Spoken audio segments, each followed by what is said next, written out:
The Royal Commission into Defence and Veteran Suicide is now in session. Please be seated. Good morning, Ms Batten. Good morning, Commissioners. This morning we have Ms Celia Perkins, the Deputy Secretary of Security and Estate and the former Chair of the Work Health and Safety Board, and Mr John Love, the Assistant Secretary for Work Health and Safety. May I ask that they please be administered the affirmation?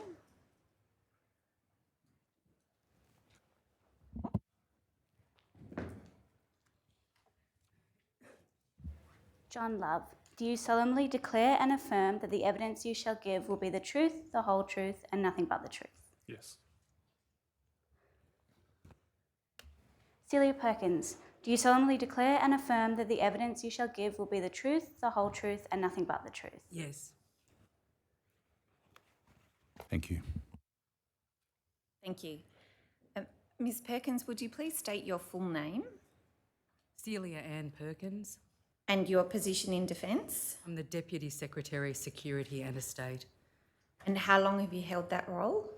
I was promoted to Deputy Secretary in August 2021 to the Estate and Infrastructure Group. We added the security function and renamed the group in December 2021. Thank you. And between the 10th of November 2021 and the 31st of January 2024, you were the chair of the WHS board, is that right? That's correct, yes.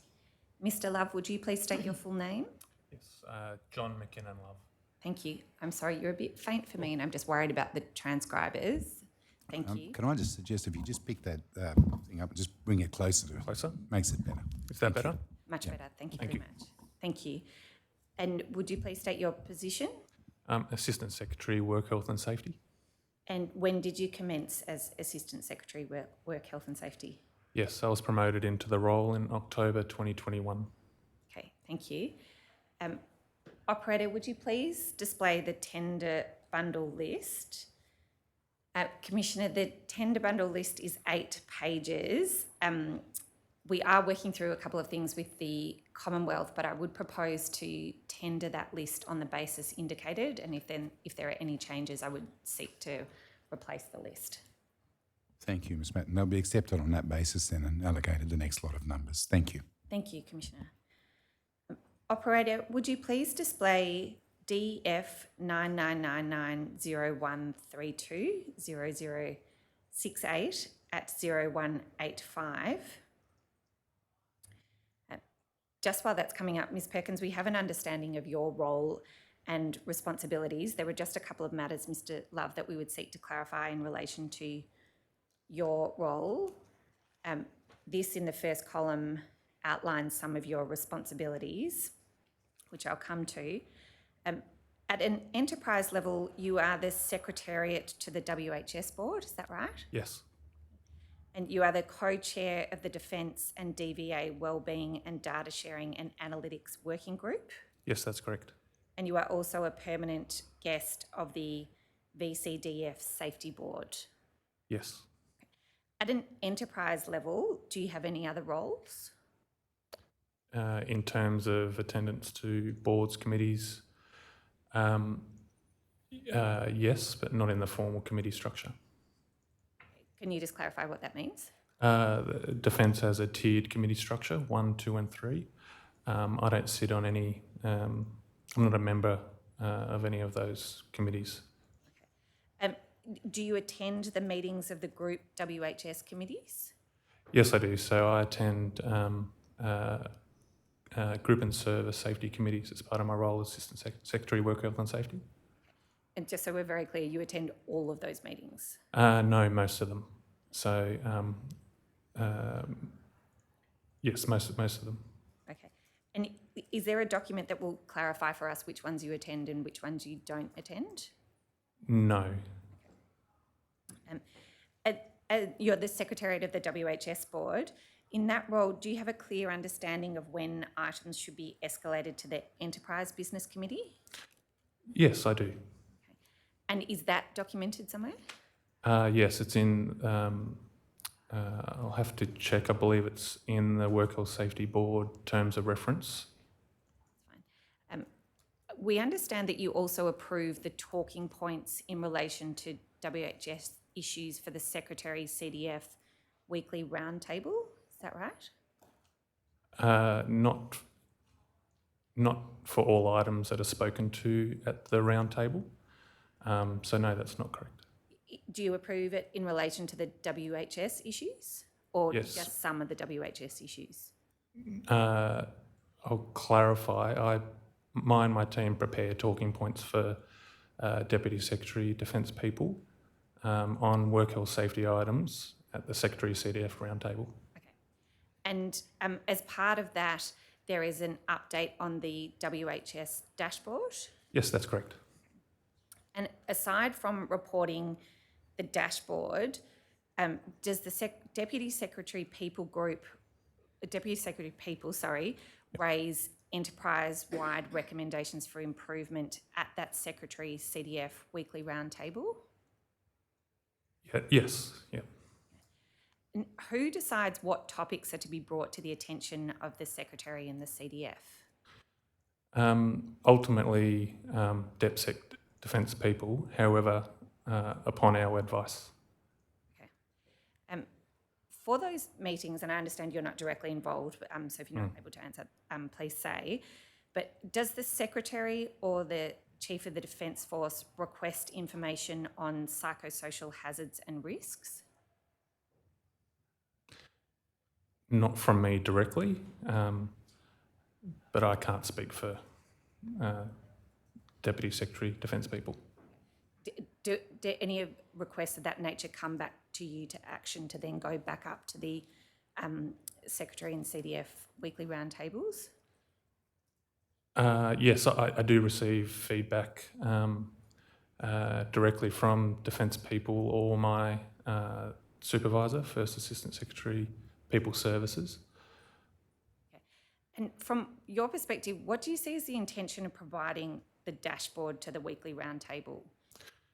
Is that for noting, or is there an additional purpose for providing that? No, it's a deliberate effort that we started in 2019 to use the work health safety data at our hand within the branch that I lead, and we presented it, pushed it through to Secretary CDF Roundtable through Deputy Secretary Defence People as a tool to highlight trends over a 5-year period to generate discussion on work health and safety at that level. And in light of what you've just said, have you received instructions or feedback from the Secretary or CDF in respect of the dashboard itself? Not directly, only through Deputy Secretary Defence people or my supervisor. And has the dashboard resulted in tangible actions for the WHS branch or the WHS board?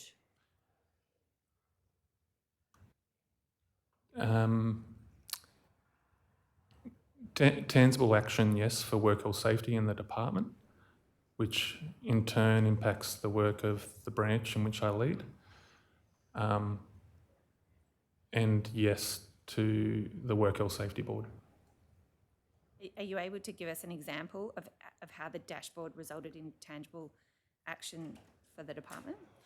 Yes, certainly. So within the Work Health Safety Dashboard, there are, we capture what we consider work health safety corrective actions, and they're actions that have fallen out of audits or work health safety incidents within our work health safety information management system called Sentinel, which tracks these corrective actions. But any of these corrective actions that aren't dealt with within a month are included in the scorecard risen and presented at the Secretary CDF Roundtable.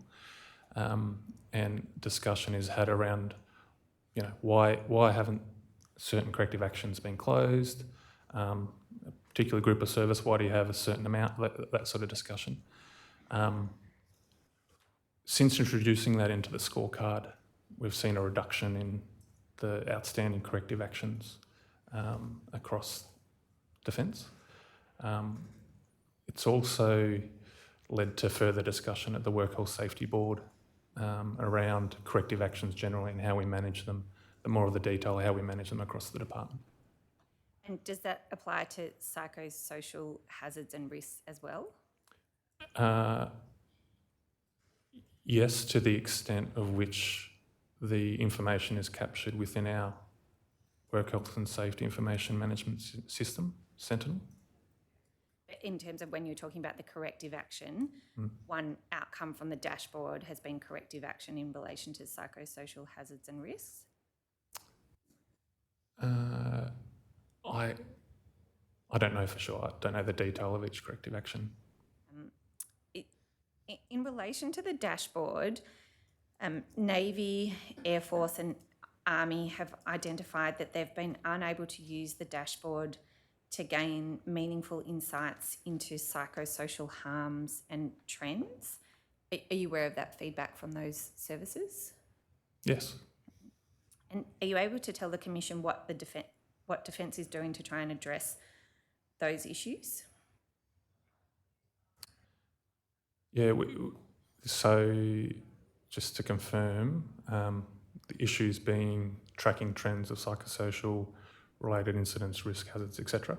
Yes, as I understand it, there's concerns about a lack of information about root cause or contributing factors and an inability to draw trends, lessons or insights, and that's partially due to the nature of the numbers and the data. So as I understand it, they're not able to deep dive and do the trend analysis that they would seek to do.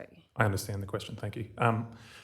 So Work Health Safety data is captured in Defence's Work Health Safety Information Management System, and the system at its heart was built to be compliant with the Work Health Safety Act, and my view of the Act as it currently stands is that it's written very well to physical injury, and in the last couple of years we've been making changes to Sentinel to improve data capture around psychosocial related hazards and incidents. We still have some work to do there. So there's some work to do with the system because it's not perfect in terms of capturing the root cause and specific hazards related to psychosocial hazards. The data that falls out of it isn't quite meeting what we need at this very, very time. So is it fair to say that even though the dashboard was introduced and replace and improve upon the WHS monthly scorecard, it's not currently enabling root cause, contributing factors or trend analysis with respect to psychosocial harm? Is that a fair statement? That's correct. Yes. Is it okay to add a little bit more? Sure. We do a lot of other reporting around psychosocial deep dives into various data sets in addition to our safety data sets to try and create a fuller picture of what's occurring across the department. And it is a heavy focus of mine to use data to continually inform the way we do business. And manually pulling those data sets together, I think is highlighted in some of our recent reporting through the organisation, which groups and services are craving, and we give. I understand that, and I understand the data is complicated and across various sources.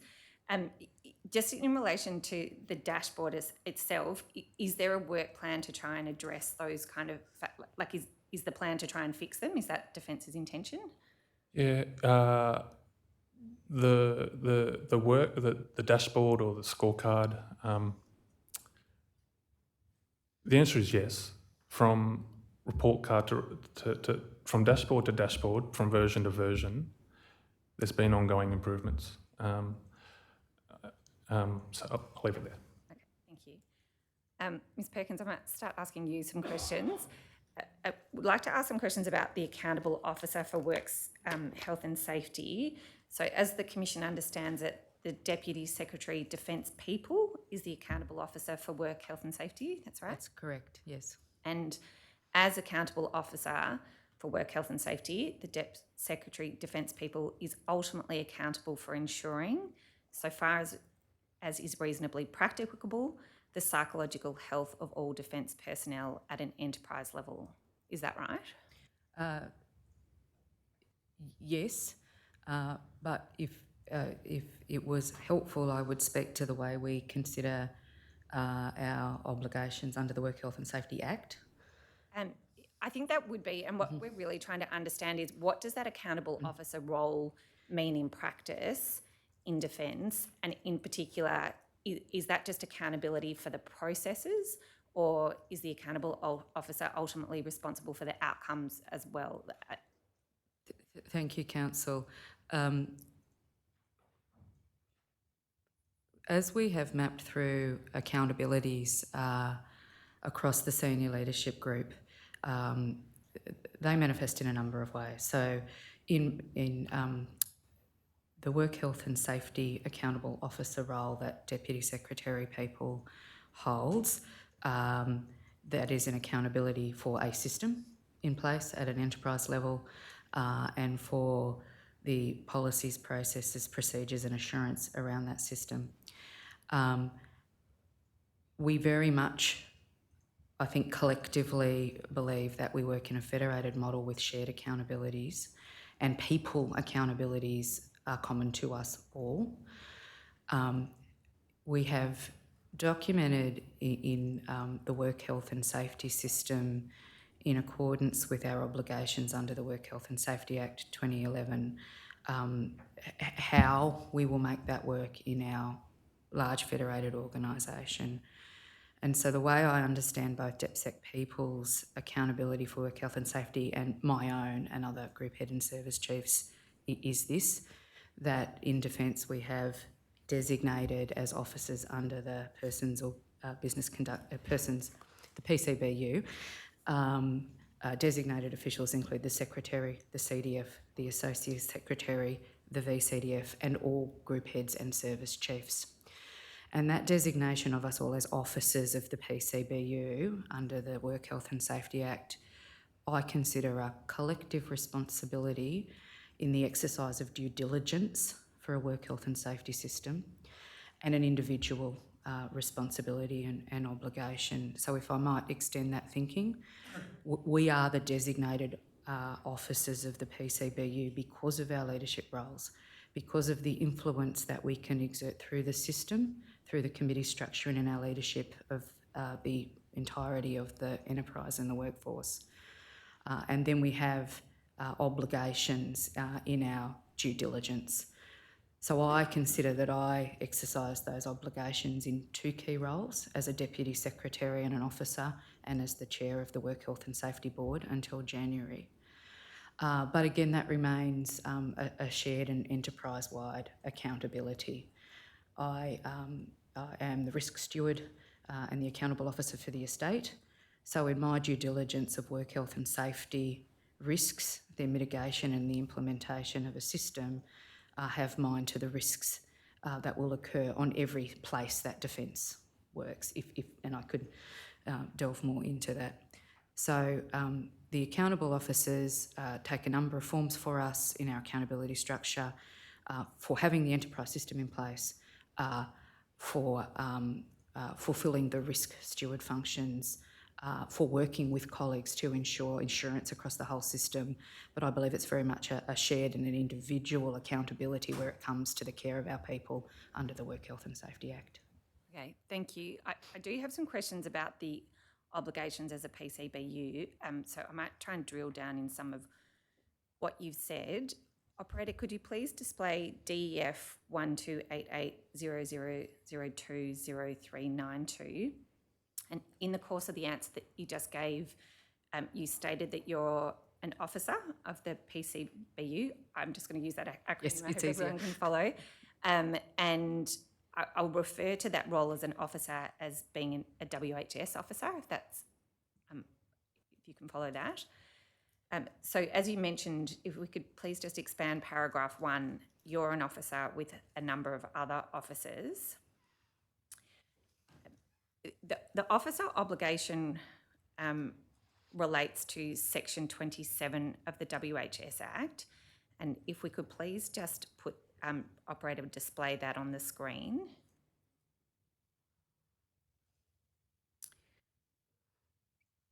I'll read it out while we're waiting for it.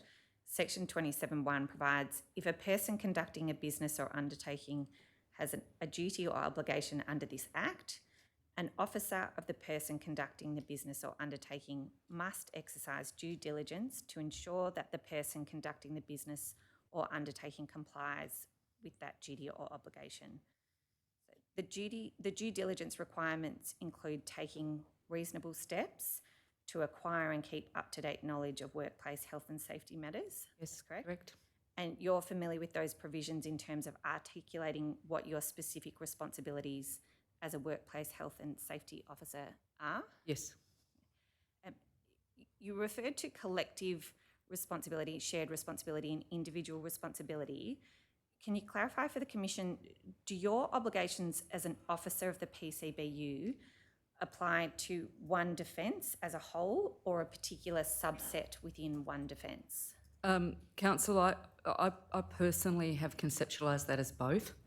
And what I mean by that is that as a member of the leadership team, collectively, we, through the work of the Work Health and Safety Board, the escalation of work health and safety matters to the Enterprise Business Committee and the Defence Committee, and in the monthly and now quarterly consideration of these issues at the Secretary and CDF's roundtable, collectively, we must be demonstrating due diligence that the system is in place, that we are understanding risks and responding to them.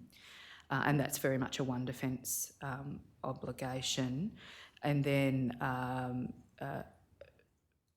at a personal level, I feel a personal obligation that within my group, the necessary work health and safety system is in place, and I'm happy to talk to the details of that.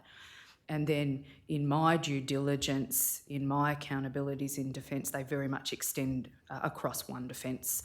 So by that I mean we have quite a detailed system whereby we would consider some of the physical safety risks that might require attention and mitigation across bases and the physical places in which all of the workforce are around Australia.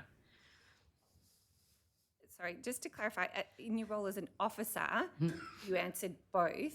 So I'm just not clear how it can be both, because I think you're either responsible for the whole of one defence in that officer role or a subset. Well, my personal conceptualisation of this, and it might, if you might indulge me, I could describe how I attended to understanding these obligations on appointment as an officer. Yes, we do have a lot to get through, but if you can say it briefly, that would be helpful. Certainly.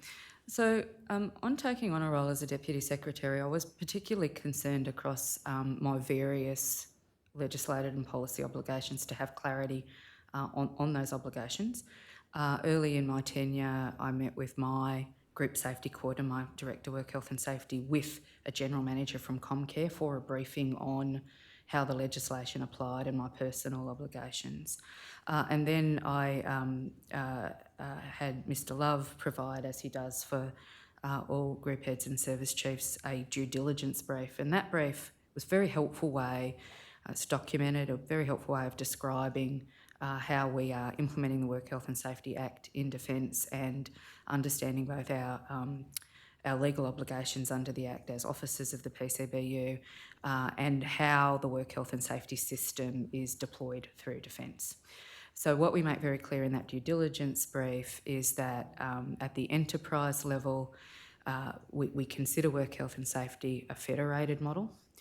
And at the enterprise level, there are three key artefacts that describe the work health and safety system.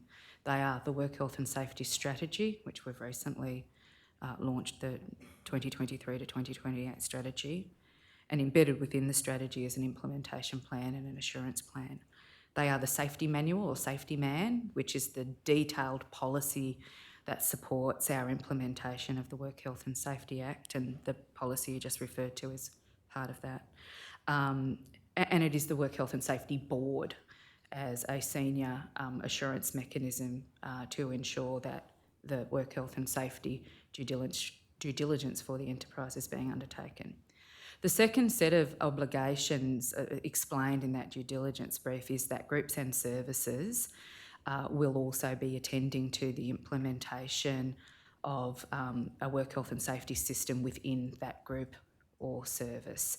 And that specifies some mechanisms by which that might occur, and that is where I derive an obligation as Deputy Secretary of Security and Estate to have a well-functioning and documented security system within my group. Insofar as you refer to the obligations being a collective responsibility, how confident are you that that collective responsibility model is effective? Council, I am confident, based on the work that we have done during my time in the chair of the Work Health and Safety Board and as a member of the Enterprise Business Committee, that collectively as a leadership team we've supported the development of a substantial body of work in the last few years and supported its implementation and assurance. And if I can just describe that in a bit more detail, the focus of the board from late 2021 until now has been a couple of important things. They have been on the direction of the Enterprise Business Committee on 6 work health and safety risk factor areas to develop a detailed understanding of those factor areas for inclusion in the new strategy and implementation. It has been to focus on an important body of work around work health and safety behaviour. In those 6 factor areas, we have worked very closely as the work health and safety model laws have been reformed, led by Attorney Generals and working closely with Comcare, at how Defence would implement changes to the model law. And there's 2 important factors there. The first is the psychosocial risk factor, so that's been a very important focus of our work. The other is construction safety, which is very important to me in my work. And then the other areas of focus in the board were a strategy that recognised the complexity and risk inherent in the work that Defence does. And I had also a very strong focus on Defence's timeliness and compliance with reporting to Comcare under our obligations under the Act. So when I look at the work of the board during that period and the work we also then prosecuted in the Enterprise Business Committee and took to the Defence Committee, I have a level of confidence that we were collectively very focused on evolving the work health and safety system and implementing in the new strategy a broader and richer strategy that more significantly encompassed psychosocial risks specifically. Thank you. I think we'll come to a number of those issues in due course. Finalising the issue of your role as an officer of the PCBU, is your who you're responsible for articulated in a document? No, it's not. Your understanding is that you're, sorry, I withdraw that. In terms of your specific responsibilities as a work health and safety officer, do you accept that those extend to managing risks to health and safety? Yes. And as part of managing those risks, identifying reasonable foreseeable hazards that could arise to give rise to risk to health and safety? Absolutely. And your responsibilities extend beyond just identifying those risks. They also extend to eliminating those risks as far as practicable. Yes. And if it's not reasonably practicable to eliminate those risks in their entirety, then you're obliged by the legislations to take steps to minimise those risks so far as reasonably practicable. That's how I understand it. And specifically, those obligations pertain to a number of categories of risks, but they include psychosocial hazards. Absolutely. And psychosocial hazard is, in broad terms, defined by legislation and particularly the work health and safety regulations as being a hazard that would emerge in the workplace that may cause psychological harm. Correct. I want to get an understanding, and I don't want to cut you off, but I'm just conscious that we have a lot of questions and limited time. So I would like to get an understanding of the mechanism by which you discharge your accountabilities, specifically as an officer. I know you have a number of roles, but specifically as an officer under the Act. So could you just, you may have already covered some of these, but just clarify exactly how you do that. Thank you, Council. As an officer under the Act, I think as I suggested in my last answer, through my chairing of the Work Health and Safety Board, I've demonstrated my due diligence by supporting the implementation of the enterprise strategy, policy, implementation and assurance mechanisms, and identifying and implementing the emerging risk factors, so particularly the psychosocial risk factor. In my core role as a Deputy Secretary, I demonstrate my due diligence as an officer in the Act through a number of mechanisms. I maintain a Work Health and Safety section as part of my group, and the director of that section is a Work Health and Safety Group coordinator who works closely with Mr Love's team on the broader implementation of the system. I chair a group Work Health and Safety Committee that meets 3 times a year. I monitor our performance as a group through key measures, and for me they include a number of things. Mandatory training compliance, timeliness of Comcare reporting and compliance. On a weekly basis, I and my leadership team receive a report on Sentinel notifications from my group so we can analyse trends on a weekly basis. We embed safety conversations in our executive meetings. During my time as DepSec Security and Estate, through this mechanism, we also have what we call SegSafe, which is our group articulation of our safety system for the group with elements unique to us. To give you one example from SegSafe, because we manage the work health and safety at the sites around Australia, but many parts of the organisation operate on those sites, we have it would be a very long answer, so I won't go there. Mechanisms at a base level to be working for resident units through how they might be assessing risk for work health and safety purposes. One of the pieces of work I think where I've shown due diligence was supporting development within my group of a mental health strategy and plan, and support around individuals within my group receiving accredited training in psychosocial risk, how to identify it in the workplace and support remediation in the workplace. So we've had a very active roster through our security system in SEG Group under my leadership, designed to demonstrate, not just to demonstrate due diligence, but to address and reduce as far as is reasonably practical work health and safety risks across the spectrum, but over the last few years integrating psychosocial risk into that. Thank you. Operator, could we please display DEF 128800200392 at 30395. This is the Defence People's Policy Safety Manual for the due diligence policy, and this is part of Annexure A, which we can show you the start of Annexure A, if that would be helpful.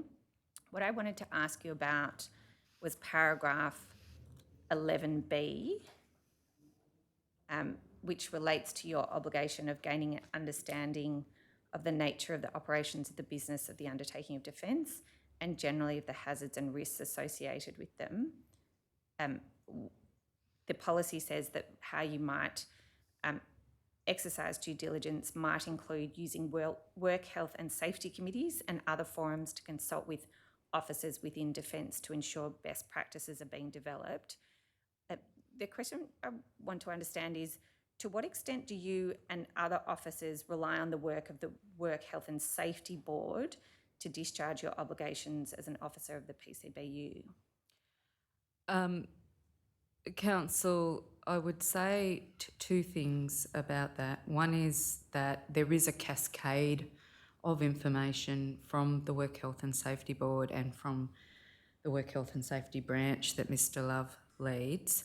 An important feature of our safety system is a number of forums that Mr Love convenes, which also shares that information, and particularly the research and analysis that has been undertaken over the last number of years by both Work Health and Safety branch,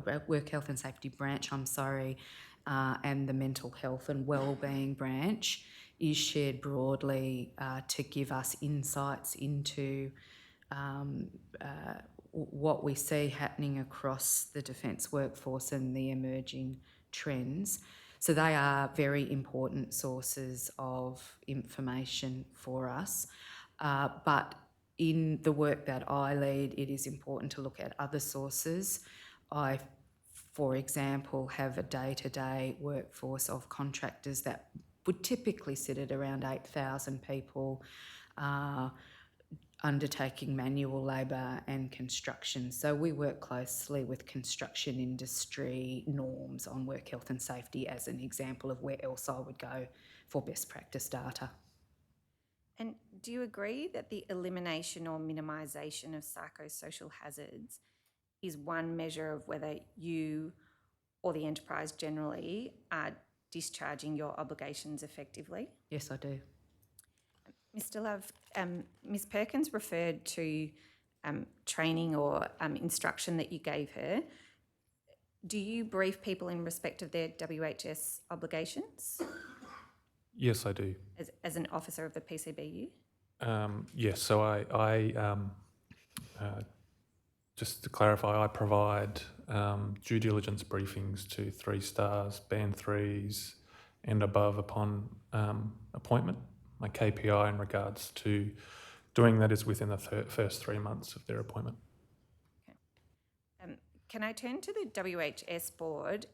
Ms Perkins, as chair of the WHS board, you were ultimately responsible for the decisions of the WHS board? Correct. Right?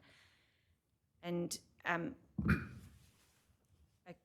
might pull this up. Operator, if you could please display DEF 999901460030 at 0047. This is the Secretary's statement. The Secretary states, Defence Committee structures support accountable officers to exercise enterprise decision-making for matters within their delegated authorities. Defence's multi-tiered committee structure enables focused attention and advice to be brought forward on key enterprise matters and provides an escalation pathway if required. So, as we understand it, the Deputy Secretary of Defence People is the risk steward for work health and safety, that's right? Correct.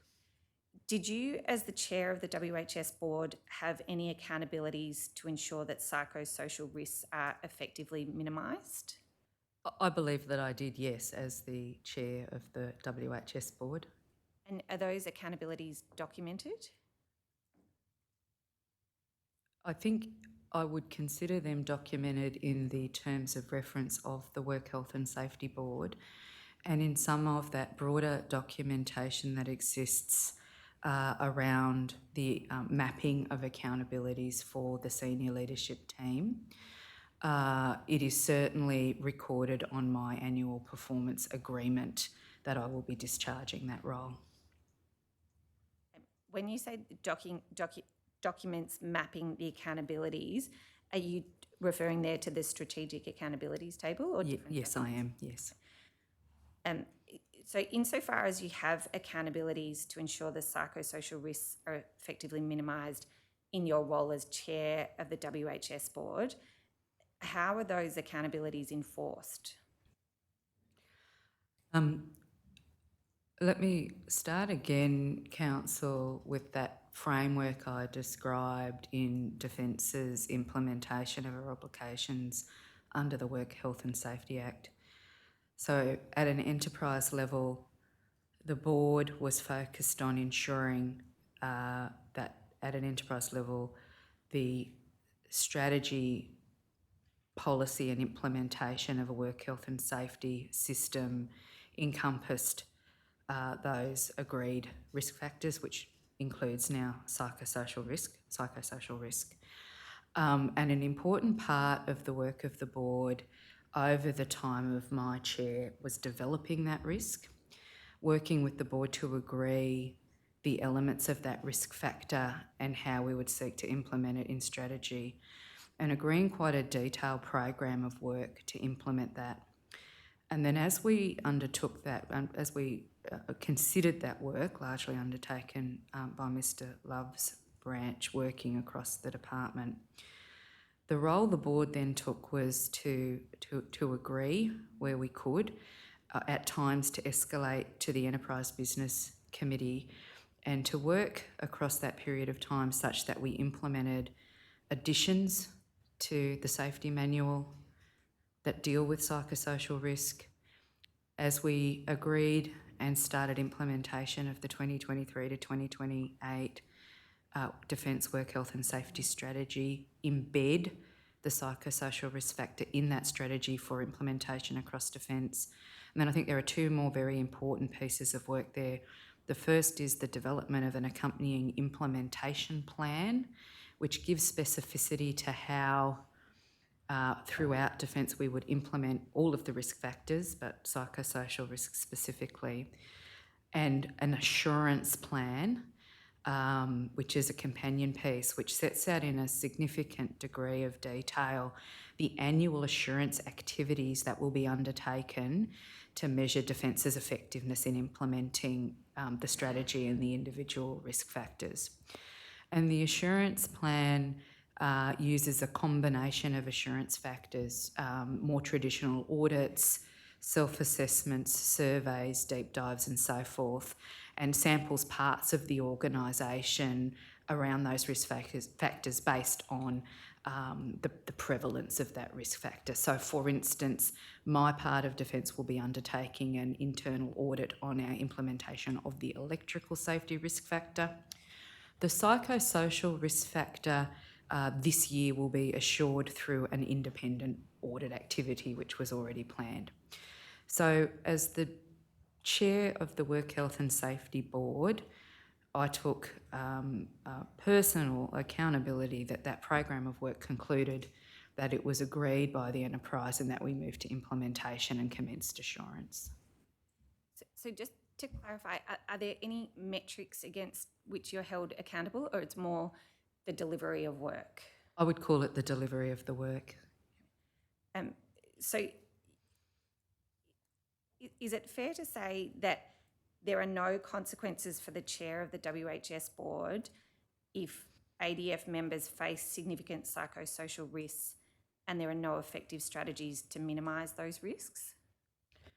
I'd start with the second part of your question, and I would say that the work that the board did on psychosocial risk and the implementation of a range of tools, education and mitigations mean that there are effective mitigations. That. But what we're trying to say, if members face significant psychosocial risks and there aren't effective strategies, are there no consequences for the chair? That's what we're trying to understand, the accountabilities. Yeah, so I would characterise it this way. My obligation was to work to deliver an effective strategy that the organisation agreed to implement. The implementation becomes the obligation of all officers, and in the terms of the Work Health and Safety Act, that broader clause that all officers in the enterprise have a responsibility for work health and safety. So what we did was put in place a strategy and a range of supporting tools for the enterprise now to use. I think had I not delivered on this work during this time period, that would have been a performance conversation the Secretary would have had with me. The obligation then becomes on everyone in the organisation to implement the strategy. Mr Love, can I turn to Defence's Work Health and Safety Committees? Is it right that each group and service has a WHS committee, or group? Not entirely. I might add a bit of context. The smaller groups include their work health and safety component or discussions in a more of a general business committee or group. The services and the larger groups do have a specific work health and safety board or committee or group. And insofar as groups do have a board or committee, are the accountabilities of those committees documented? Yes. The WHS branch, sorry, just to clarify, can you direct us to where they're documented? In the terms of reference for those relevant groups or committees. The WHS branch provides enterprise level WHS products and services, is that right? That's correct, Council. And how is the effectiveness of enterprise-wide WHS products and services measured? Council, that's a big question. I'm just pausing for a moment. The measurement of enterprise work health and safety is through the strategy and our associated implementation plan and the outcomes associated with that. Defence, my branch, lead a number of enabling functions for work health and safety across Defence. Ms Perkins outlined some of them, being policy, our Defence ICT system, interactions with Comcare, etc. We report on those particular items through to the board and to the relevant group and service safety boards. And for you as the Assistant Secretary of the WHS branch, do you have any accountabilities in relation to delivering WHS products and services? Yes, Council. And where are they documented? They're documented in my performance agreement. Does the WHS branch have a role in relation to tracking the effectiveness of implementation? Yes, Council. And how does it discharge that role? Through by reporting our progress against the Work Health Safety Strategy and its implementation to the Work Health Safety Board. So just to be clear, is that in relation to enterprise-wide products and services or any WHS strategies at all used in Defence? I'll look at both hand in hand. So the efforts, the Work Health Safety Strategy is the leading guiding document for work health and safety in the department, of which a lot of the functions that I deliver on nest within. So the answer is both in a way. Thank you. Can I turn to the topic of the importance of work health and safety to the Commission's terms of reference? And operator, would you please display DEF 116700100064 at 0799. This is the Defence Safety Manual and specifically the Psychosocial Risk Management Policy. At paragraph 3, the policy states Defence has a duty to ensure, so far as is reasonably practicable, the health and safety of workers while they are at work and that other persons are not put at risk from the conduct of the work. And at paragraph 4, psychosocial hazards are factors in the design or management of work that increases the risk of work-related stress and can lead to psychological or physical harm. I take it both of you are very familiar with that policy? Yes. May I start with you, Ms Perkins? From your perspective, how important is the health and well-being of Defence members? I think it's very, very important and perhaps our most important role. And Mr Love, do you have any comment on your views on how important the health and well-being of Defence members is? I agree with Ms Perkins. It's vital for what we do. And in relation to psychosocial hazards and risks in defence and the importance of those issues. Can you just explain to the Commission how you've sought to elevate the importance of those issues as a priority for leaders in defence? I might start and Mr Love might continue. I think I'd start by saying I joined the Department of Defence in 1994, so I've watched the evolution of this issue for a very long time. And I think we've always been concerned about psychosocial issues. Part of the journey over the last few years, I think, has been understanding psychosocial risk through a different lens, and the work that was done in the reform of the model laws has been very helpful to that. And I think there's a generational issue for us. So what we were able to do in understanding, in the work over the last few years on defining the psychosocial risk, was we started by understanding and reviewing through a Tiger team all the work that existed on mental health issues across the enterprise, and it was substantial.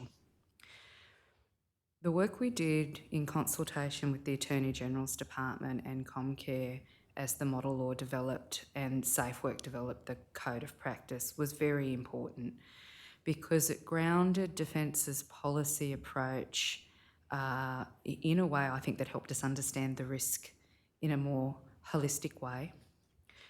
And in doing so, we were able to craft, John's team crafted, the board reviewed and approved a policy that helped us communicate to staff right across the enterprise in all manner of roles how psychosocial harm can occur in the workplace and our workplace obligations around it. And for me, that evolution's quite important because it took us from a mental health lens to a harm lens. And the work in the code of practice is really important, and it's deeply embedded in our strategy and in our training and awareness tools, that the design of work, that the level of autonomy people have in choosing how to work, in the level of consultation in change, through to trauma, exposure to trauma, and so forth, that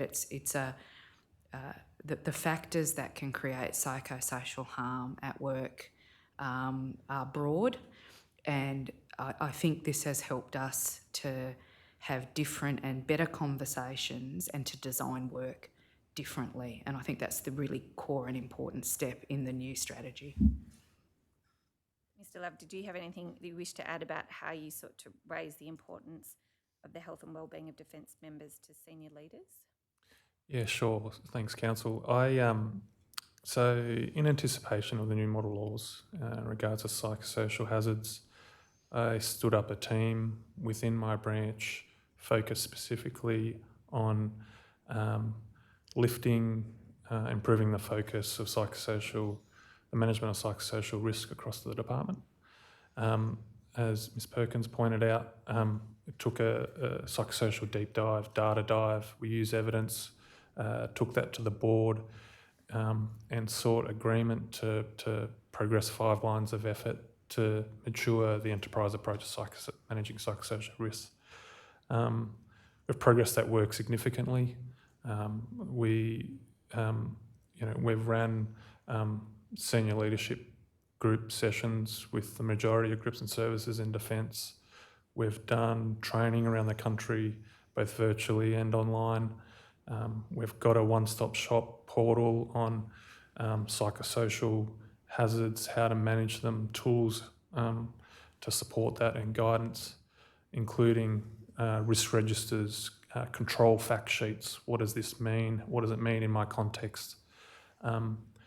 And we've also pushed psychosocial risk into our ongoing assurance program, which was mentioned by Ms Perkins earlier. We've pushed the reporting of psychosocial in a governance sense through the committee structures, starting at the Work Health Safety Board, the EBC, to our Defence Audit and Risk Committee, and also across the organisation in terms of group and service safety groups or their own committees, I guess. And I've also consulted our approach with Comcare, who have provided valuable input into how we're getting after this. And I've also tested it with the working level, which is, I guess, part of my obligation is connecting work health and safety through the organisation, the enterprise perspective. From the material the Commission's reviewed, Defence appears to view serving in defence as a protective factor against suicidality rather than a risk factor for suicidality. Do you agree that Defence takes that view? I don't think I'm prepared to talk on behalf of broader. Objection, Commissioner. To the form of the question rather than the substance. I think it's difficult for this witness to speak to defence as an agglomeration. Perhaps the question could be more precise. I understand that objection. I think that's fair Thanks. enough. If you can reframe it. Yes, thank you, Commissioner. Perhaps I'll ask it directly of you. Do you view serving in defence as a protective factor against suicidality rather than a risk factor for suicidality? Thank you, Council. My personal view is that there's elements of service that have a positive impact on the mental health of personnel. Some personal view, again, teamwork, but then again, I'm not in the ADF, so I can't talk too much further about that. Ms Perkins, are you able to comment on that, whether serving in defence, based on your experience in defence, is a protective factor against suicidality rather than a risk factor for suicidality? And insofar as you're able to comment on the view of senior leadership being exposed to senior leadership's deliberations, whether that is the view held by senior leadership? Council, I would agree that I have heard in discussions in years past the proposition you put. I have, through my membership of many enterprise committees, including the People Committee, been involved in much of the research and analysis of suicidality in the ADF. I think it is difficult to make system-wide judgments, and in my leadership role, I'm concerned for the individuals specifically. So my view in my work health and safety obligations is that the obligation to reduce risk as low as is reasonably practicable means that if suicidality is a problem in the ADF, it is our obligation to address that. Full stop. But, so from your perspective as an officer and having WHS obligations, do you have a view on whether being in defence itself is a risk factor for suicidality? I would offer counsel that I'm not an expert, but and that our workforce is large and diverse, and that our service is different, and there are some people who will thrive at all points in their career, and there were people who will suffer psychosocial harm, and it is our obligation to understand that breadth of experience and respond to it. Can I take it from what you've just said? It's fair to say that you're not prepared to say that defence itself, serving in defence, is necessarily a risk factor for suicidality based on your experience and roles in defence? I would position my answer on the work we've done over the last number of years at really understanding how psychosocial risk emerges in the workplace. And as we've worked on those risk factors and mitigations for them, it is clear that there are elements in the complexity and the risk of the work that we do, I think, that we need to attend to more in defence. But there are also risks of psychosocial harm in many types of work that we must equally pay attention to. And I would just draw one example that's been quite important in my work. I think the risk factor that we identify around exposure to traumatic events, I think often in defence we think of that through a lens of conflict or military service or accidents. But I know in my workforce that traumatic events also occur. And so what we've tried to do in the strategy is consider how those risks might occur and what is our obligations as an employer to address them. And Mr. Lovett, I just need to clarify your position as Assistant Secretary of the WHS branch. Are you able to say whether you see serving in defence as a protective factor against suicidality rather than a risk factor as a general proposition, or you're not able to have a position on that? Thanks, Councillor. Not as a general proposition, but I will add that there are elements of service which pose higher risk than other parts of service. That's my answer. Thanks, Council. Thank you. Can I turn to the topic of the role of the WHS board, and I'll try and do this succinctly. Operator, if we could please display DEF 127400020334.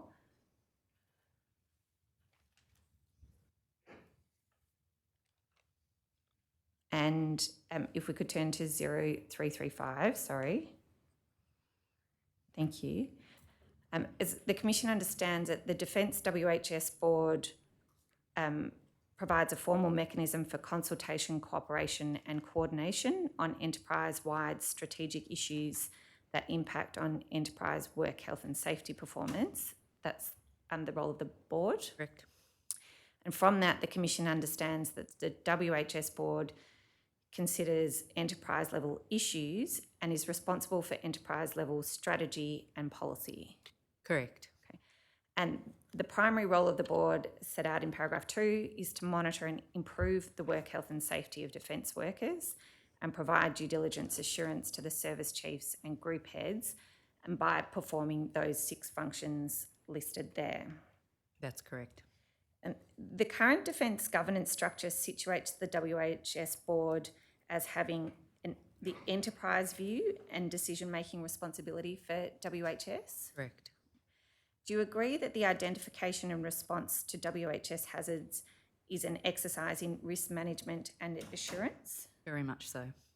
And to that end, in discharging its responsibilities, the board can reasonably be expected to have oversight of enterprise risks as they pertain to WHS? Yes. Do you think that the WHS board is achieving its functions and aims? Yes, I do. Why do you say that? During my time chairing the board, we took some care to structure the agenda, as I mentioned earlier, around focus areas where we needed to progress the enterprise level strategy and what I would call assurance activities. So at each meeting, we would look at different factor areas. So the psychosocial work was a very common theme through that period of time. But we would draw from work across defence to bring to the committee how different groups and services might be attending to a risk factor. They would provide the board with a briefing on particular analysis or review they had undertaken and implementation within their context. That was a very helpful way of both building confidence across the risk factors of work underway, and in many cases it became the standard that would be applied more broadly across the enterprise. The board also would routinely consider a number of things. At each meeting, Comcare, a senior officer from Comcare would attend and brief the board on broader trends in work health and safety, in legislation and in what they were seeing in defence.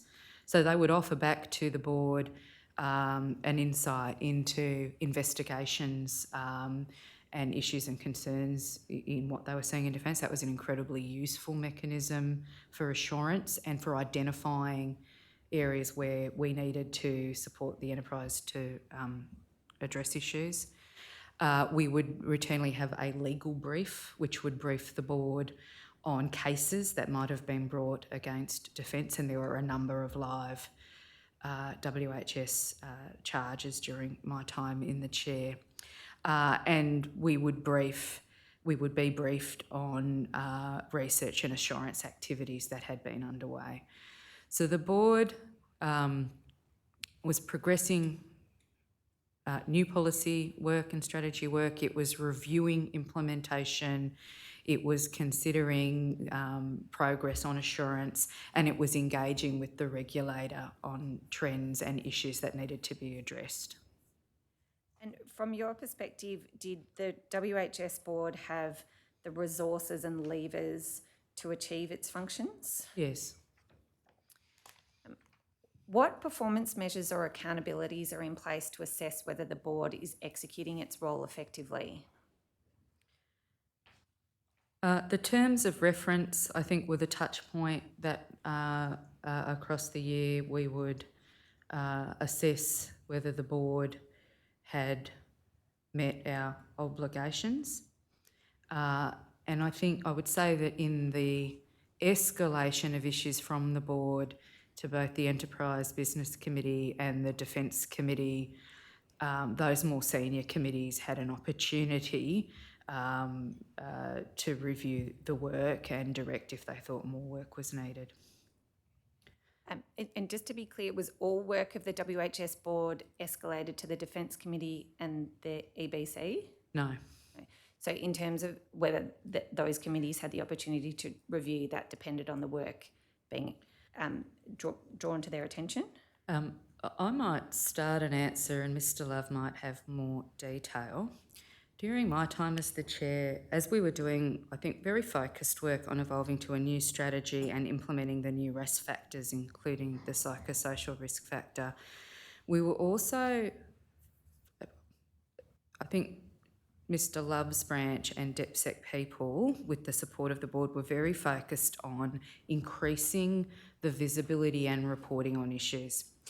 So in a more formal sense, the board escalated to the Enterprise Business Committee the significant pieces of work that we thought required enterprise-wide endorsement at a more senior level. So the Work Health and Safety Strategy and its implementation plan and assurance plan, and the work safety, the Defence Safety Behaviour Review throughout 2023 were taken as standalone items for EBC consideration. But at the same time, as we've already canvassed, DepSec people was reporting monthly and now quarterly to the weekly roundtable on the dashboard and scorecard, and reporting monthly to the Defence Committee on work health and safety issues and trends with a specific focus on senior officer due diligence. Mr Love, in an answer earlier, I think you referred to the terms of reference as providing guidance on when matters are to be escalated. Are you able to direct us which part of the terms of reference or where in the terms of reference we find that? I can bring that back up. Yeah, that would be great. Thank you, Council. DEF 127400200334. Might need to go to the next page in a couple of pages.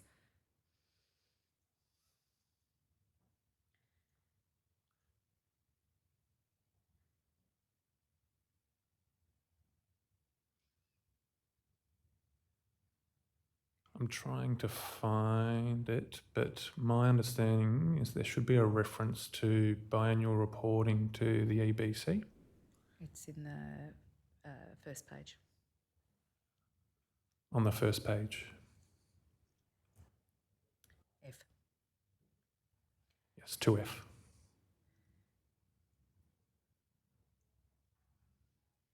And so in terms of what matters go into that biannual reporting, how do you know which matters, because as I understood an answer before, it's not every single thing that you've touched on. How do you know what needs to get elevated? Yeah, so Thanks, Council. When I first came into the role, I did reflect on what went where, and in doing so, I reflected on the Enterprise Business Committee terms of reference.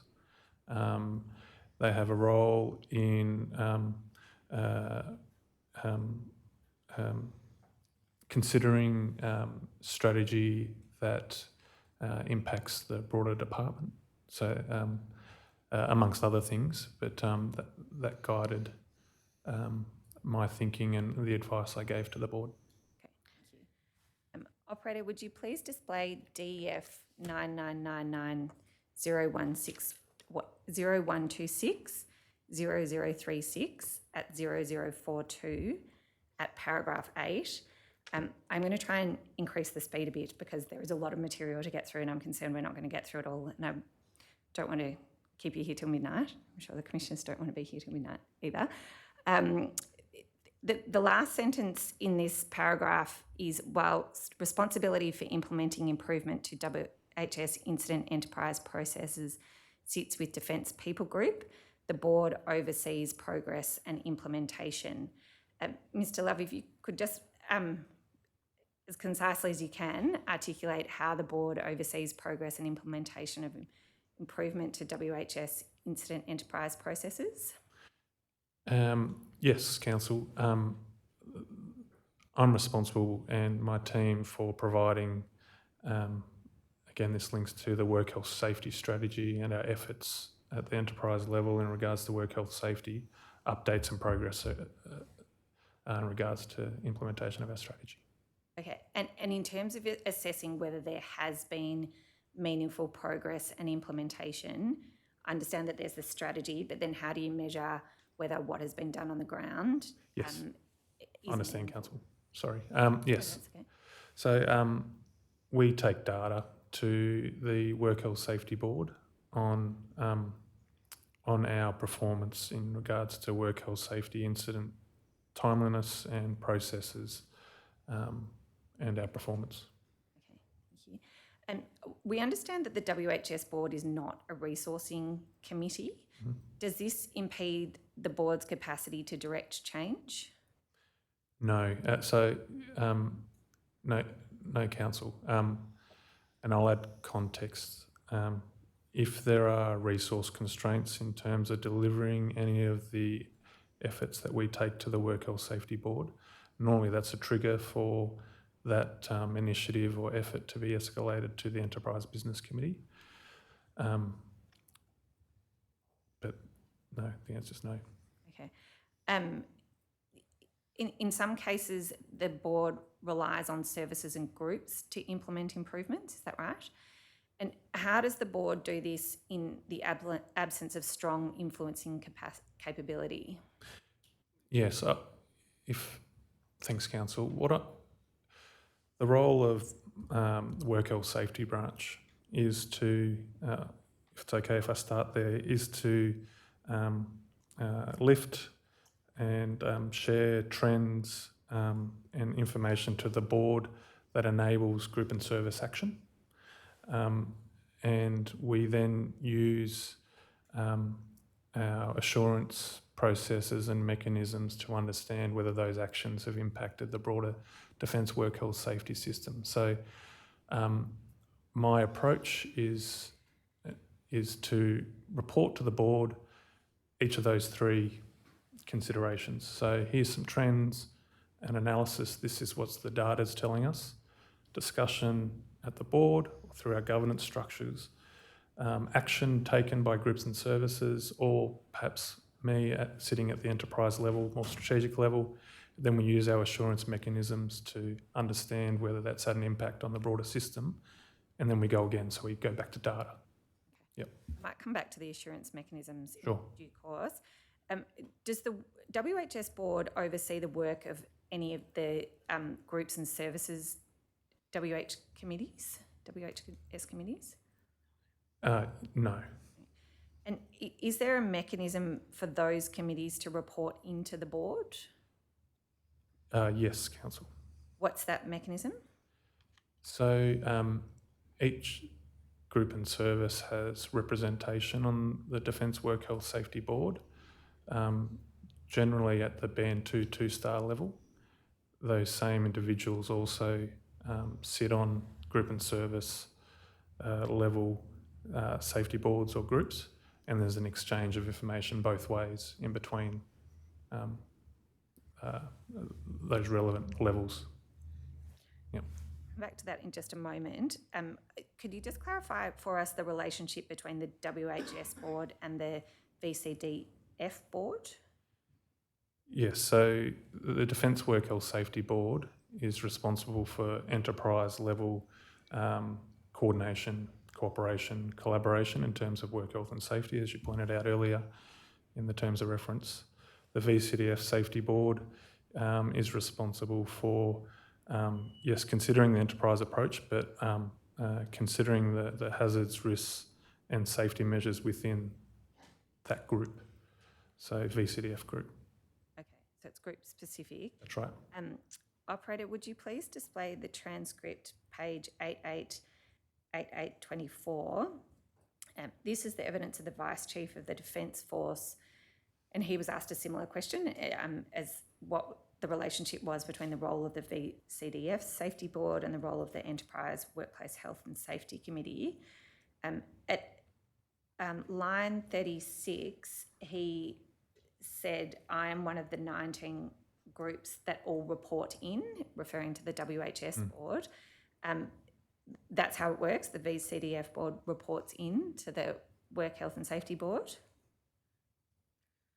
I would characterise it slightly differently. There's not a formal reporting line. There's no mandatory elevation of everything that occurs in safety in VCDF group. However, groups and services do escalate learnings, high risk safety issues that may impact the broader enterprise to the Defence Work Health and Safety Board. Okay. And is there guidance as to what issues, like when matters get reported or elevated? Council, I wouldn't say specifically. I think groups and services rely on my team's input in terms of what should be escalated to the Defence Work Health and Safety Board as the secretariat of the board. Council, if I may add to Mr Love's response, I'd make two comments. I think the VCDF's comment there is correct in that all group and service data and reporting of incidents is included in the broader analysis of trends and issues that the board considers. So when the board considers reporting on progress and data, that includes all groups and services. The other point I'd add is as we look at the forward work agenda in the board, board members will often identify issues, or other members of the board will identify issues that would be valuable to bring to the board, and that would be the opportunity for a group or service to escalate to the board an issue of common interest.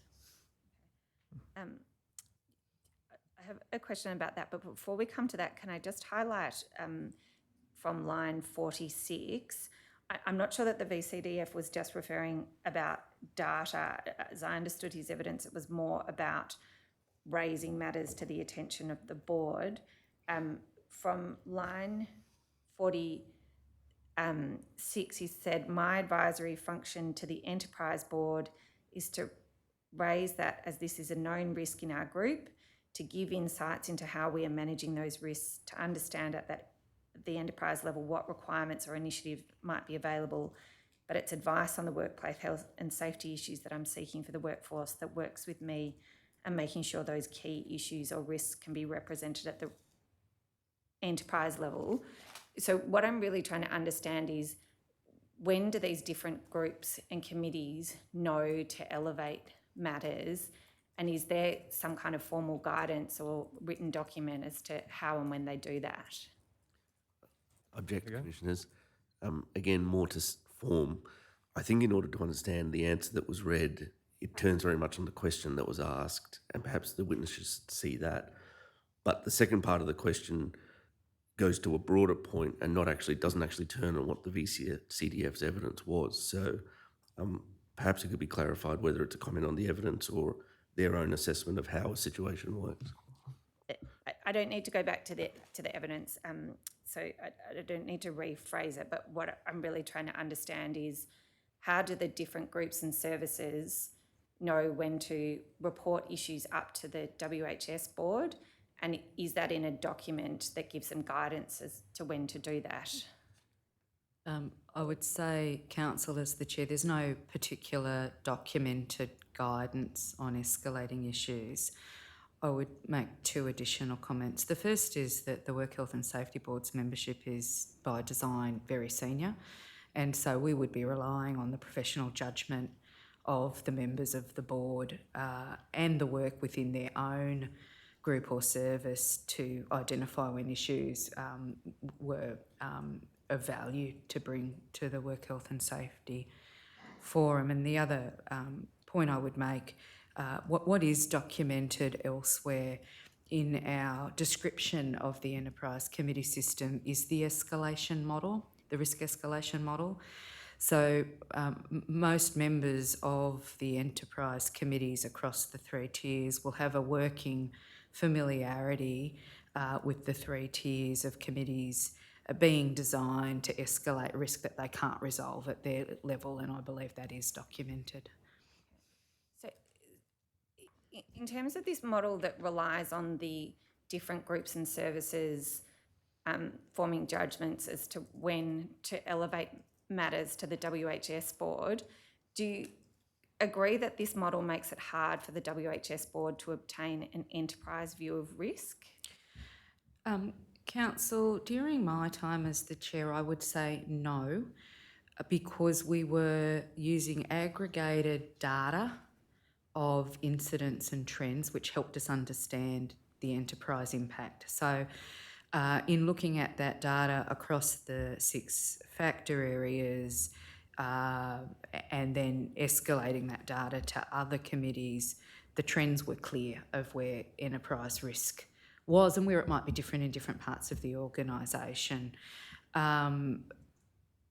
The other piece I would say to that is a substantial part of the agenda of the work coming forward to the board importantly involved Mr Love and his team convening whole of defence groups. So on an important piece of work, it would be routine to have representatives of groups and service contribute to that work, contribute to the analysis, contribute to that group, what was underway within their group or service. So the work that came to the board very much drew from the knowledge and work underway across all parts of defence. So while that's not coming from a group or service safety committee, or Work Health and Safety Committee, the enterprise level work was engaged with, consulting with and coordinating with all of the organisation to bring consolidated views forward, if you will. So it wouldn't have been my chairing of the SEG Safety Committee specifically that would escalate an issue, but I knew that my people were involved in the work on electrical safety, for instance. Do you agree that this model relies heavily on communication and transparency between the relevant safety committees and the WHS board? Yes. And I just am still not clear on how the WHS board gets visibility of what those committees are considering and where there are enterprise level risks arising at those committees. Without speaking for him, I think an important feature is that Mr Love is an attendee at the majority of those boards. So there's a consistency in form and substance of how issues are being dealt with and a flow down of information from the enterprise level. But what I really relied on as the board chair was the aggregation of data from across the whole enterprise as the basis by which we could see trends and outcomes. And importantly, that the assurance activities would be rolled out across the whole enterprise. So if we pick a risk factor and we look at the assurance plan, that's the mechanism by which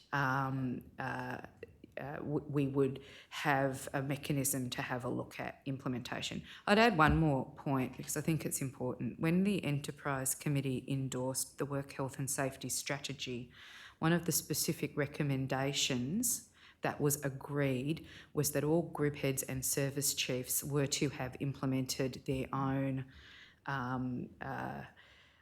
I won't get the words exactly right, but their own, to integrate it into their own safety system by the end of 2024. So there's a specific direction to each of us to take the new strategy and ensure that it's integrated. And so we will have assurance around that. And just very briefly, with the aggregated data, does that only relate to incidents, or would that capture things like latent psychosocial harm? I think, Council, that is a very difficult question. The data is detailed and nuanced, and the reporting in Sentinel captures incidences, near misses, and there are a variety of ways that Sentinel reporting deals with detailed issues. And the interplay of both Sentinel data and other data and reporting, including around unacceptable behaviour and so forth, give us a rich data set. I'm cautious here because I am no expert. Latent harm, as I understand it, is not yet settled in the Work Health and Safety Act in how we will implement that. And it is, I think, an important future area of work for us to understand and integrate into the risk factor. Thank you. Mr. Love, Ms. Perkins and you referred previously to attending safety boards and committee meetings. Yes. To what extent does the information sharing and the WHS board being aware of enterprise risk depend on you attending those meetings? Thanks, Council. I think the challenge within the system is that there's 19 groups and services, and everything that's spoken about in terms of safety, it's just not logically possible to elevate all of that to the Work Health Safety Board. So we use our data analysis and reporting as a starting point. So we start with evidence, and I consult that in those group and service level discussions, and outside of that in the lead up to the Work Health Safety Board, which has been a good starting point in terms of discussing risk at the board. Insofar as it relies on you attending these meetings, would you agree that that would pose a single point of failure, as it's not a systematised or reliable way to maintain visibility at an enterprise level? No, I'll clarify. I don't think it solely relies on my attendance at each of those boards and committees. I think that's an important opportunity for me to share as Secretariat of the Board what's happening across the defence enterprise, and perhaps more broadly with agencies like Comcare and what's coming out of Safe Work Australia, and our own products and services. And the information and context that's provided back to me also informs the way we do business. I would suggest that we more so rely on my team's ability to perform analysis and report trends and communicate that level of information to the board and across those forums to generate action from the Work Health Safety Board. Do you agree that the model you've described can result in information silos? I think that's perhaps in some circumstances, but I might provide more context if that's okay. So I see my role as the work health safety connector, I guess, from the enterprise perspective, and sharing information regarding work health and safety at various levels in the organisation through various forums. And I think it's the nature of the Work Health Safety Act that we communicate and consult work health safety broadly across the department. And I think we do that through many other mechanisms, and one of them is my attendance at group and service safety groups. Do you believe that the WHS board has the relevant information and data to determine accurately the state of WHS risk across the defence workforce? Thanks, Council. I think to the extent in which the maturity of the data sets that we're using, yes. Our efforts in regards to progressing the measurement of lifetime wellbeing over the last couple of years will improve decision making, I think, across multiple committees. In the meantime, we are manually pulling together data to inform decision making at the Work Health Safety Board. I guess the premise of your question is it impacting in a negative way the board access to data? I'm just trying to understand, are you satisfied that all of these mechanisms that you have mean that you have a good understanding of all of the risks in defence at an enterprise level? It's a system question. Are you satisfied it gets you what you need to know, or are there weaknesses in the system that means you have a fairly good understanding of the risk, but there are some weaknesses, so you don't have a comprehensive understanding? Thanks for clarifying, Council. I understand. I have a good understanding based on the information that I have of the enterprise level risks. I rely on the groups and services to understand their risks within their parts of the organisation. So the answer to your question is no, I'm not across all risks in the department, but I'm across the enterprise level risks and using the data as a starting point. Sorry, I'm interested in the enterprise level risk. Yep. Can I take you to an example? So, operator, would you please display DEF 131900010242 at 0243? These are the Air Command Safety Board minutes from 17 March 2023. Do you routinely receive minutes from the Air Command Safety Board? Yes. In your role as WHS Board Secretariat or as part of the WHS branch? Sorry, I just need to go back to the last question. Do I receive the minutes? I'd have to, I think I do, but I need to have a look at my own records. That's fine. I'll ask that they be brought up, please.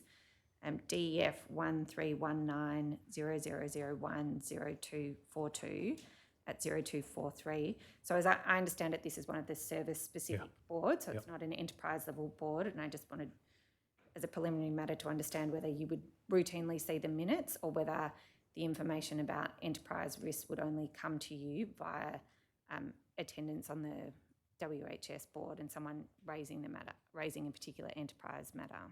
I understand. So the answer is yes, so both. There's an expectation that Work Health Safety Board members bring matters to the board, and I'm also included in group and service safety board outcomes. Okay. Yep. I'm not sure if we're having difficulty displaying the document. I might read it out while we're waiting, and if we need to see it, we can wait for it. A paragraph for ACAUS acknowledged a quality pack and the general pressures presented throughout.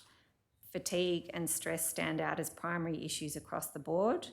Not being able to identify the causes of that stress or what to do to solve the underlying problems is of concern. Then at 0245, so operator, if we could please display DEF 131900100242 at 0245. At paragraph 20, ACAUST highlighted FEG report commonality and fatigue around stress. Skip the next sentence, then ACAUST stressed again to the board the need to understand what the new drivers for fatigue and stress are. This is to enable capacity to be built into the system. Problems can no longer be admired and lateral thinking is necessary. ACAUST asked the board what are their job hindrances and their root cause. The key question for you is, was the WHS board made aware of these concerns? Commissioners, I object on a form. Again, I don't think this document, I don't object to the question per se, but I don't think this document is in this tender list, which may be why the operator is having some difficulties bringing it up. I think it's 23A. We're just not aware of the provenance of this document and whether there would be any claims about it.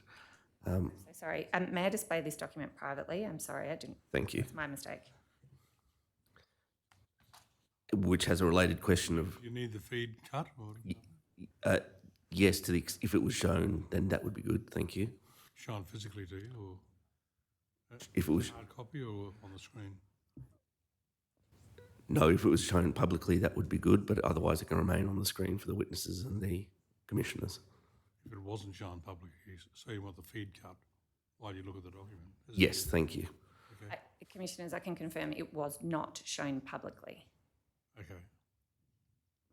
Then the second part of my question is, issue is, whether or not these witnesses can be shown the document, because they would not have seen it before necessarily if they're going to be asked questions about it. Well, why don't you satisfy yourself by having a look at it, then get instructions on it? And a way to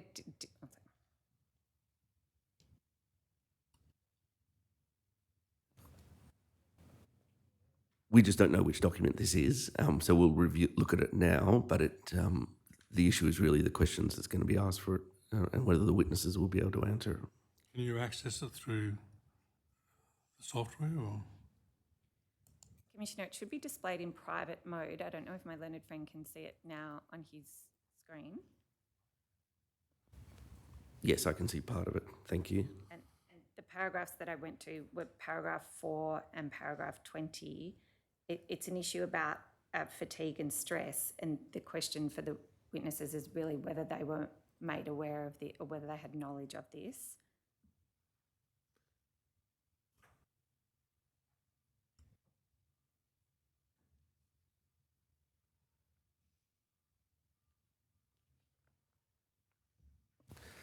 Thank you. I've taken instructions. Yes, if the witnesses are able to review this privately and able to answer the question, then we have no objection to that course. Thank you. Thank you. I'm grateful to my learned friend. Perhaps if we go, in fairness to you. How about displaying the document publicly? Are you comfortable with that? Without displaying the document publicly, yes. Without displaying, Because there are some claims over it, but not of the nature of the question being asked. can that be handled? Yes, thank you, Commissioner. Thank you. Can you see the document on your screen? I'll just give you the opportunity to read paragraph 4. Essentially, the point is issues about fatigue and stress. And this is at the Air Command Safety Board. So in the second sentence, fatigue and stress stand out as primary issues across the board. Not being able to identify the causes of that stress or what to do to solve the other underlying problems is of concern. And this issue was revisited again later in the minutes at paragraph 20 at 0245.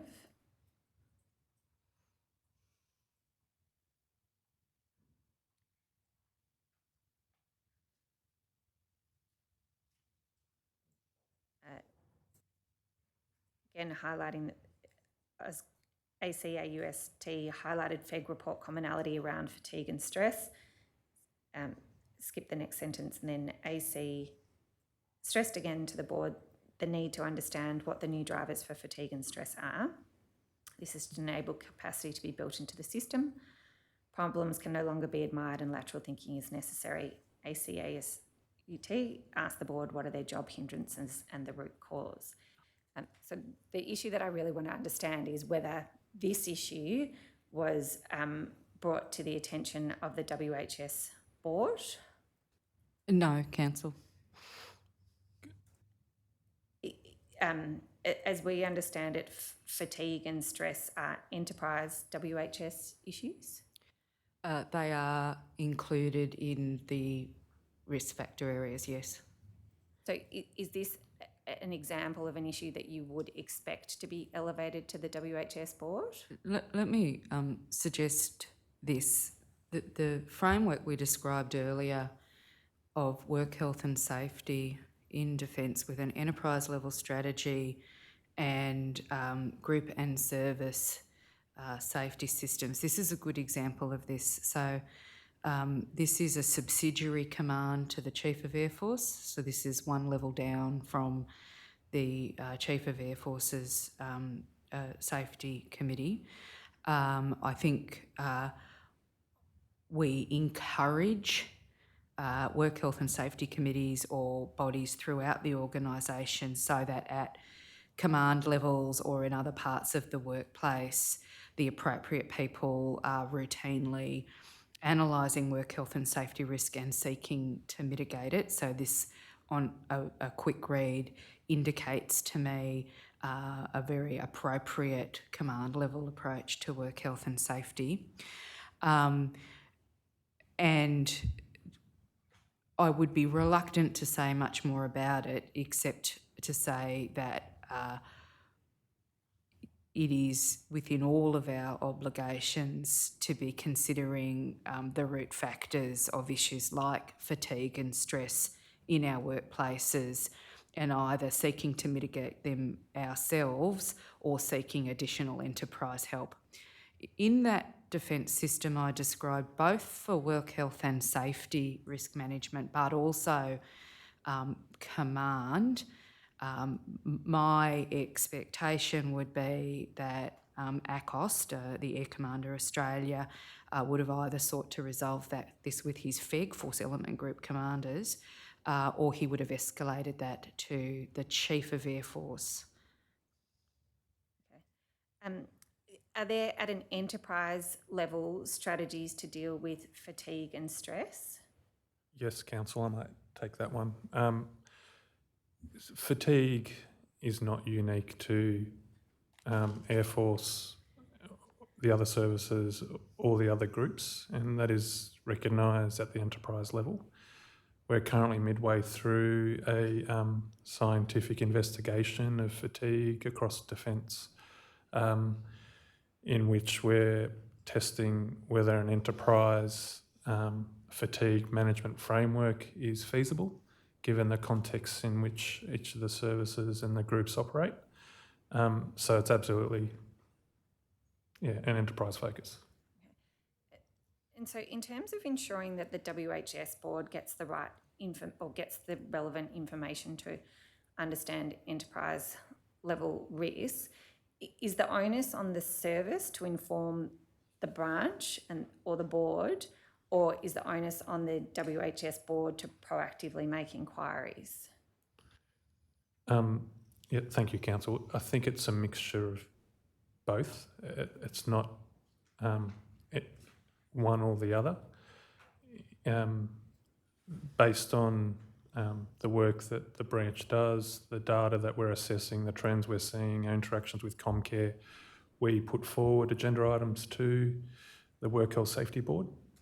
The Work Health Safety Board and through the chair and the discussions had at the board also direct the Secretariat to consider topics and boards for future meetings. And the groups and services also have an opportunity to provide items for the board. So it's a bit of a mixed bag. I understand. Could we go to paragraph 74 of this document, please, still in private mode?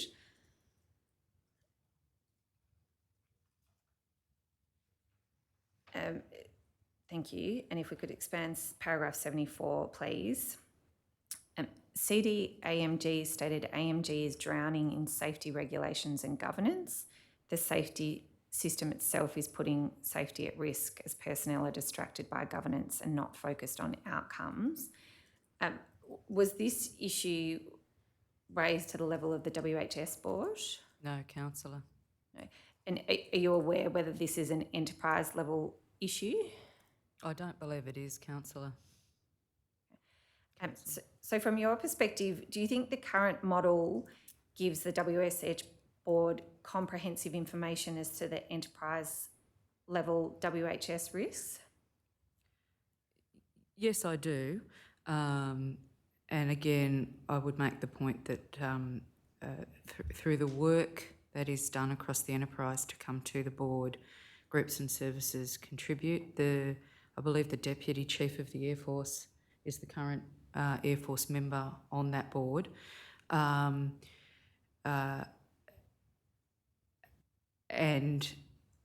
the enterprise level approach identifies those risks. They are directed from the Enterprise Business Committee, where the Chief of Air Force is a member and has contributed to the design and selection of those risk factors. So at an enterprise level, I believe that we have clarity that fatigue and stress are issues and that we need to work collectively on mitigating and reducing those risks. But do you accept, in the absence of clear escalation thresholds and visibility of safety discussions across the organisation, that the WHS board has limited capacity to form an accurate enterprise view of WHS risks? Council, I'll go back to my earlier response to say that the work of the board in setting the enterprise strategy and assuring its implementation and regularly reviewing data sets that indicate the health or emerging risks does provide an overarching view. And then it is to the obligations of each of the group heads and service chiefs to be monitoring that risk as it develops within their own context, and this would be an example of that. To the extent that there are numerous safety boards across Defence, and these do not consistently or routinely provide information to the WS board, don't you accept that the board can't reliably or accurately form an enterprise view if it's not getting the information from all the particular committees?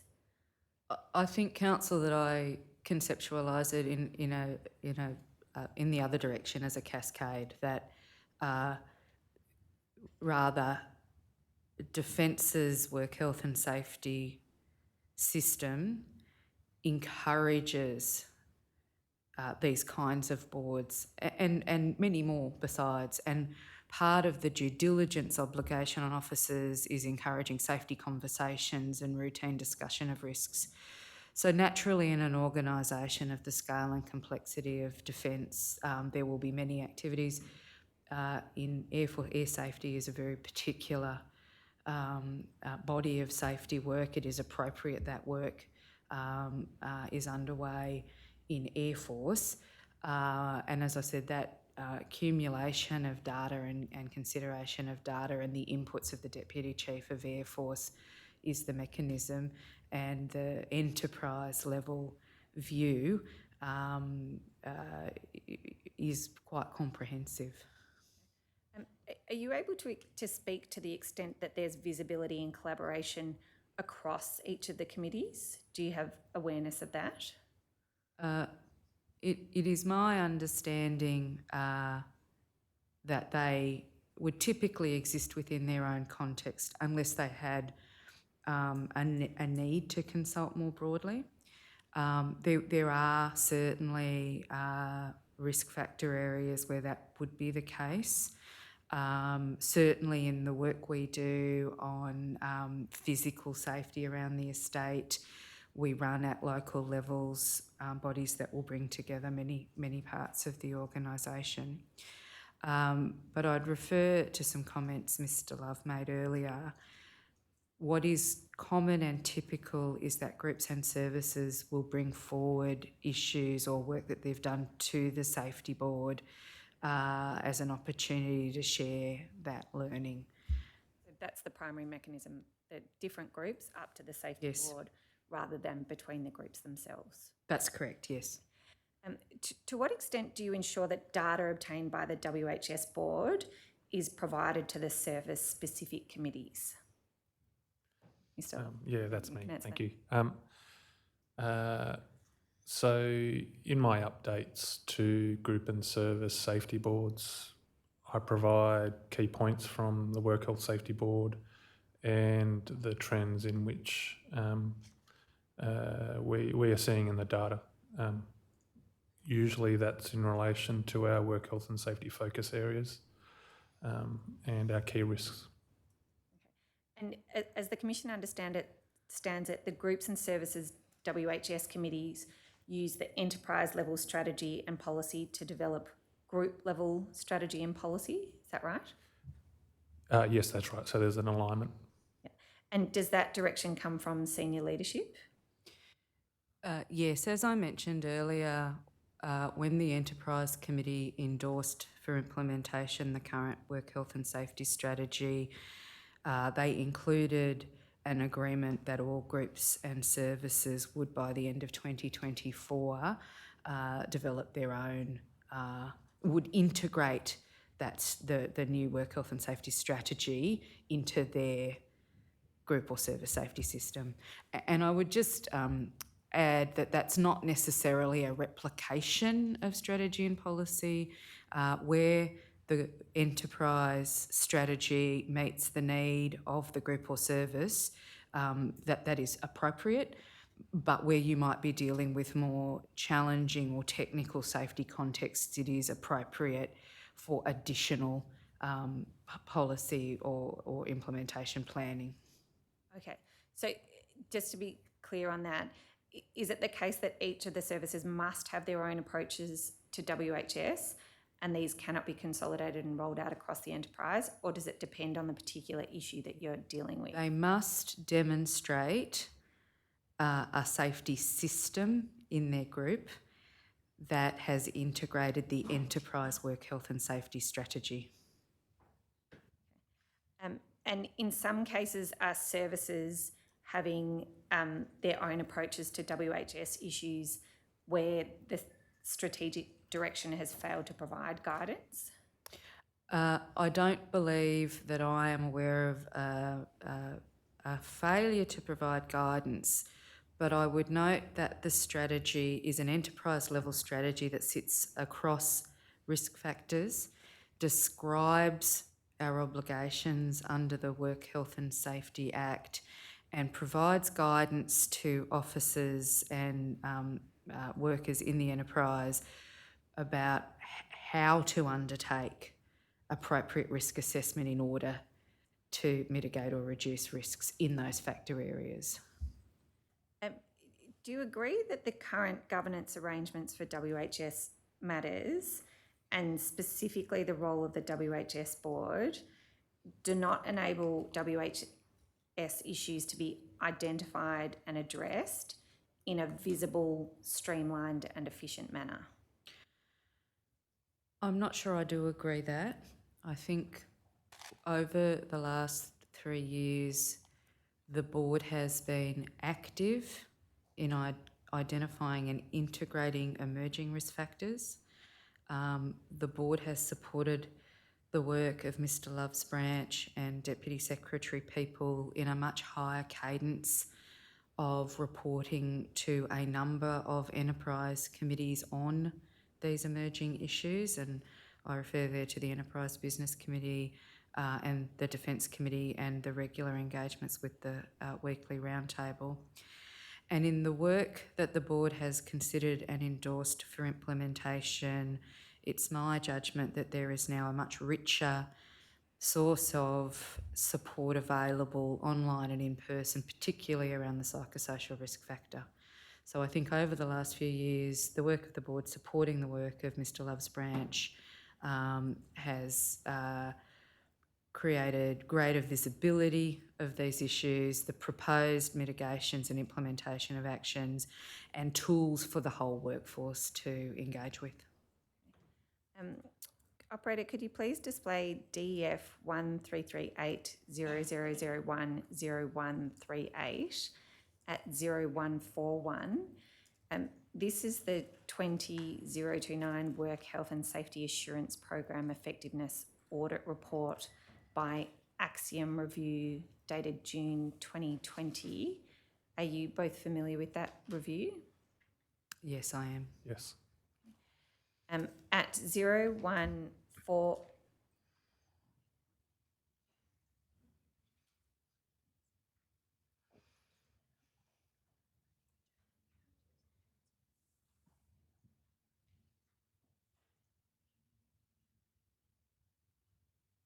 I'm sorry, we're just working out whether we adjourn, but I'm keen to use the last 4 minutes, if I may. If that otherwise, unless I'll keep going. At 0141, the Axiom Review found in finding 1, this is in paragraph 4, if we could please expand paragraph 4, WHS assurance activities are not planned or conducted with a whole of defence view. Based on what you just said earlier, is it your position that WHS assurance activities are now planned and conducted with a whole of defence view? Yes. Yes. And so could you just clarify how have the assurance activities changed since the time of the Axiom report? Yeah, I can touch on that briefly. So this report was, my understanding, from 2019, well before I was in the role.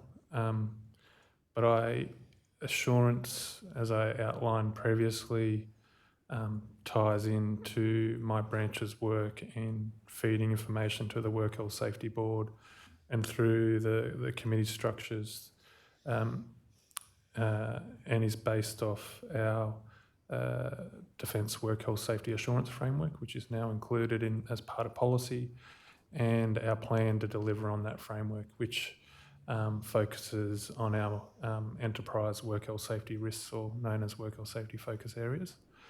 That work's underway, and it's complementing groups and services assurance efforts by providing that whole of defence enterprise view of assurance and work health and safety.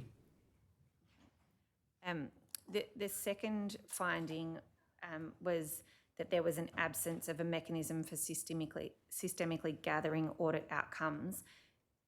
Sorry, I'll start again. The absence of a mechanism for systemically gathering audit outcomes inhibits reporting meaningful WHS assurance information at a whole of defence level.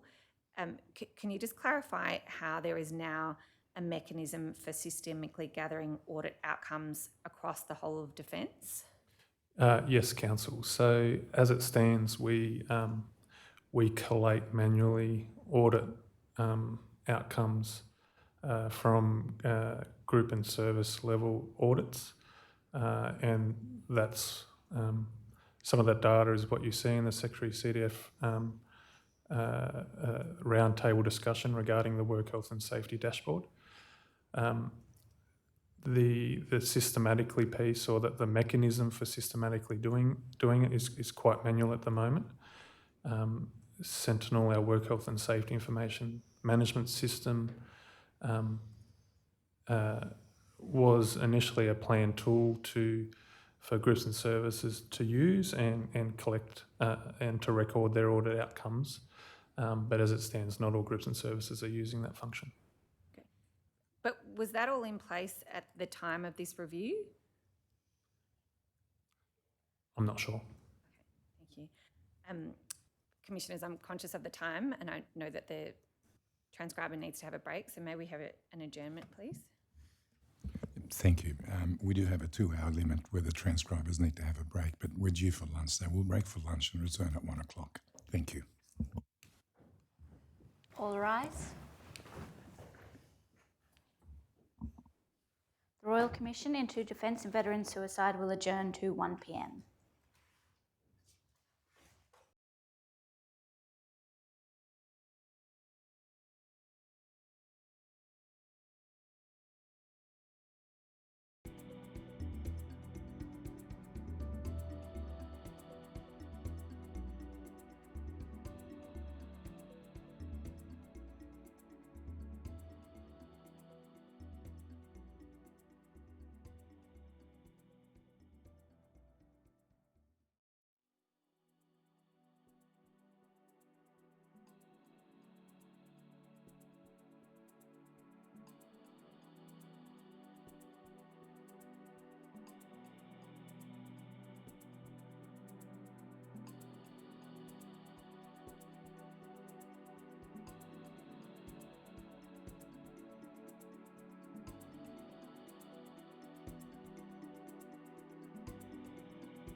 The Royal Commission into Defence and Veteran Suicide is now in session. Please be seated. Ms. Batten. Thank you, Commissioners. We've got a lot still to cover, I'm afraid, so I'm going to try and go a bit faster. Mr Love, you testified earlier that there is a work plan in place to address the shortfalls with the dashboard.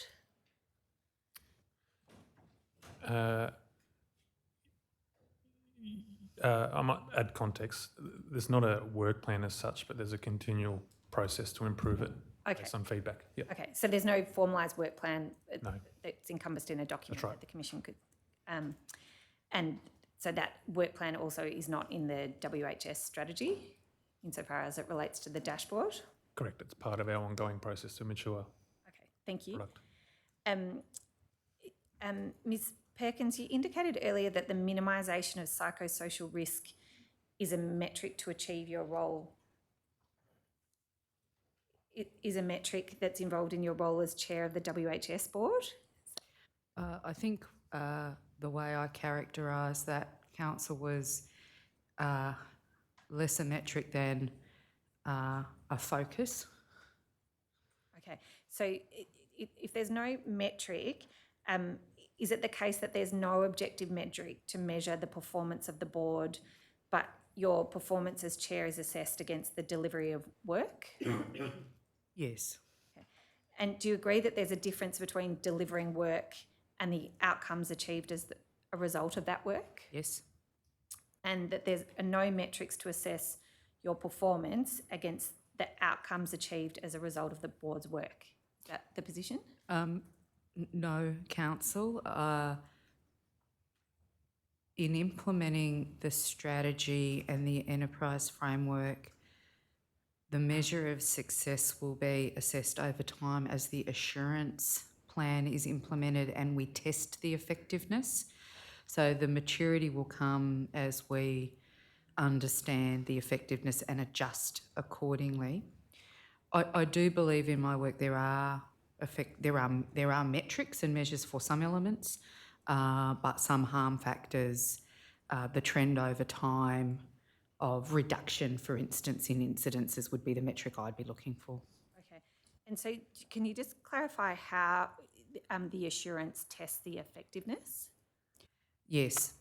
So we've designed, following on from the Axiom audit that you referred to in the previous session, in the new strategy, we've designed an assurance plan which is more specific. It's an annual plan that will test across the factor areas using a variety of methodologies, the effectiveness of implementation.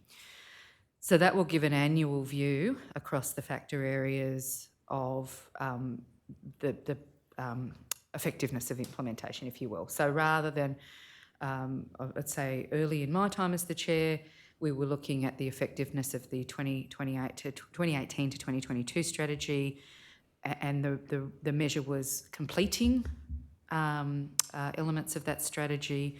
That's our measure. This will be an in-year assessment of effectiveness by factor area. And I don't want to get bogged down in the detail, but can you give us an example absolutely. of how? That just seems quite... Yes. So the assurance plan is quite tightly written.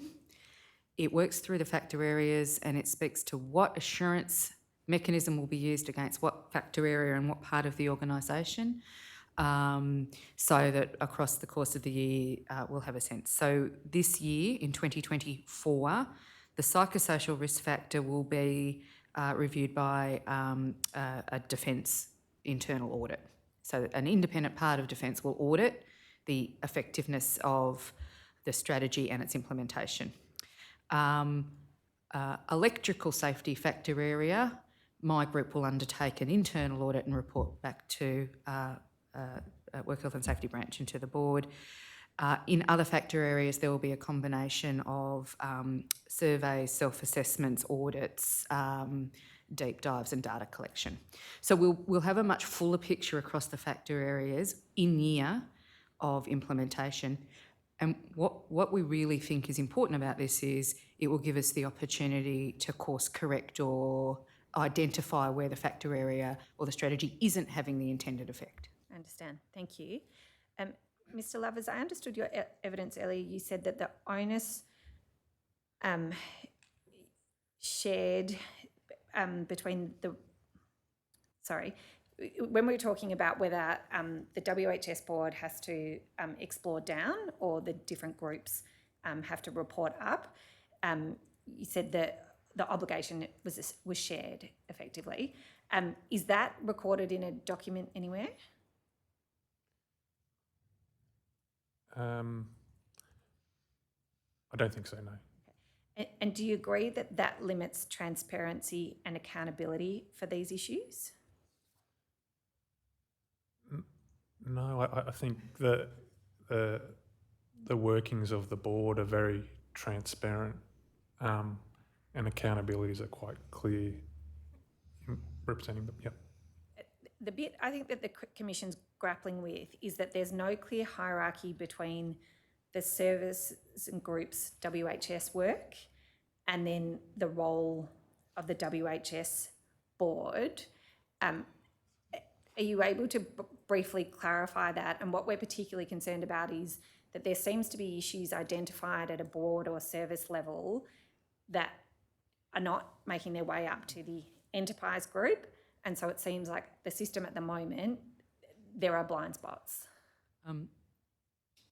Council, I will attempt to answer this way, that, and perhaps reflecting on the Air Command minutes you shared with us before lunch, in the obligations and accountabilities of officers of the PCBU, I think it is normal that all the risks in operating your business are part of your accountability, including your safety risks.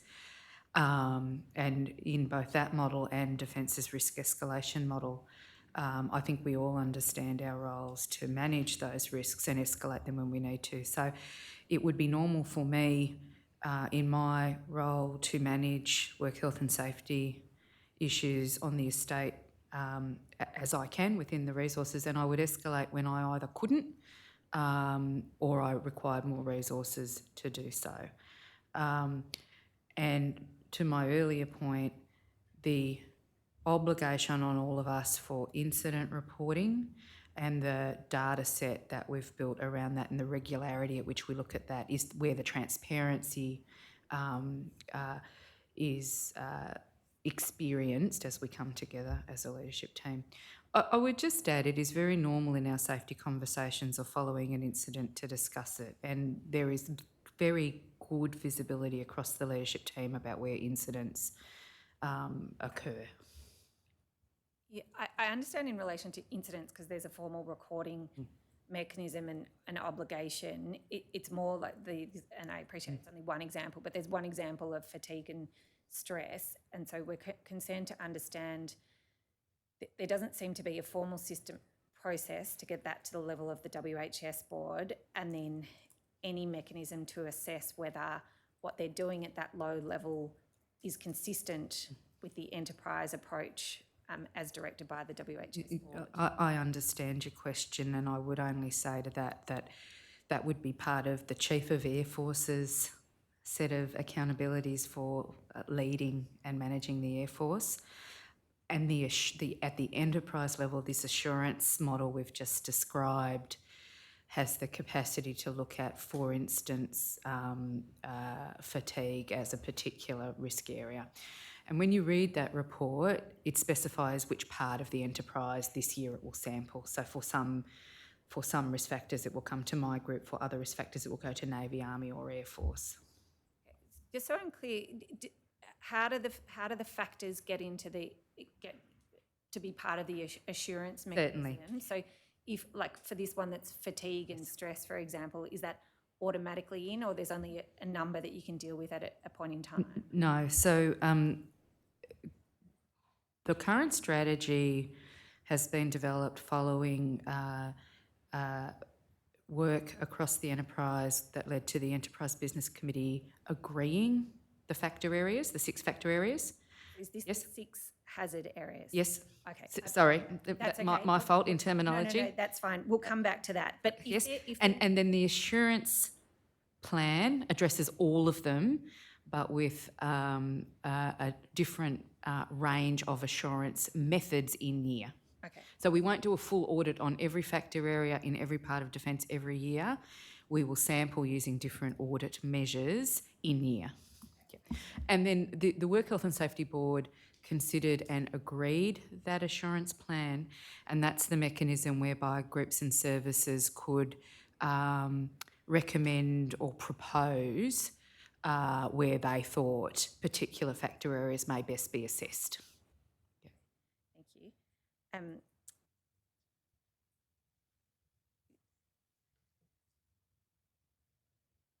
So just to confirm, the board doesn't have a proactive role in inquiry? No. As I understand it, Defence plans to refine WHS roles and responsibilities in financial year 26. Expand roles and responsibilities. Refine. Refine. As part of the Defence Work Health Safety Strategy, we are reviewing how the Defence Work Health Safety Management System operates generally in between the enterprise and groups and services, and that work is about to commence. Okay. And so what's the impetus for seeing the need to refine roles and responsibilities? The relationship between what the enterprise and my team does, what we focus on, and the work health safety focus and within the groups and services is a key consideration. Included in that is how risk is escalated through the organisation, how we govern, broadly speaking, work health safety in the organisation, what policy, how does policy tie together between the enterprise and groups and services? Are there any overlaps that have crept in over time? They're the types of things we'll be exploring. And so by the fact that Defence is seeking to refine roles and responsibilities in relation to WHS, does that mean that Defence accepts there's currently a lack of clarity in relation to WHS roles and responsibilities? No, I don't. That's not my view, no. I think it's healthy to review our approach with a certain methodology. Yep. Operator, would you please display DEF 133800010138 at 0145? This is the Axiom review again. And if we could go to paragraph 18, please.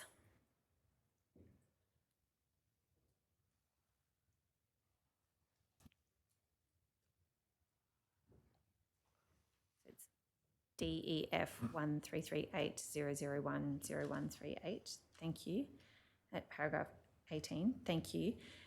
The Axiom review found groups and services had adopted individually tailored approaches to meet the work health and safety risks unique to their organisational practices.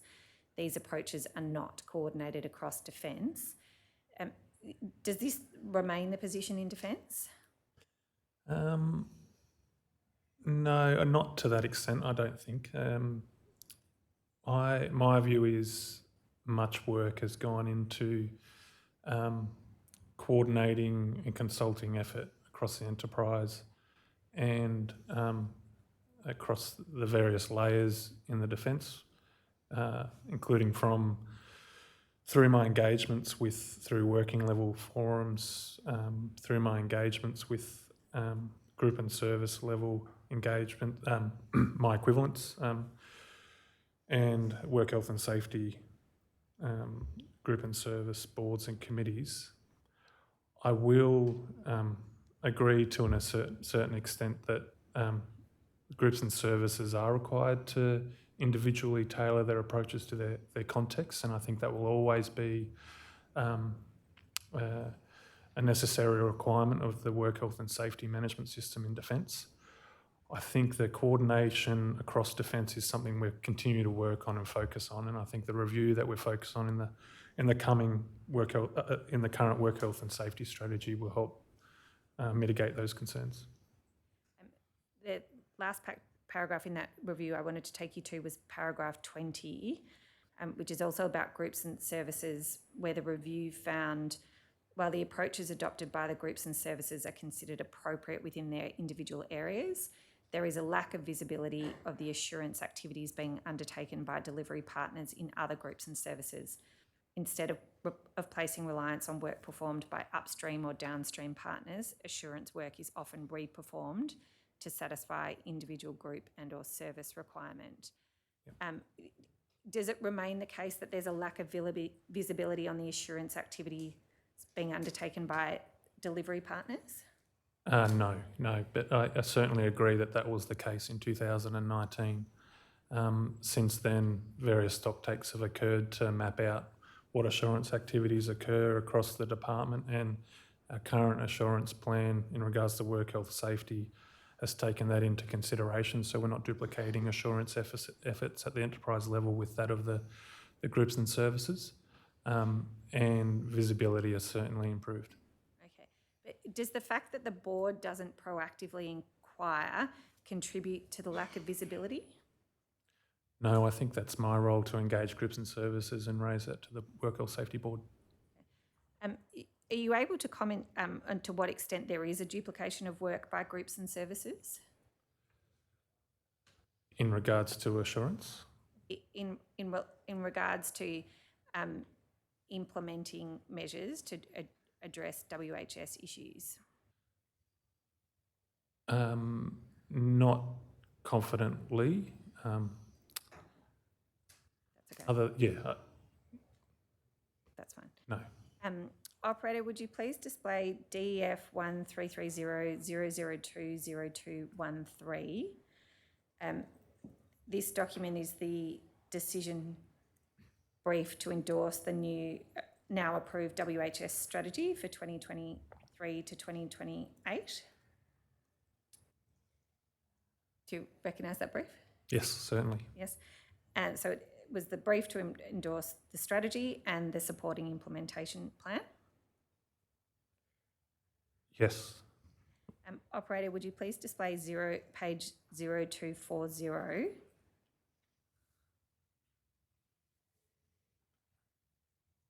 Do you agree that the implementation plan identifies 25 initiatives that seek to achieve the WHS strategy's key objectives? Yes. And at the bottom of the page, the table describes the key priorities that underpin the objectives. Yes. And I focus on 3, review of WHS governance framework. The table states this is a foundational piece prior to the review and update of the Enterprise WHS Assurance Program. This suggests that a review and update of the Enterprise WHS Assurance Program has not been undertaken as at the date of the implementation plan. Is that correct? Yes. And that's despite it being described as a foundational piece to the review of WHS governance framework? Yes. The context I would like to add, if that's okay, is this implementation plan has been underway for a number of months. Okay. But it's the Enterprise WHS Assurance Program has not been undertaken? No, it's underway. Underway. Okay. Can I turn to the issue of the mental...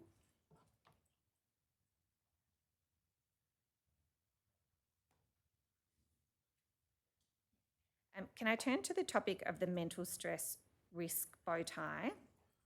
And just first, I'll just give you some context. On the 22nd of January 2020, the Defence People Group presented the biannual Enterprise Work Health and Safety Risk Report to the Enterprise Business Committee. The risk report contained data from Defence's Work Health and Safety Incident Management System, Sentinel, to illustrate the incidence of WHS within Defence. That's both ADF and the department. I take it from what you've been saying today, you're aware of that? Yes. And in the first half of 2020, the board agreed to 6 hazard areas for focus. And in June of the same year, the Axiom review was produced. That's the context. So is it fair to say that in that period, there was a degree of focused attention on the need to better understand WHS risk factors? Yes. Yes. And did the Axiom review findings and observations inform the way each focus area was later investigated? I'll defer to John. I was not on the board or a deputy secretary at that time, so not in the EBC. I also was not in my role as at that point, but my understanding is the AXIM report did not dictate the way in which we explored those work health safety focus areas. But did it inform the way you explored them? Yes. Two of the hazard areas of focus were mental stress and body stress. Yes. Operator, could we please display DEF 1221 001 093? Thank you. 0394 at 0398. The page is there. This is the completion report. A mental stress focus group was formed in November 2021 to develop an improved shared understanding of workplace psychosocial risks and hazard throughout Defence. Aware of that context? Yes. And the mental stress focus group, which we understand had representatives from across the enterprise, held a workshop on 1 November 2021 and developed a risk bow tie to explore enterprise level risk causes, controls and consequent factors for mental stress. Correct. And we note that representatives from each of your respective branches attended the focus group. Are each of you aware of the mental stress risk bow tie? Yes. Yes. Operator, could we please display DEF 1221 0001 0934 at 0939? Thank you. The second paragraph at 3.2, halfway down the page, sets out the outcomes of the risk bow tie. We might, just to make it simpler, highlight the rest of the page as well, if we could please expand. So for all of 3.2, thank you very much.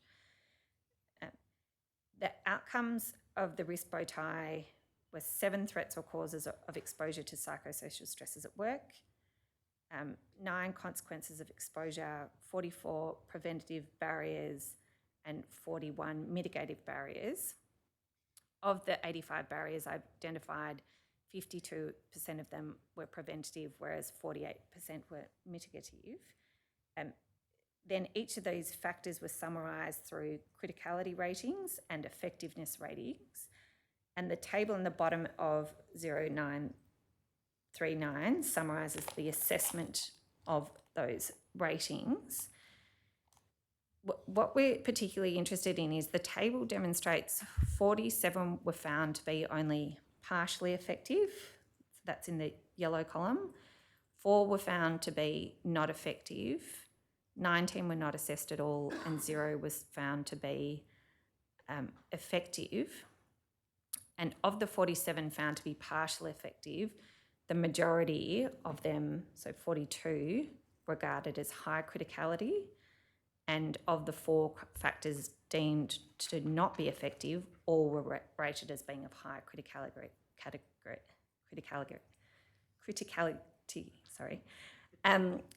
Do you agree that this paints a concerning picture about the enterprise's ability to respond to psychosocial risks that the bow tie identified? I might start if that's okay. Yes and no. I think that this work was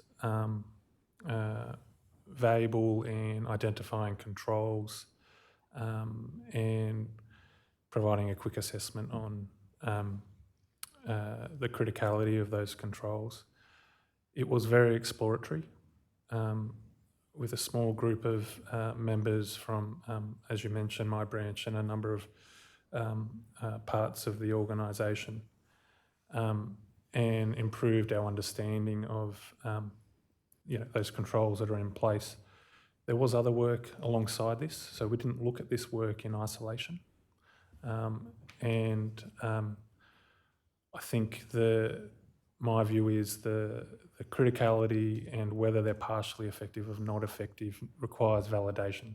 The controls that are in the bow tie complex, are delivered in different parts of the organisation. For example, one control is the health system that's assured by Joint Health Command, and I think it was unfair that they provided a criticality or an assessment on the health system based off a short meeting. So I guess with a bit of caution, the ratings do require validation. So I just wanted to mention that. Yeah. Do you agree that this highlights the need to improve Defence's capability to respond effectively to psychosocial risks? Yes. And do you see this as a role for the WHS board underpinned by the branch? Yes. I just want to take you to the conclusions, which are at the next page, 0940. And if we could please expand 3.3. Thank you. The bow tie resulted in the identification of gaps in the assessment of preventative and mitigative control types and their effectiveness. And the dot points are listed there. Are you familiar with those dot point findings? Yes. Do you agree with those conclusions? Yes, to the certainly, with the caveat that it's referring to the content regarding psychosocial hazards and risk and improving the organisation's understanding of the that particular hazard. You mentioned before about controls. Are you able to tell the Commission how many controls you have in place now for WHS in relation to psychosocial risks? The challenge with, not specifically, no. The challenge with answering that question is that there's layers of controls in the organisation managing psychosocial hazards and risk. There's a number that sit at the enterprise level, and there would be a number that sit within each service and group. Okay. Sorry, I should have specified. I was really interested in at the enterprise level. Are there a number of controls at the enterprise level? The two primary controls in which we manage work health and safety enterprise risk is our work health safety strategy and its implementation, and our mandatory work health and safety training. Both have a focus on psychosocial hazards. So there's two primary controls. Okay. Just going back to the mental stress focus report, at 0935, the mental stress focus group identified 6 opportunities for improvement. Those dot points there. You're aware that the focus group identified those opportunities? Yes. Okay. The findings of the bow tie and the bow tie extended analysis was summarised in the completion report. On the Commission's review of the completion report, the risks identified in the mental stress bow tie and the mental stress risk bow tie extended analysis are not clearly outlined in the completion report. Do you agree with that assessment? Yeah, yes, to an extent. The work was very exploratory and gave us a bit of understanding of the psychosocial hazards and risk and what the gaps were at the enterprise level. And in the completion report, it identifies at a high level the findings of the bow tie, but it doesn't contain any identification of what the actual 85 barriers or controls are, what meaning was given to each of the ratings characterised, allocated to each barrier, why certain barriers were not assessed, any specific next steps or action items to take in respect of each of the barriers and their ratings, or any discussion of ongoing data management. Would you expect that kind of detail to be in a completion report? Not for this exercise. That was not the purpose of the work. The work followed the introduction of work health safety focus areas in defence, and the Tiger team were tasked with reflecting on and performing the bow tie deep dive, and a number of discussions over a number of months to document that, bring it to the board to improve our understanding of those particular hazards. But doesn't that need to be contained in the completion report for the board to be able to understand what the Tiger team found? I think not necessarily. I think it would have improved.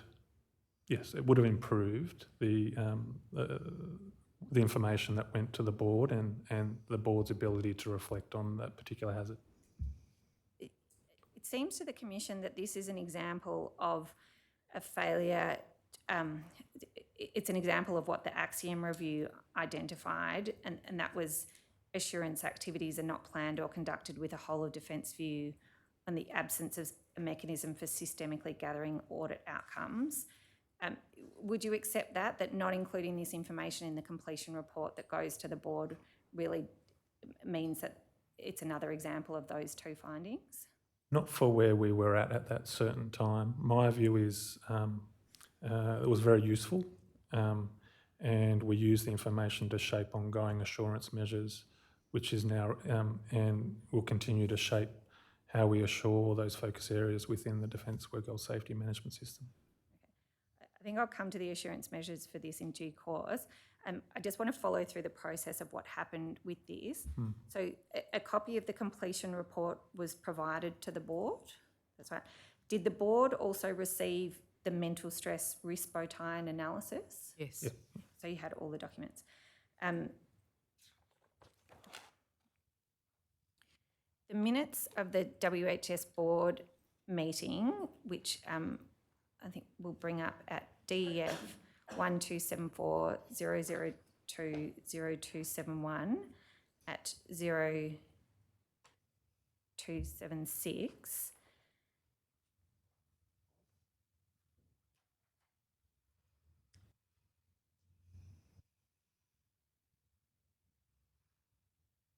Sorry, operator, would you please display DEF 1274-0002-0271 0276?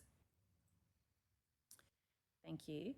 And if we could please expand agenda item 6 to the end of the action item. Thank you very much.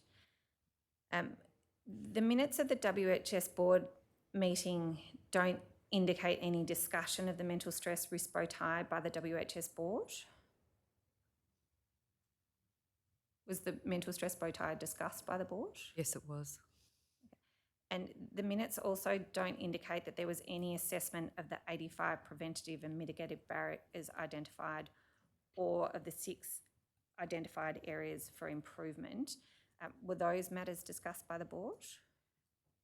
They were, although not in detail. And my recollection of the discussion of this and other focus areas was that it was lively and sought to integrate different views of the work and how we might take it forward in developing the strategy. I think the intent of the work, which had a number of factors, including the workshop that led to the risk bow tie, also included review of work underway and a number of other analytical methods, was not universally accepted by board members as being helpful in moving to an enterprise implementation around this risk factor. And hence the action that there was a need to consult further, not about the risk bow tie itself, but on how we develop the focus area for development of an enterprise strategy and implementation approach. Can you explain further on why it was viewed as not helpful? You've got a Tiger team that's gone out and investigated, you've found these barriers and made assessments about the effectiveness of them. Just don't quite follow why that isn't used as your base to inform action going forward. So my recollection is there were 2 issues at play. The first would be working through with the organisation. If I might just step back a bit, in risk and risk analysis, there are a number of tools that are used. There are a number of tools we use in defence. The risk bow tie is not as commonly used, and I think there was an issue around the strength of the analysis. The understanding that I have, and that was discussed at the board, was the risk bow tie workshop was a relatively brief activity, and were you to use it as the basis of a detailed risk assessment to shape up the factor areas, you would need, as John said, greater validation of that work.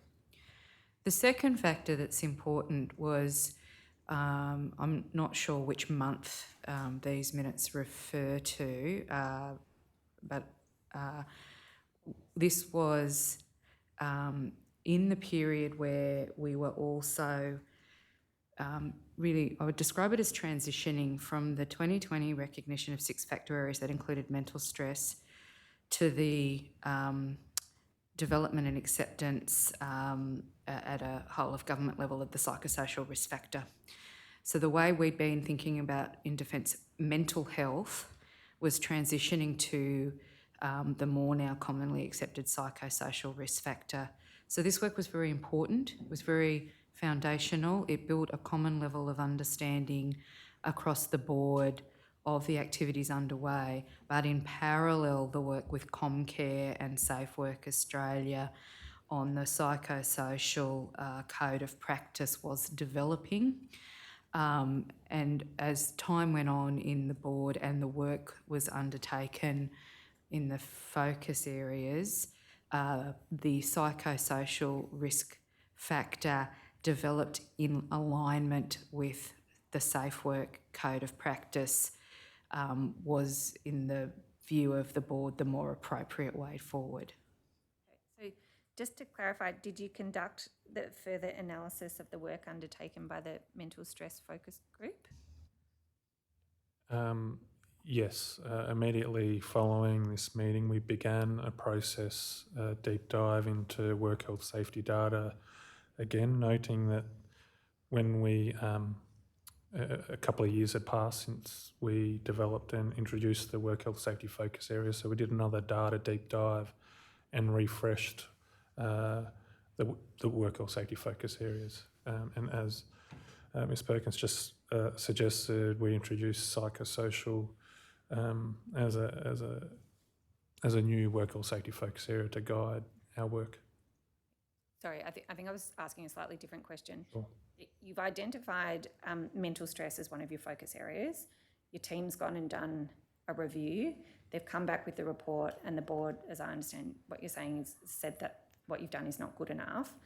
And then from what you've just said, you've gone back and then re-identified focus groups. What I'm concerned about is what's done to validate or ensure that the psychosocial risk factors and barriers where they've been assessed as not effective, what's done to further validate, if that's what required, that to ensure that the board is informed and that work is undertaken to address those? Sure, I understand the question, thanks. So following this, we have taken regular data deep dives regarding psychosocial to the Work Health Safety Board. That's generated discussion and action across the groups and services, and our assurance plan assures the board that those actions have had an impact on the defence work health and safety system. So we have matured our thinking since this work and continually take psychosocial related data, information, actions, initiatives to the Work Health Safety Board and assure it. You have I'd just like to clarify something as a novice in respect of mental stress risk bow ties. I've been sitting here trying to find out about them, and one definition I've come across is the bow tie risk management methodology is a diagrammatic illustration of the hazard, the undesirable event, the trigger events / threats and potential outcomes, and the risk controls put in place to minimise the risk. That's right. Is that an adequate description? Yes. Thanks.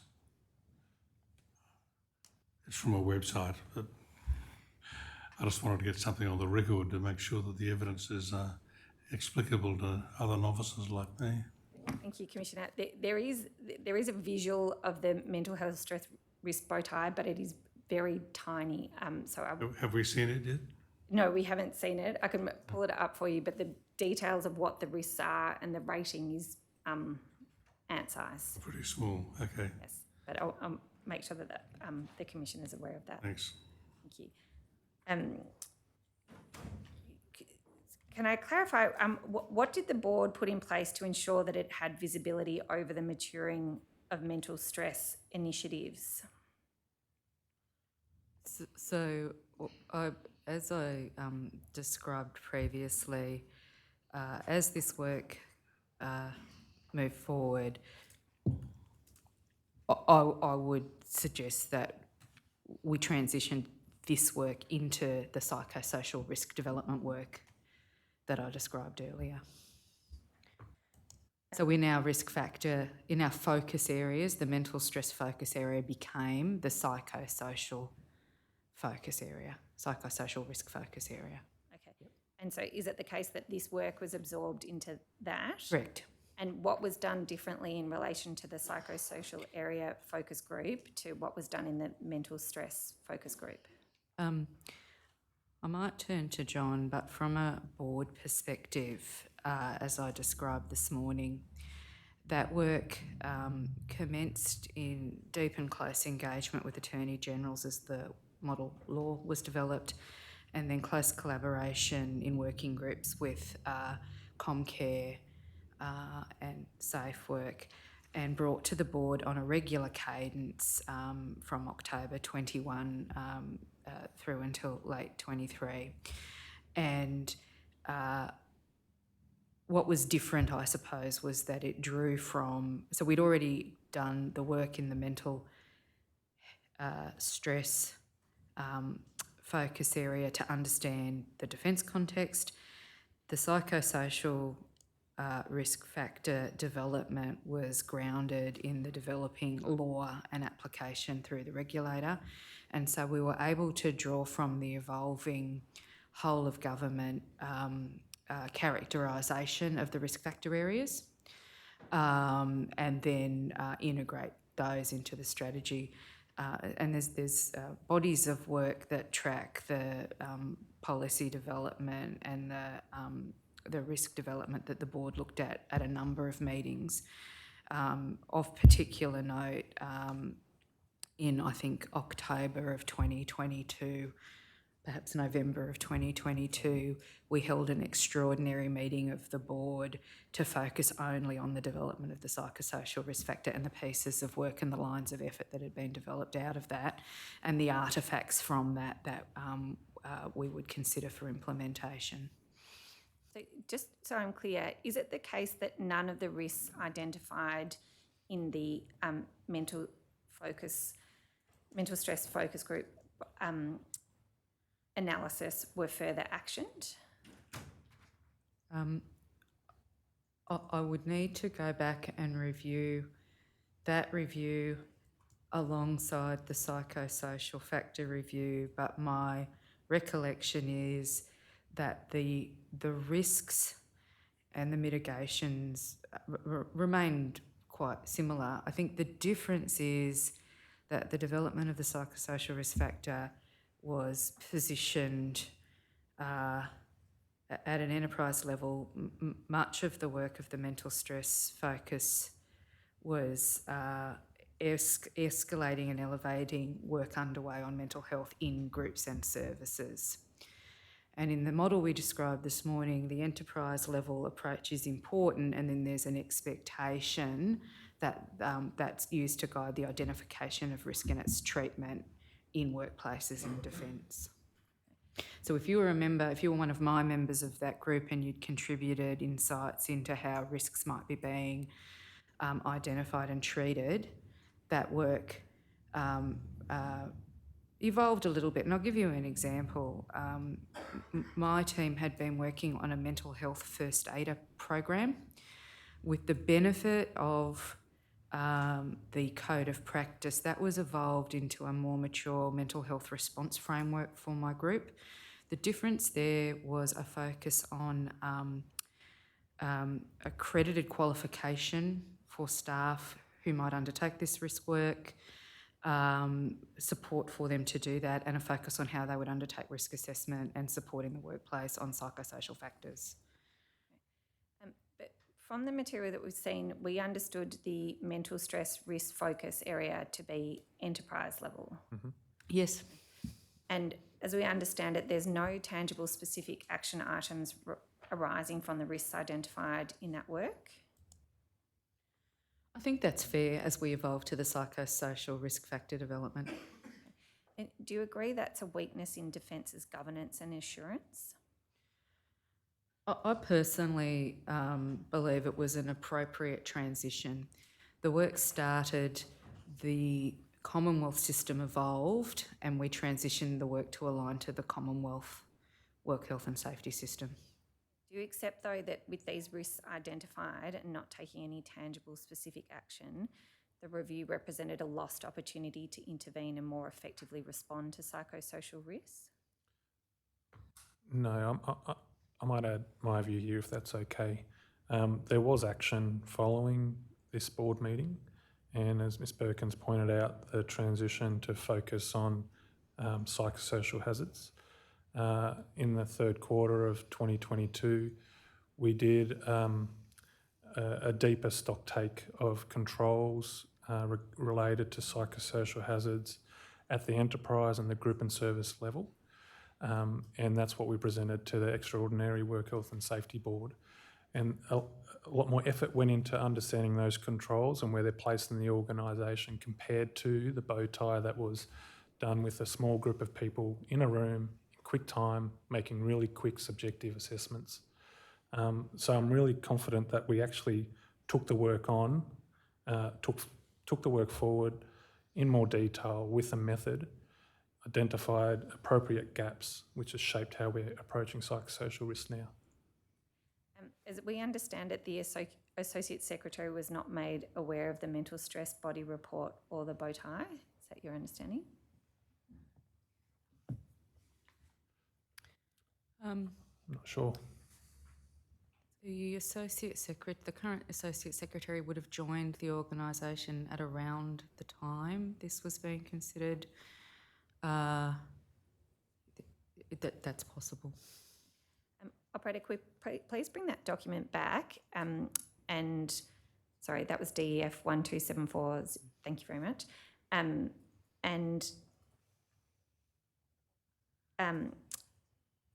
Paragraph 53, Mr. Love, you sought acknowledgement from the board that the reports have been completed and endorsement to pull recommendations into the WHS strategy. Yes. Why was the decision made to pull recommendations into the WHS strategy? Thanks, Council. The Work Health Safety Strategy is the guiding leading document that shapes the work of the branch and gives me authority to progress work in alignment with that strategy. So that was the recommendation I took to the board. The latest version of the Defence Work Health and Safety Implementation Plan the Commission has received contains no specific reference to mental stress. And as far as we can tell, the strategy doesn't contain any reference to mental stress either. Assuming that's right, how have the specific findings of the mental stress review informed Defence's prevention and mitigation of psychosocial hazards? Can I clarify, Council? Are you speaking of the Work Health Safety Strategy ending in 2022 or the new? The new one, the 2023 to 2028 one. Yeah, thank you. So we've been really deliberate actually in calling out psychosocial risk and hazards in the strategy as a particular focus and the relationship to the mental health and wellbeing strategy as we understand the nexus between the two. It definitely refers to psychosocial risk, but it doesn't specifically refer to mental stress. And as we read the minutes, that the plan was to pull the recommendations into the strategy, and we're just trying to understand what specifically happened to mental stress and how the findings of this mental stress review have informed defence, prevention and mitigation of psychosocial hazards. Sure. I think this is a matter of terminology from my perspective. The mental stress terminology in the analysis we were doing there shifted to psychosocial and psychosocial hazards and risk. So that's what has moved into the work health safety strategy. And that was all in line with the release of the model laws and interactions with Comcare and common language that was used inside and outside of the department. Okay. But mental stress is obviously a particular form of psychosocial hazard. Is that a question? Yes. Do you agree with that? In terms of hazards, I don't think mental stress is in the technical sense considered a hazard, a psychosocial hazard.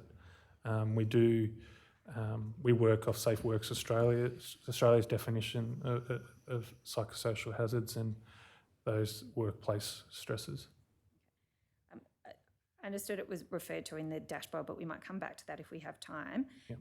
Operator, would you please display DEF 116700000064 at 0881. This is the Safety Manual Defence Work Health and Safety Risk Management Process.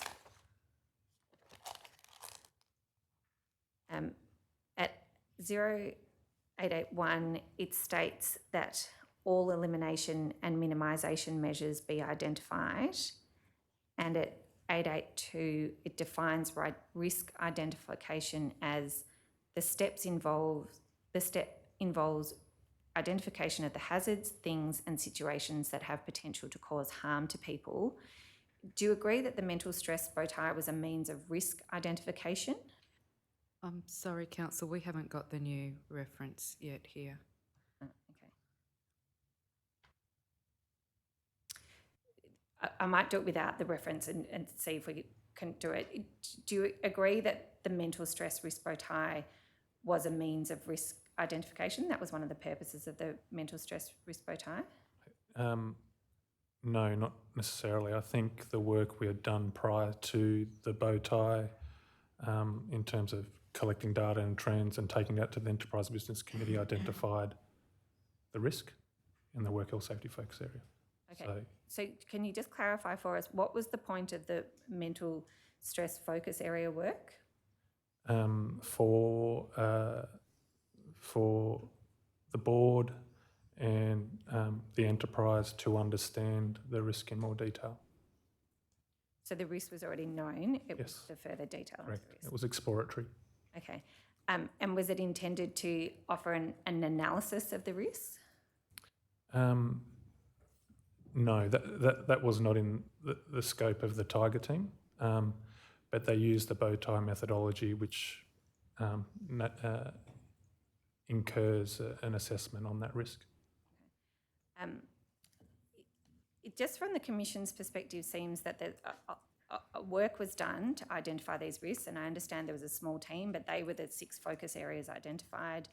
That was the work that was undertaken. There were a whole lot of risks either identified or further articulated, and assessment of effectiveness of controls identified, but no specific action seems to have been taken in relation to all of that work, and it's just rolled in to the more general psychosocial work and effectively psychosocial risk work and effectively starting again.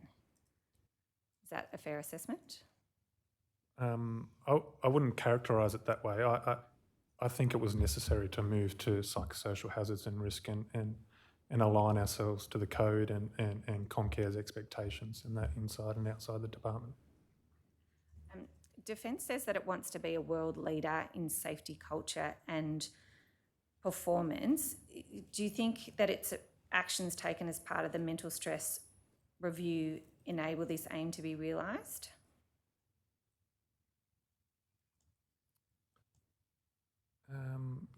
No, not at all. No, not it's too specific, I guess. Yep. Can I turn more generally, and thank you, can take those documents down. Can I turn more generally to psychosocial risk factors?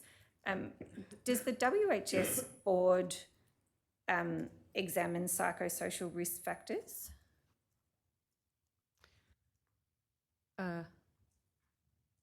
In my time chairing the WHS board, we looked deeply at the legal definitions, the code of practice, and the work done in defence to develop that into a defence psychosocial risk factor area.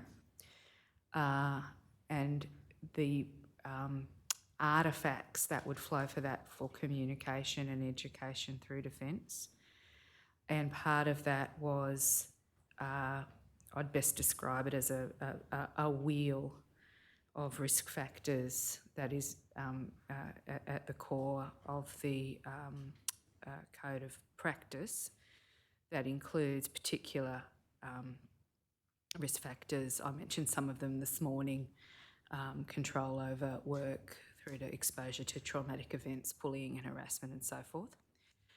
And separately, as we reviewed on a regular basis data and analysis of trends, those factor areas are featured in what the Work Health and Safety Board was reviewing and in the dashboard or scorecard. So, yes.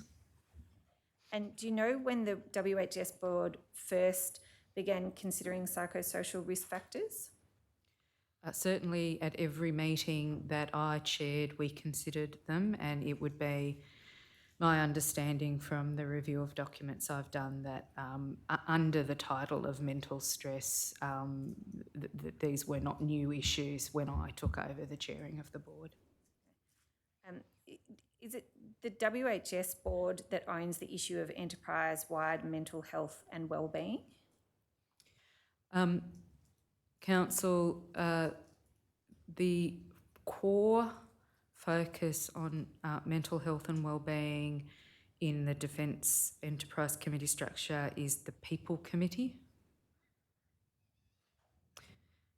And so what is the WHS board's responsibility relative to the People Committee in relation to enterprise-wide mental health and wellbeing?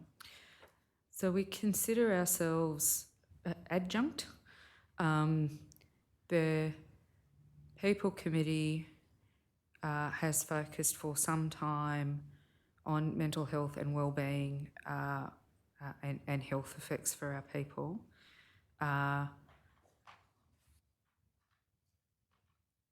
From time to time, those issues are briefed to the Work Health and Safety Board.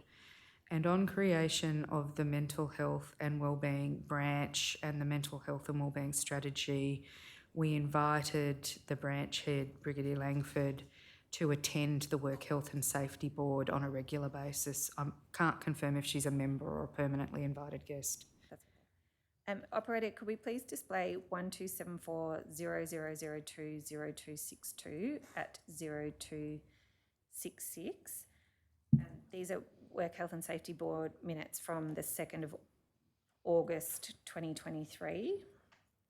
And if we could please expand paragraph 29 or 20.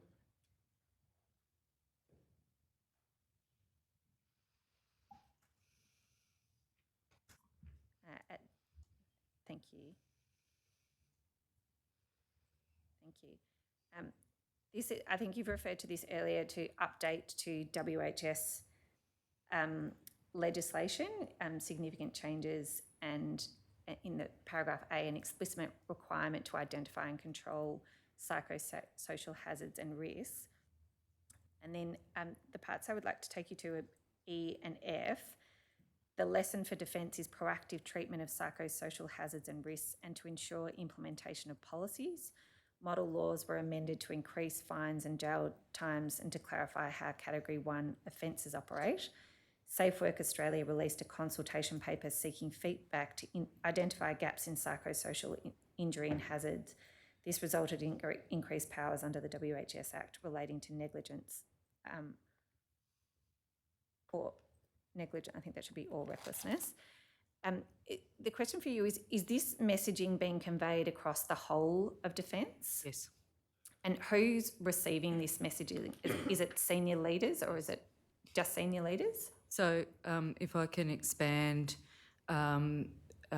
this was a matter that was included in the monthly discussion at Weekly Roundtable. As we canvassed this morning, Deputy Secretary People would bring the scorecard, but we would have an exchange of the issues and trends. I would routinely at that meeting and in that discussion speak to the work we were doing in the board and on the psychosocial risk factor.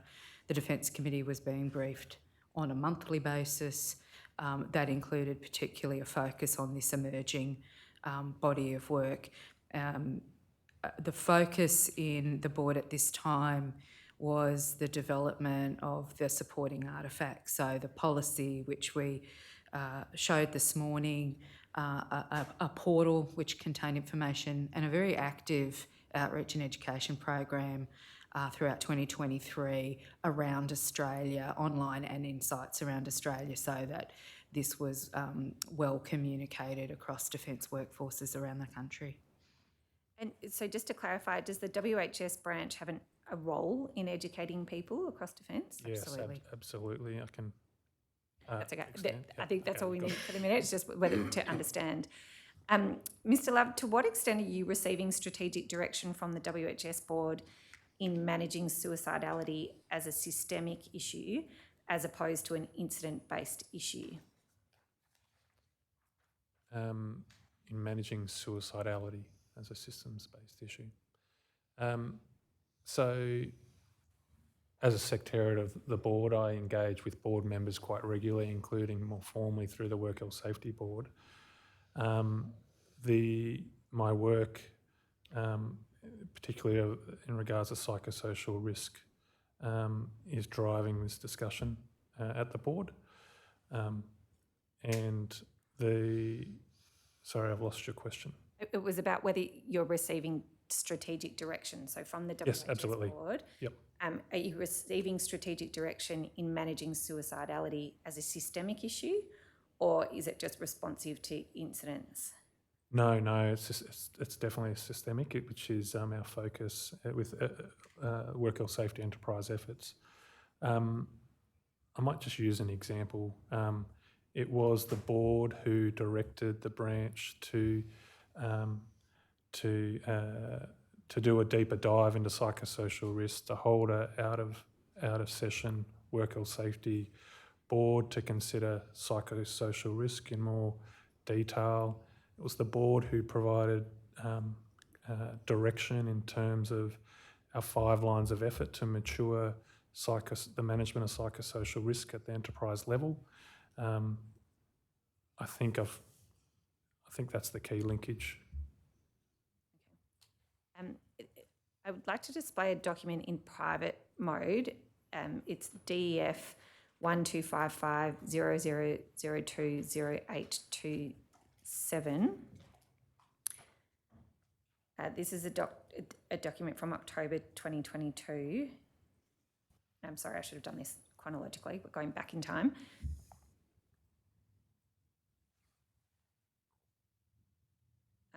If it's in private mode, I'm not sure if there's any issue with me reading it out, so I might just direct you to parts rather than read out. It's at 0828.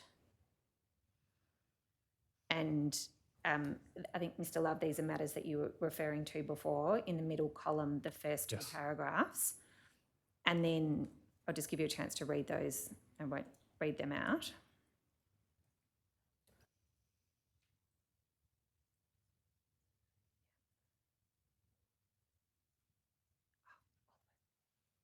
Yes, thank you, Council.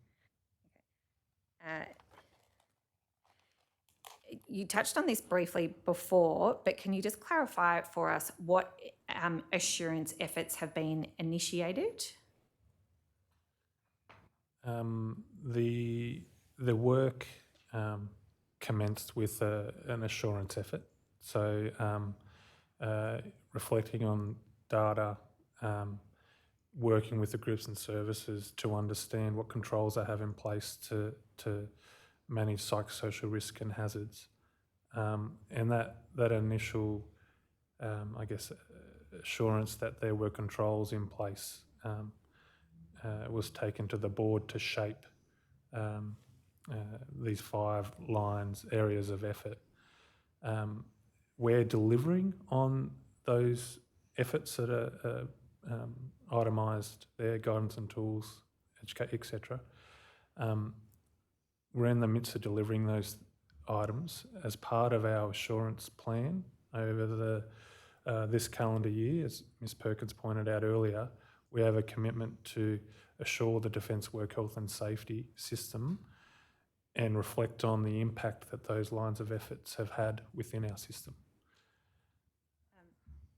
I just don't quite follow what the assurance involves as distinct from what was done in the mental stress focus area. So that it's quite transparent and you can follow what they did, and they identified particular risks and they identified barriers and they made an assessment about the effectiveness of those barriers. Can you just try and give us a little bit more context about what the assurance looks like in relation to the psychosocial risk areas of effort? In this calendar year 2024, in the assurance plan for the psychosocial risk factor, it will be a defence audit. So by the independent defence audit team will undertake an audit. Okay. So there'll be an independent audit of the... Okay, and so that will occur in the future? It will occur in this calendar year. Okay, but so far, have there been any assurance activities? Yeah, there has. There was an audit taken by our audit division. I can't recall the year. It was either early last year or late the year prior. That did an audit on the Defence Work Health Safety system at large, and psychosocial was a key component of that, with a number of recommendations that fell out of the audit report. One of them was the development of a psychosocial risk policy and strengthening that within SafetyMed, which we did do so. Another recommendation was the improvement within the Sentinel system in terms of capturing psychosocial related hazards, which is a tick, an option when you're completing a work health safety incident in Sentinel.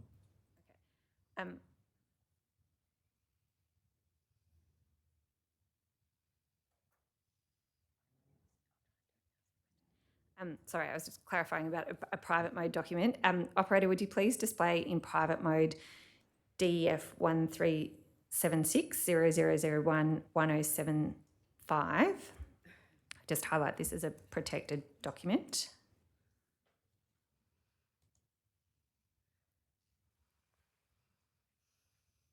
Thank you. Are you familiar with this document? I am. Okay. The only issue that I really want to understand is whether you're able to say what controls are in place to manage WHS risks, and we're particularly interested in mandatory controls. Thank you. This is where I will own to you that our accountabilities are split. So the Defence Enterprise Risk Framework has risk stewards. Deputy Secretary People is the risk steward for work health and safety. If we bring the document back up, that might help. I am the risk steward for security and the risk steward for the estate. Deputy Secretary People would have brought forward the risk framework for work health and safety to this committee. I would need to refresh myself of the papers that went to that committee to speak in confidence to the controls. I can add, perhaps, if that's okay. So yes, as Ms Perkins points out, as part of the Defence Risk Management Framework, work health and safety is considered an enterprise risk alongside other risks at that level. The two primary controls in which are measured and reflected in an ongoing sense through the Defence Committee structure is the Defence Work Health Safety Strategy and Defence Work Health Safety Mandatory Training. That answers the question, I think. There's two. Thank you. With the training, how do you know that the control is effective? How do you know that the training's effective? In terms of we have an understanding of who's completed it and when and how many. In terms of effectiveness and the impact on the Defence Work Health Safety Management System, I don't think we do know. Do you know whether the training is directly contributing to change in the workplace? I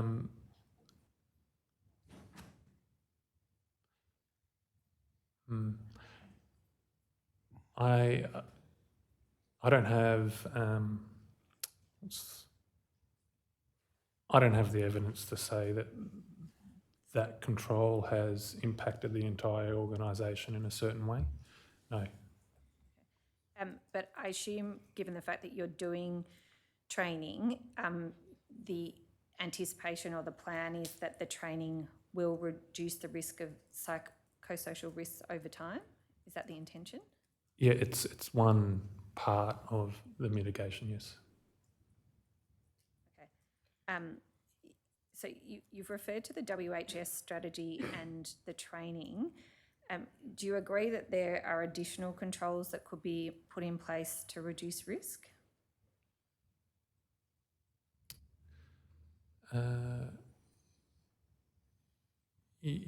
Yes. And what, in your view, has been limiting Defence's ability to be more proactive in identifying and managing psychosocial hazards and risk? I think the challenge with psychosocial hazards and risk is the ability to measure it. And I think it's quite hard to measure at the enterprise level against the Safe Work Australia listed hazards. I think what we have done with the work health safety focus areas, though, is elevate those into the Defence risk management framework as a consideration and ongoing against our enterprise work health safety risk in a more formal sense in the last year. But I think measurement, data, and is a key challenge in understanding the risks. In your experience, has culture been a key challenge in identifying and managing psychosocial hazards and risks? No, I can't categorically suggest that culture's impacted psychosocial, no. And are there any issues in relation to capacity, Defence's capacity in terms of expertise or personnel in being more proactive in identifying and managing psychosocial hazards and risks? No, it's my view that work health safety is absolutely prioritised in the department, and our senior leaders are prioritising the education, the knowledge, the uplift of knowledge across the department in relation to psychosocial hazards and risk. I don't think that's a barrier. From what you've said, I understand that you, at this point, you don't know whether your controls are effective. Is that fair? No, I mentioned that I didn't have work health safety mandatory training. It was hard to understand the exact impact of that across the broader organisation. But I think our work health safety strategy, which is the other control, we have an implementation plan with measures and outcomes attached to that. And I think there's a better understanding of the impact that that's had on defence. Just with the strategy, what's the measure of whether the implementation plan's effective? How are you assessing that it is minimising psychosocial hazards and risks? Specifically psychosocial related hazards and risk. The last strategy, I wouldn't be able to tell you that link.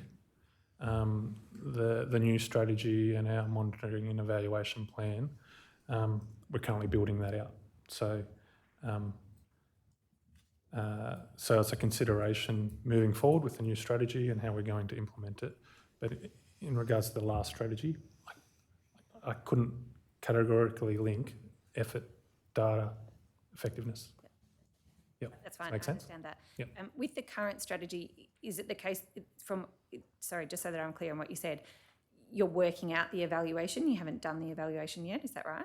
We have a plan in place Yeah. and a method to do so, but it's not done yet. Okay. So just so I'm clear, as I understood your evidence, you've got the training, you've got the mandatory training, but you don't know whether it's effective in minimising psychosocial hazards and risks. That's right. And you've got the 2023 to 2028 WHS strategy, which expressly deals with psychosocial risks. You've got an implementation plan, but you are yet to evaluate the effectiveness of that implementation plan. That's right. Okay. So at the moment, as I understand it, you don't know whether your controls are effective. Is that fair? As a collective, perhaps, yes. Do you have an idea in some form other than as a collective? So, no, I paused. The services, groups and services have a number of controls that they assess and evaluate. But I guess at the systems level, Enterprise level. yeah, I think we haven't hit that yet. And so if you don't know if your controls are effective, how are you confident in your assurance activities? Thanks, Council. The purpose of the assurance program is to understand the effectiveness of our effort in the system. So the commitment to assure psychosocial will assist us in understanding the effectiveness of our efforts. Is it fair to say at this point, Defence as a whole lacks strategic direction in dealing with suicide and psychosocial factors as a systemic issue? No, I don't think that's correct. And why do you say that? Because of the discussions I've had with senior leaders across the department and the focus and commitment to supporting this Royal Commission. Based on oral discussions with senior leaders?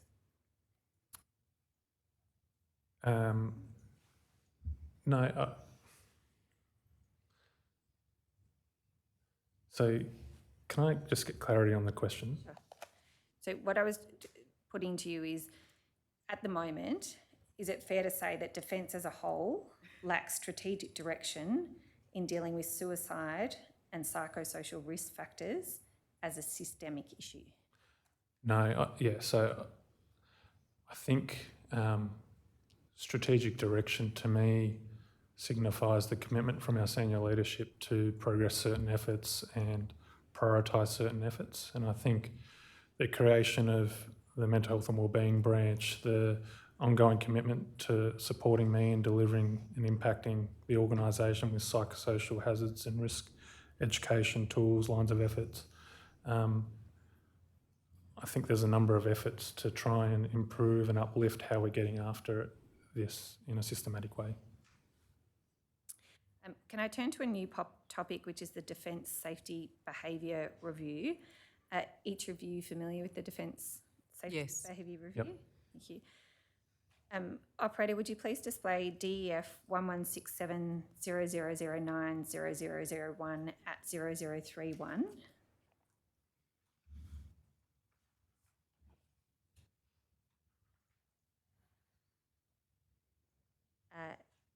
And the part I want to take you to is L5. These are the recommendations, sorry. L5 leadership, and in the middle column, recommendation L5, adjust the performance indicators of leaders at every level to include safety accountability and to recognise and reward performance for safety outcomes of their unit. Are you familiar with that recommendation? Yes. And then operator, if we could please go to 0037.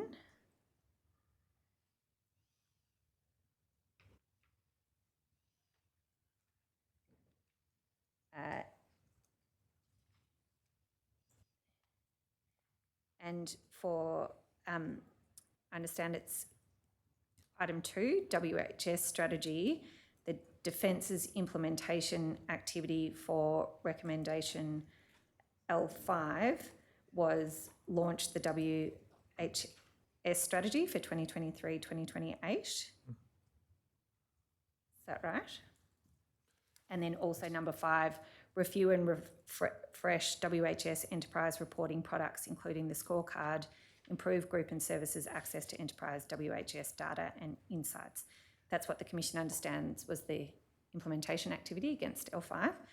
And then could we please display in private mode, and sorry, we might need to, first we'll get this, in private mode DEF 1269-003-0824 at 0825.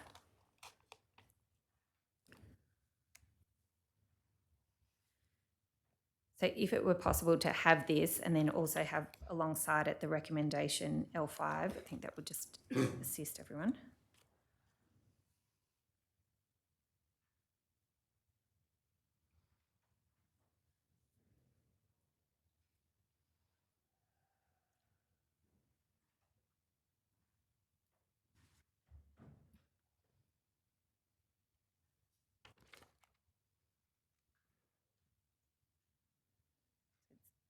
DEF 1269-0003-0824 at 0825 in private mode, please.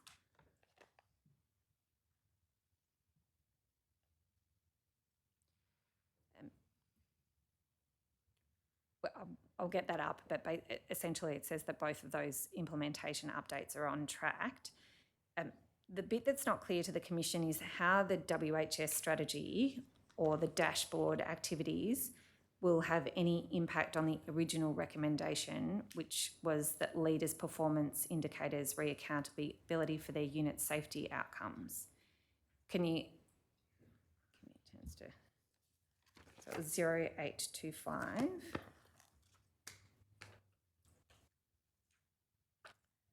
you. So that's the third column, launch the WHS strategy. Sorry, third row, and then the 6th row. So that's the recommendation, that's the implementation, and that's what's happening. But the part that the Commission doesn't quite follow is how does the WHS strategy and the dashboard and those other matters, how does that address the L5 recommendation?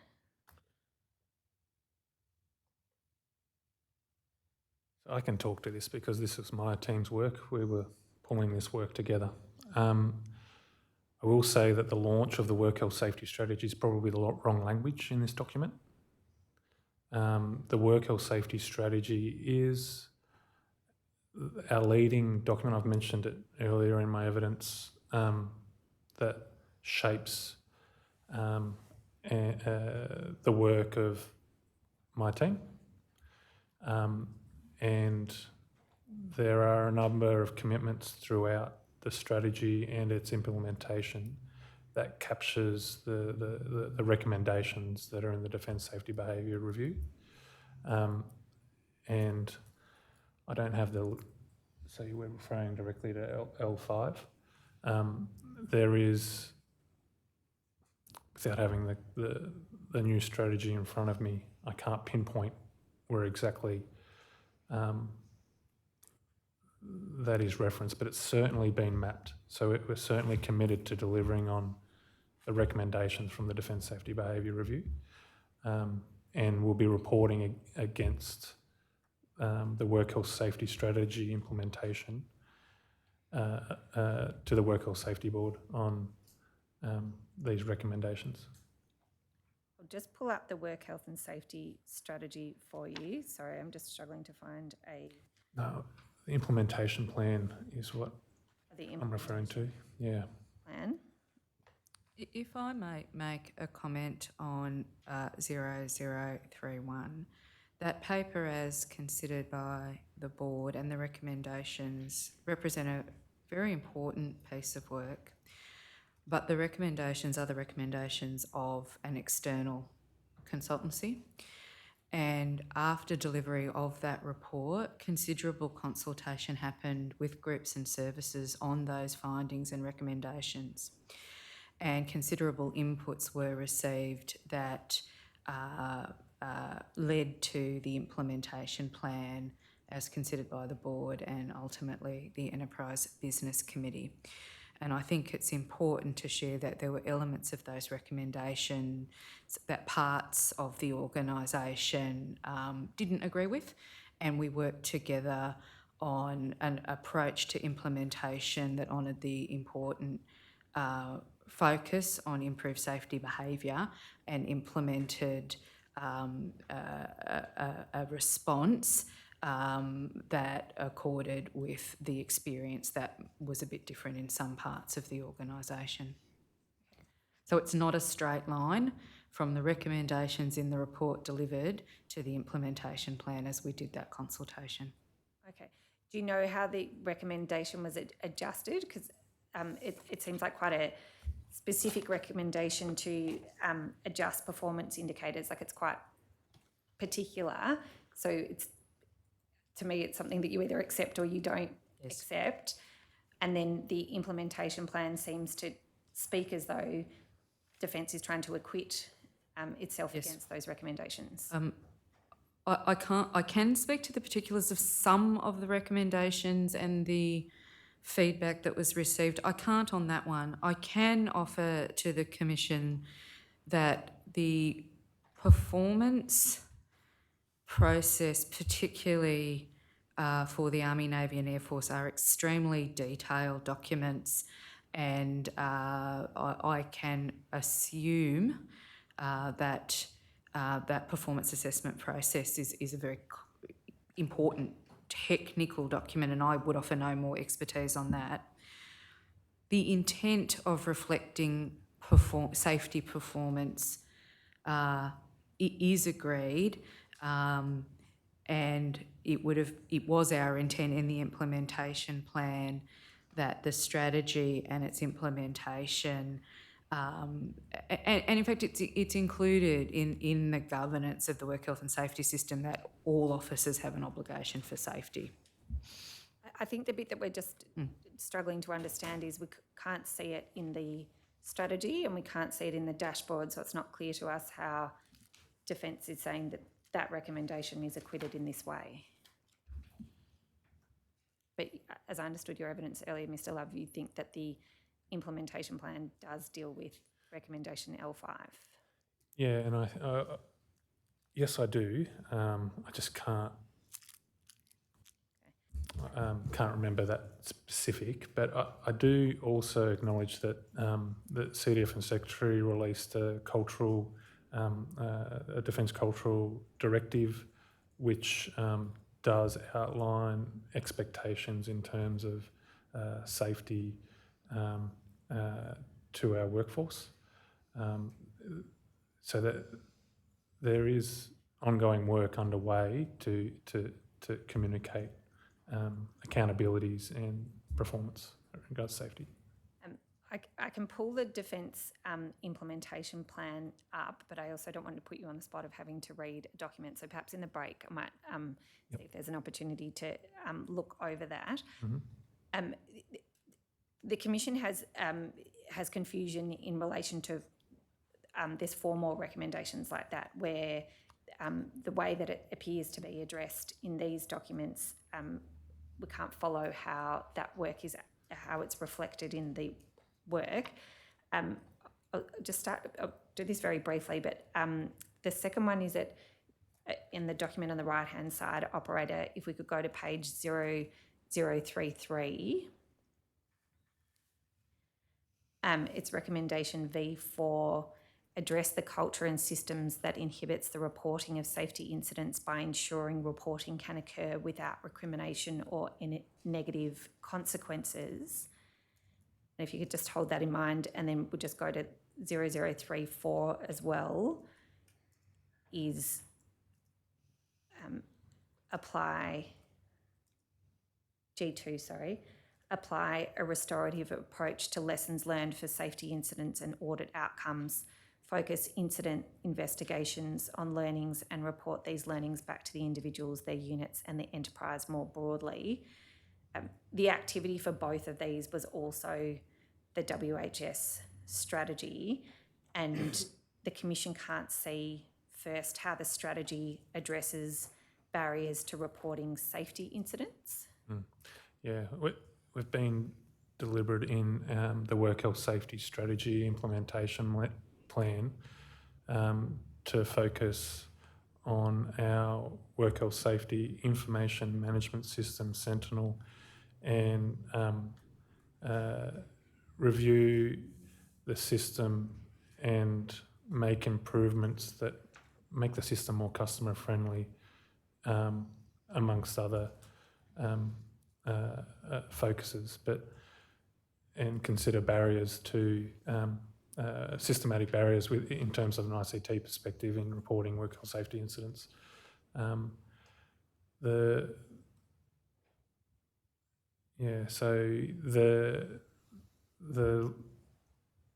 just lost my train of thought and question, sorry. That's okay. So that was, we couldn't understand how the WHS strategy addressed the barriers to reporting, and you said that the information management system deals with ICT systems.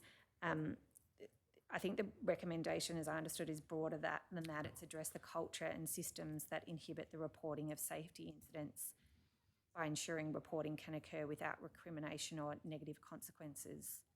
And we just don't follow how that is then reflected or actioned in the WHS strategy. Yeah, okay, I understand the question. Trying to think. So we certainly have mapped and understand how these are being delivered within the work health safety strategy and its implementation plan. The detail, which I'm trying to remember, I just can't rattle off right now, but I do have a document that explains that in full, which might be of interest to the Commission. I think it definitely would be. And I'm very willing to share that. Great. Okay, thank you. There are 5 of those, but if there is a document that tracks through, so does that track through all of the recommendations in the Defence Safety Review, and then how they're implemented and how they're Correct, with comment. With comment. Okay. I'll pause there and I'll get instruction if I need to go further, but I think the document would be the most efficient way forward. Thank you. Can I move to a similar topic, which is the issue of fatigue management in defence? As we understand the work health and safety strategy, and we touched on this a bit earlier, the issue of fatigue is not reflected in the work health and safe strategy. Mm-hmm. Can you just explain to the Commission why that is? Fatigue is a hazard, is a psychosocial hazard. The work health safety strategy is a higher level document that speaks to broad concepts, and in that sense, fatigue falls under our reference to psychosocial hazards in the work health safety strategy. Okay. So any controls or initiatives in relation to fatigue, you say, would be dealt with under the psychosocial umbrella? Noting that in the strategy we do, in the implementation plan, we do reference the delivery of the fatigue scientific investigation is how I refer to it, which I mentioned earlier in my evidence. Can I turn to the topic of physical injuries and medical separations? Are you aware that injury within the ADF is a risk factor for medical separation? Yes. And are you aware that medical separation nearly triples the risk of suicide for ex-ADF members? Yes.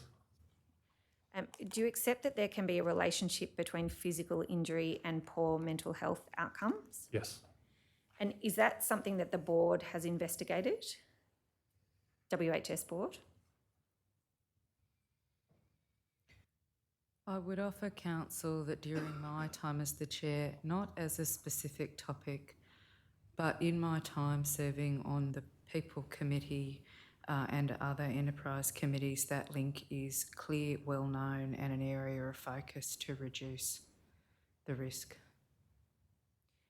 With other committees and the enterprise committee? And so is that something that also that the WHS board has investigated? As I said, not during my time as a chair. Our focus, as I've outlined earlier, was the strategy, the integration of the new factor areas with a focus on psychosocial care and a couple of other items. Is it within the remit of the board to direct or commission research into that link, the link between physical injury and poor mental health outcomes? I'm sorry, can you repeat that? Certainly. Is it within the remit of the WHS board to direct research into the link between physical injury and poor mental health outcomes? Look, the board certainly could. In my knowledge of the work underway across the portfolio and in the body stressing factor area directed for study by the EBC in 2020, I believe that the board had a good sense of the work, the research and the analysis underway, which is comprehensive across particularly the three services, but also other parts of the enterprise. So, I would correct what I said earlier. In my time on the board, in the work on those factor areas, body stressing, the report into body stressing and the body stressing bow tie did come to the committee early in my time as chair, which is a broader factor area but includes fatigue. Sorry, I've moved on to the... Sorry. That's okay. There's been a lot of questions. What we're looking at now is the link Research. between physical injury and poor mental health outcomes. And I just wanted to understand whether that's something that the board could direct research into. And I understand that, yes, it could. And then I think you were answering that question. And then I was going to try and understand, well, is that something that the board has explored or has it directed research into that area? No. Is the board provided with research from any other parts of defence into that area? Yes.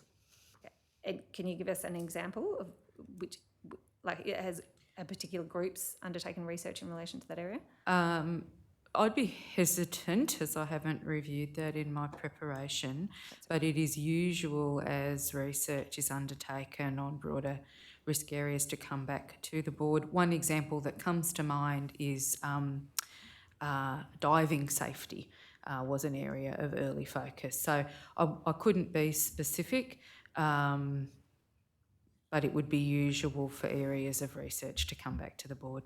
I can add Certainly. touch there. I am aware Joint Health Command do a number of health research efforts, and I'm also aware that the Mental Health and Wellbeing Branch have plans in place to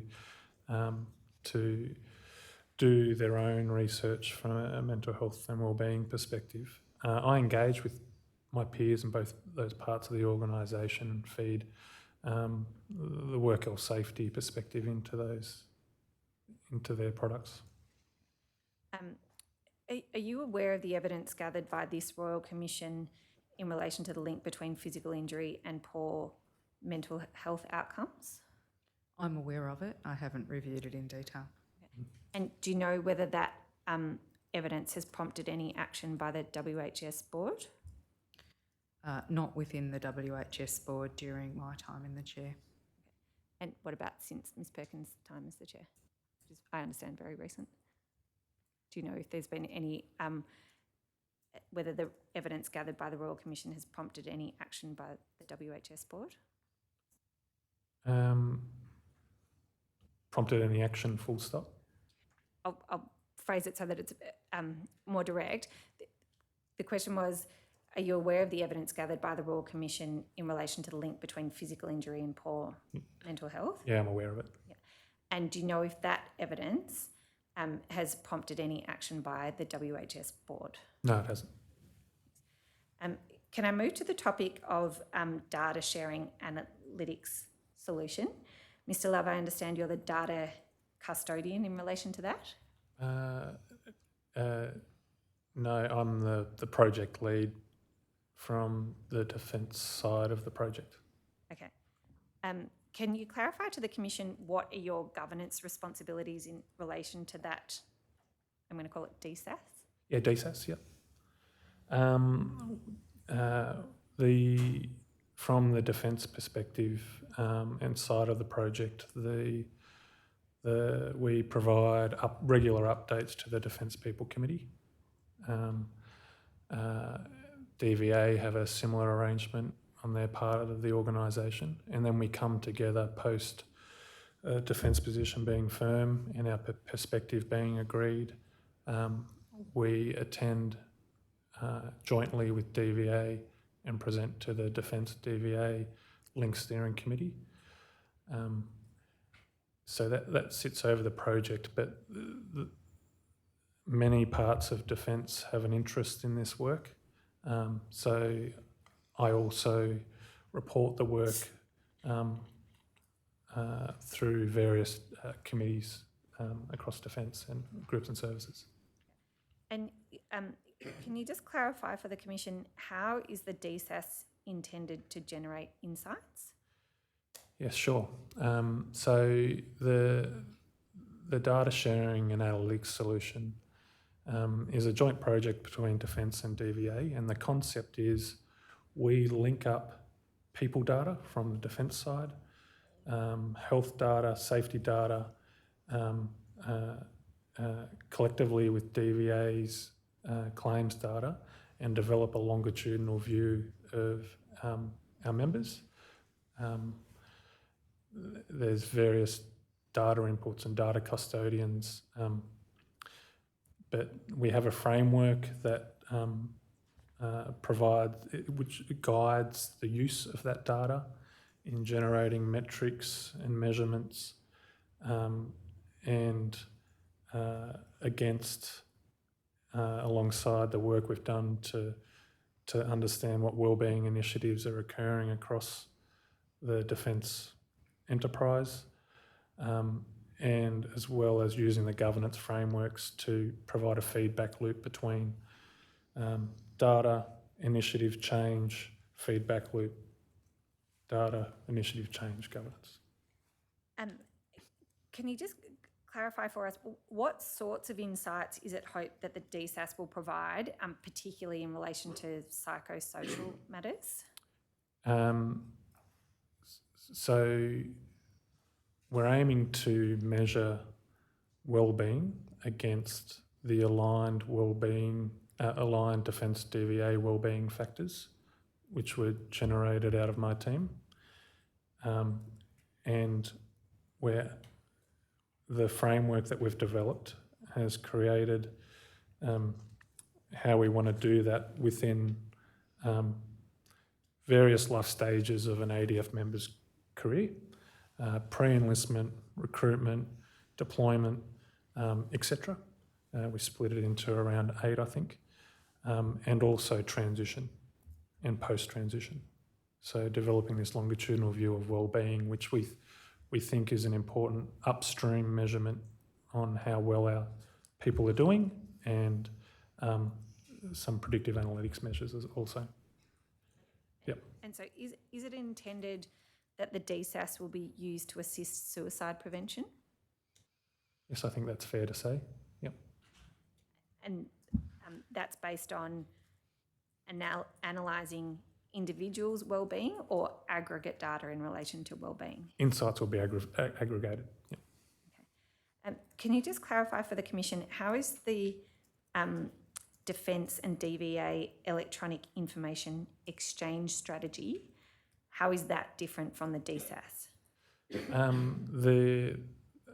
I refer to it as the DDEIE But look, the DDEIE is a one-way information share to DVA for the purposes of supporting their claims assessment. It's got quite a specific purpose. The DSAS work, the data sharing analytics solution, is far broader, with a lot more data sets coming into it, and a two-way discussion between Defence and DVA in terms of insights and data sharing. And so what, if any, is the interplay between the two systems? There is none. Are you able to give the Commission an update on the progress and expected commencement of the DDEI, the exchange? Yeah, not the DSAS, the other one. My understanding is it doesn't sit within my responsibilities, but my understanding is that is currently operational. Okay, thank you. And the DSAS? The data sharing and analytics solution is not operational as yet. We are planning for that to be operational at the beginning of next year. Can I turn to the topic of days lost? As the Commission understands it, Defence does not conduct any enterprise-wide reporting or analysis on the number of days lost, restricted or limited due to injuries each year. Is that right? Yes, but parts of what you've mentioned are reported in isolation. So is my understanding. So incidents are captured in Defence's Work Health Safety Information System, Sentinel. Days off work is captured in PM Keys HR system. The siloed effect of our systems and our data means that that's currently not reflected together through reporting mechanisms. And is that the reason why Defence doesn't do that enterprise-wide analysis, the siloed data? No, well, yes, but there's more to add. I think a lot of our data has been collected for a particular purpose, and the Privacy Act prevents us from using that data for a secondary or third purpose without seeking consent.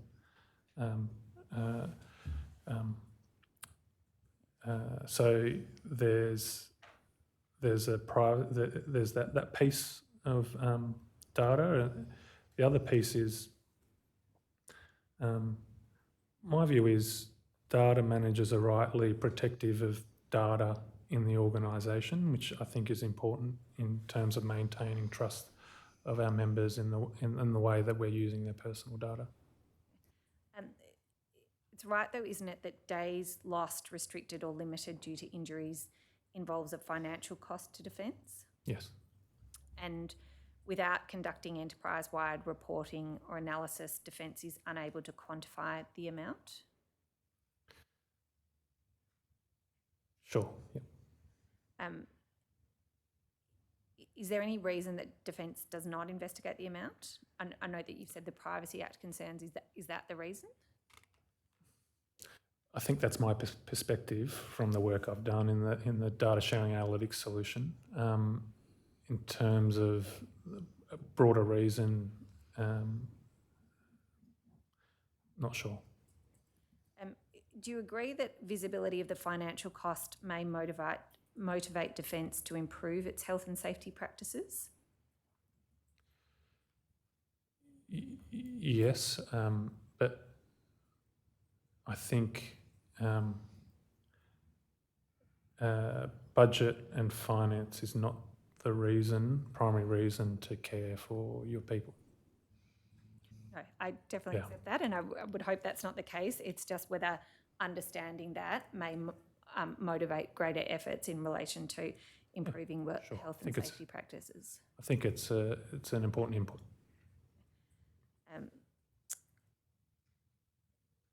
conscious of the time, but I'm going to keep going until I'm told to stop. May I turn to the topic of medical separations?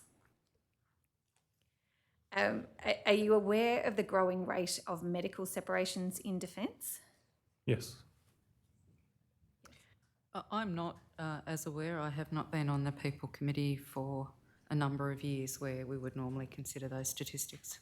Okay, I'll direct these to you then, Mr. Love. Happily, there's not many. Do you consider the growing rate of medical separations to be acceptable? No. And are you concerned by the growing rate? Yeah. Yes. Defence has informed the Commission in a response to notice, which I can bring up if you need, but it has not conducted any specific analysis into the causal factors for this increase. Is that your understanding? From my perspective, yes. So do you consider that Defence's lack of interest in the drivers of this trend to be acceptable? No. Can you explain to the Commission what have you done, or what has the WHS board done to try and reduce the incidence of physical and mental injury resulting in medical separations? I think so. The work that we've progressed over the last 2 to 3 years to progress our understanding of wellbeing, to understand the impacts of service. I'm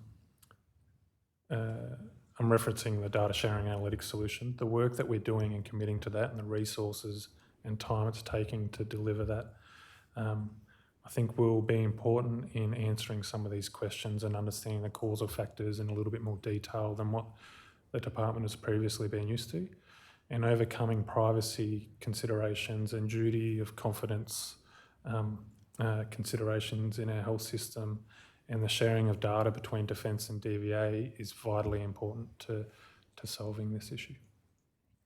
In the absence of any analysis on the drivers of the growing rate of medical separations, is it possible that the quality of healthcare for ADF members may be contributing? Not confident I can answer that in a confident way.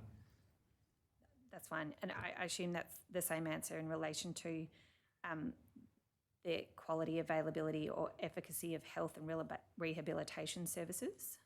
That's correct. Just one last very short topic before we break.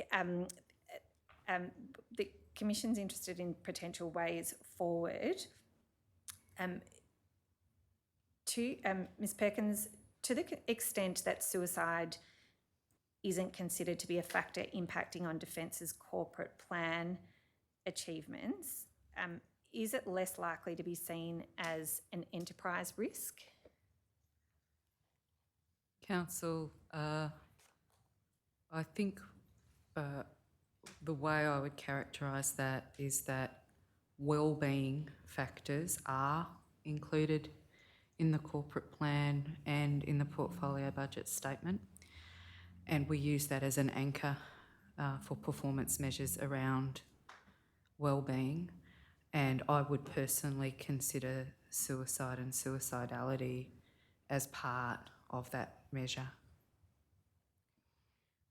We've been going a long time, Commissioners. I think there's probably a good time for a break. And yes, may we have a break, please?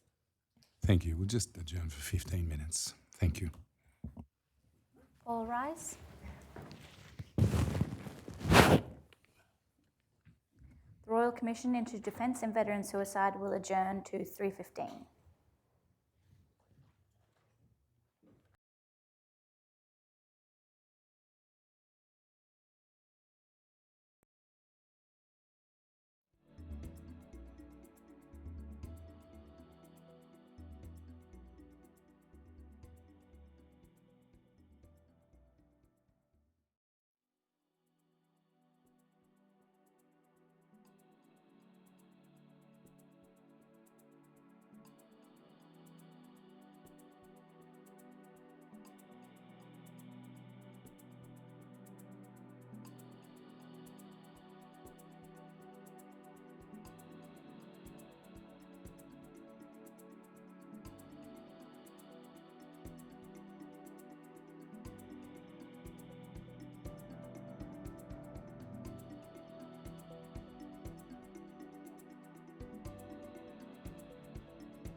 Royal Commission into Defence and Veteran Suicide is now in session. Please be seated.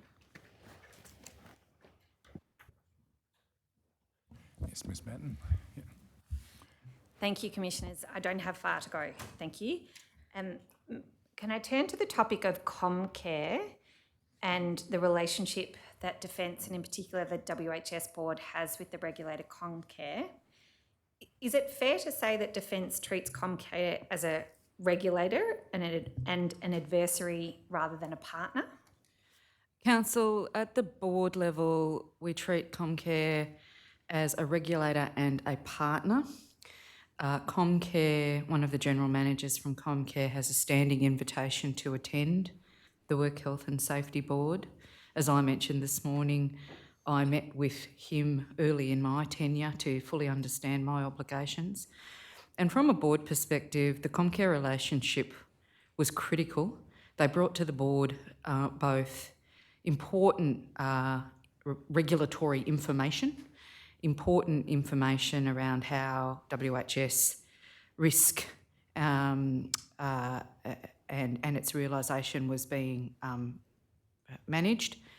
They brought important inputs to reflect back to the board what they saw in their engagement across Defence, and they would brief the board regularly on incidents under investigation or cases that had proceeded to charges. I found them important colleagues in supporting the work of the board. Are there any complexities or barriers to Defence's engagement with Comcare for the purpose of enabling Comcare to have oversight of Defence's WHS compliance? At a board and an enterprise level, I would say no. One issue we were working through in the board during my time was communication protocols to help navigate the complexity of Defence. I would note for the Commissioners that Mr Love manages the day-to-day relationship between Defence and Comcare, and he may be better placed to add. There's certainly no barriers other in Comcare engaging with our business. And that's the case also in relation to psychosocial hazards and risks? Certainly. Are there complexities or barriers to giving Comcare to access to information? No. No? And no complexities in relation to health records and specifically psychological health records? Not that I'm aware of. Can I shift slightly to the topic of service nexus determinations for the purposes of notifiable incidents? Can you just outline to the Commission what are your assurance mechanisms to ensure that the ADF is correctly making service nexus determinations for the purpose of reporting notifiable incidents to Comcare under Section 38 of the WHS Act? Look, I might start, and I'd offer for Commissioners that, as I said this morning, one of my focus areas as the board chair was to improve Defence's timeliness of reporting. And as we looked and reported on some of those issues and what Comcare reflected back to the board as cases where timeliness was a problem was this issue of the service nexus. And what is meant by that is that an incident or injury was being considered through a lens of whether it was caused by ADF service in order to determine reporting. The board discussed this issue with Comcare. It was the board's view, and is now a policy view, that the onus is on all members of Defence to report incidents irrespective if they occur in the workplace of what might be judged to be a service nexus. And by reporting, we'll give the regulator the opportunity to make a determination that they're not notifiable, but it's better to report. In terms of additional assurances around service nexus, I have a team established in my branch that on a daily basis reflects and reviews incidents that come through the Defence Work Health Safety Information Management System, Sentinel, and work with the services to rectify, improve, trigger to Comcare. As the Commission understands that though there's still some confusion and uncertainty over how to accurately determine service nexus for psychosocial incidents. Do you accept that?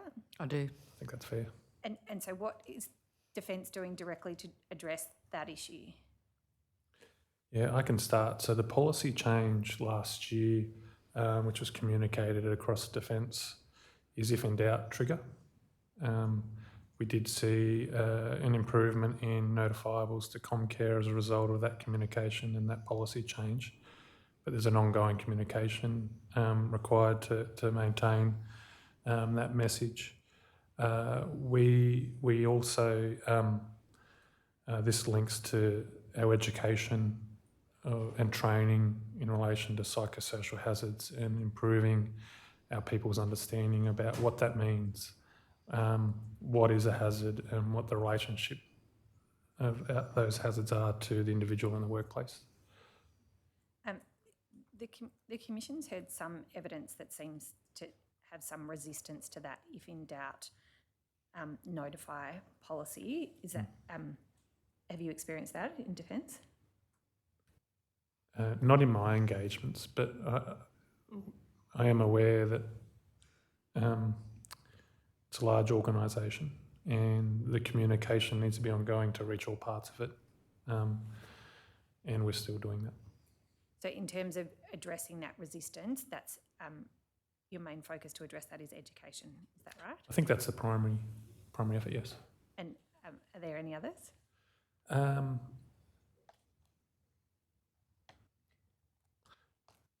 I would add, as a user of the materials produced, the mandatory annual training has detailed information on the obligation to report and the timeframes required, and I undertook my refresh in January. You undertake an online exam where you're quizzed on those reporting. In briefings that have been delivered as part of the psychosocial risk implementation, there is good material that helps people understand better the spectrum of mental health, but the obligation in the workplace to report. So I think the outreach has been quite consistent in the last year or so in addressing the requirement. There is one particular item I might add, if that's okay. So in addition to our policy, we have created an additional guidance document that provides examples to the workforce on the types of incidents that should be triggered to Comcare. And it goes above and beyond what our current compliance obligation is, with the intention to, if in doubt, report and over-report. Just before I ask you about the policy guidance, Yep. just to be clear, is it correct that there's no quality assurance to pick up if reporting is consistent or if people are not reporting when they should be? There's no process in place, there's no like audits or spot checks to analyse whether matters that are recorded in Central that aren't reported should have been, or? I have a team that does that. So a team of 4 personnel. That's what they do all the time, or that's Yeah, just part of their role? No, that's 100% their role. You mentioned the policy guidance. I wanted to take you to 2 policies. The first is DEF 003000010001 TB 33B. This is Guidance 01, Notification of Psychosocial Incidents to Comcare. Is that the document that you were just referring to? Can't see We it. don't have it.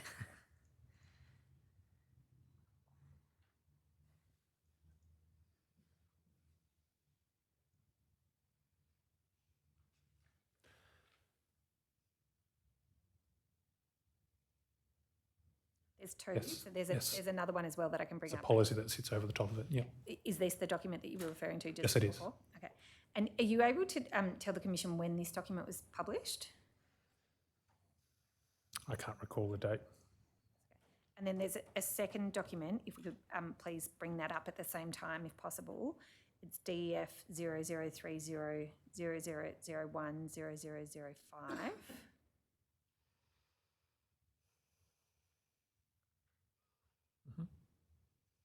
The Psychosocial Risk Management Policy, and this is published 22nd of November 2023. That's right. Understand it?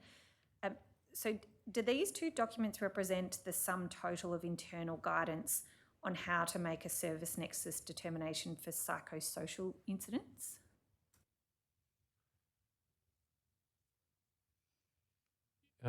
It's our primary document, yes. And are you able to identify other documents? We do have other references in Safety Man that speaks broadly to service nexus. It doesn't specify physical or psychosocial. How can Defence be satisfied that this guidance is understood by commanders, supervisors and ADF members? How do you know whether they get it and understand what they have to do?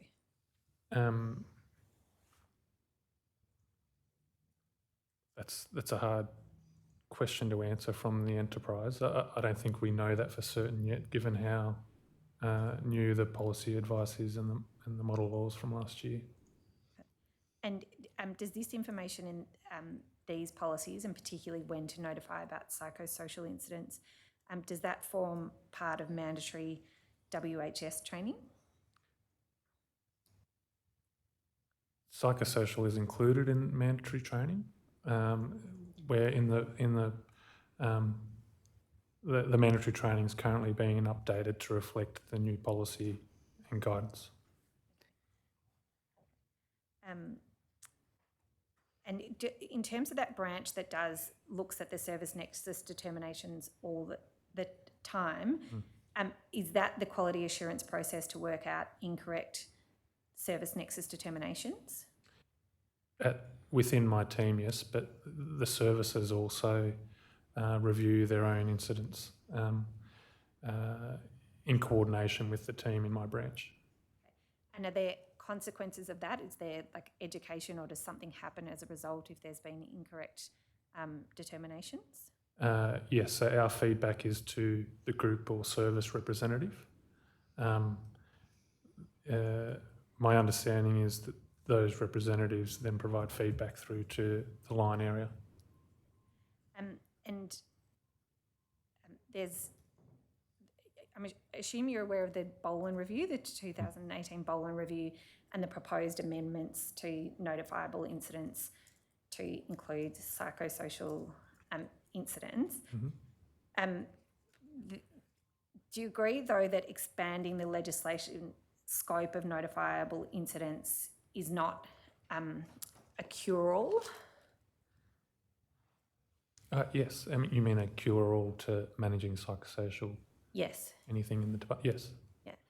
And do you agree that any broadening of the scope of psychosocial incidents that Defence must notify to Comcare must also be supported by other initiatives? Yes, absolutely. And I just want to give you three and see if you agree that these are initiatives that should also be in place. The first is useful collection and analysis of ADF psychosocial incident data. Yes.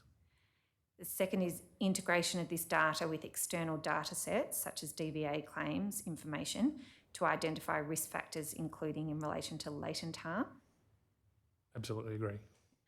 And the third is sharing of any data analysis insights with Comcare to inform its regulatory approach to addressing psychosocial harm, including latent harm. Yes. What is Defence doing to ensure that it is gaining meaningful insights into WHS psychosocial incident data, both notifiable and non-notifiable, to inform prevention? It's a big question because there's lots of effort occurring across the department in relation to psychosocial management of psychosocial risk in the department. And I think it all has an impact on work health safety incident reporting and therefore what's triggered to Comcare.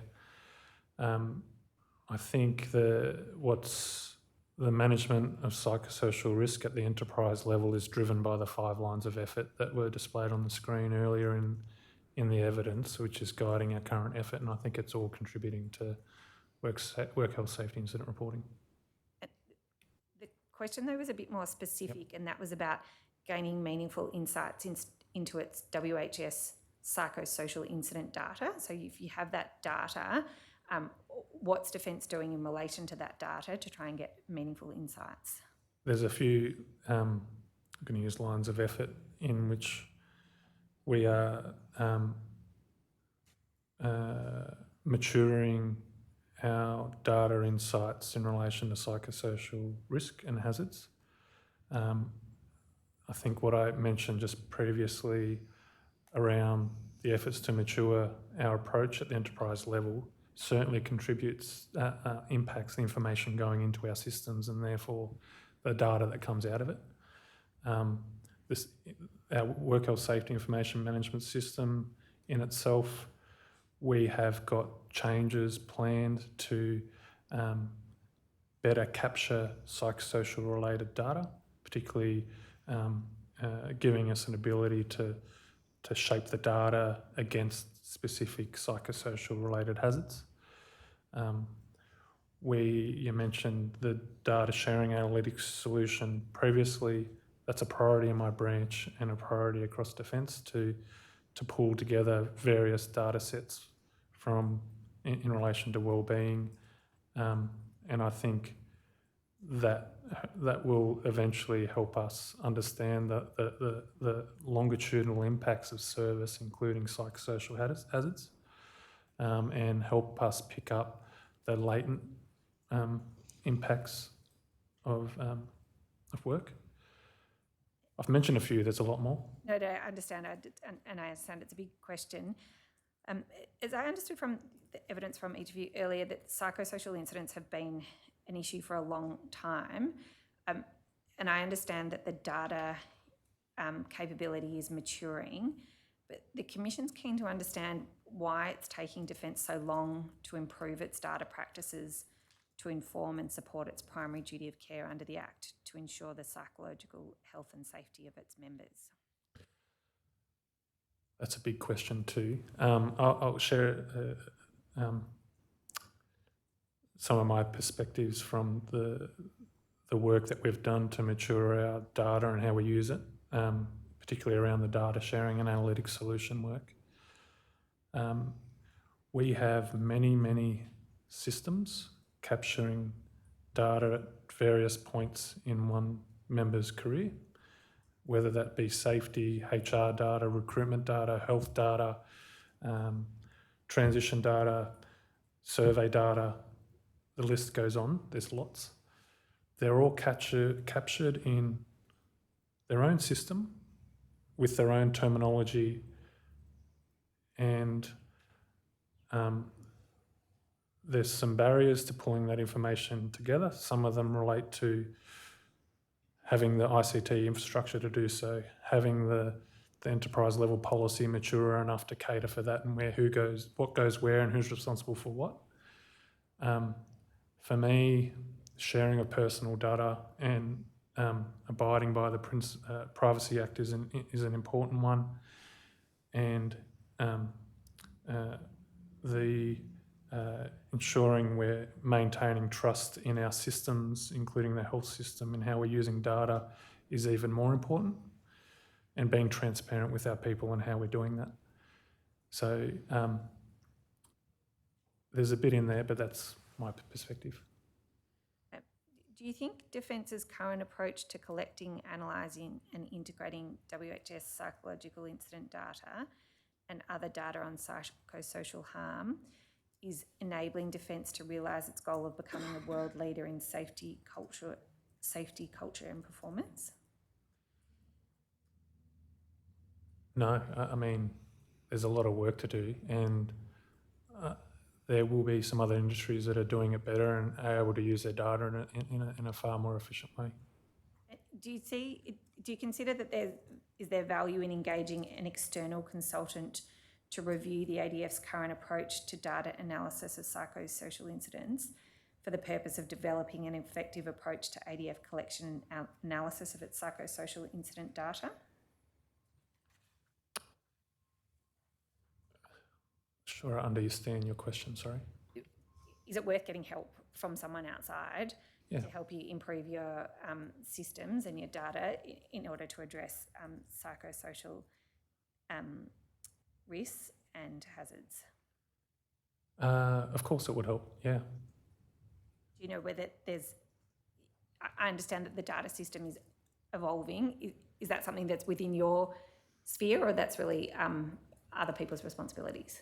So my responsibilities sit within, I guess I'm the data custodian is the language we use for work health and safety data captured in the Defence Work Health Safety Information System. But I'm also the project lead for the data sharing analytics solution, which is trying to pull in different data sets from across the organisation into one spot. I think essentially what I was asking, is it your decision to get external help to improve your data systems? I'm in a position where if I required that for my work, I'm able to put forward a business case to the board or through my chain of command and request so. Operator, could you please display DEF 0030 0001 0001? I still have that. That's the document on the left, the guidance document. And if we could expand paragraphs 9 and 10, please. Thank you. Paragraph 9 lists potential indicators of psychological injuries and illnesses. And paragraph 10 instructs what a commander is to report to Sentinel, which is all reports and complaints, but not mere observations of potential indicators. Does Defence record and analyse data on potential indicators of psychological injuries and illnesses?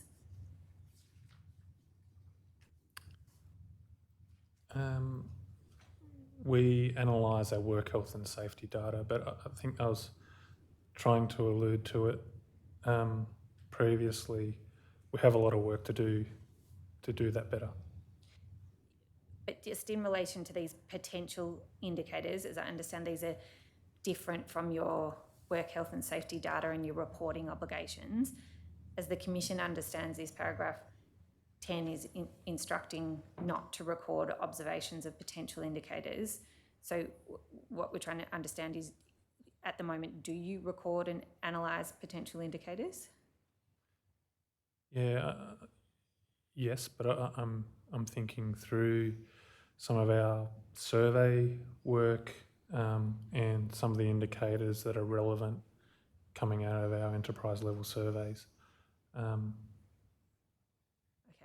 But not in this way, so not observations made by commanders and supervisors.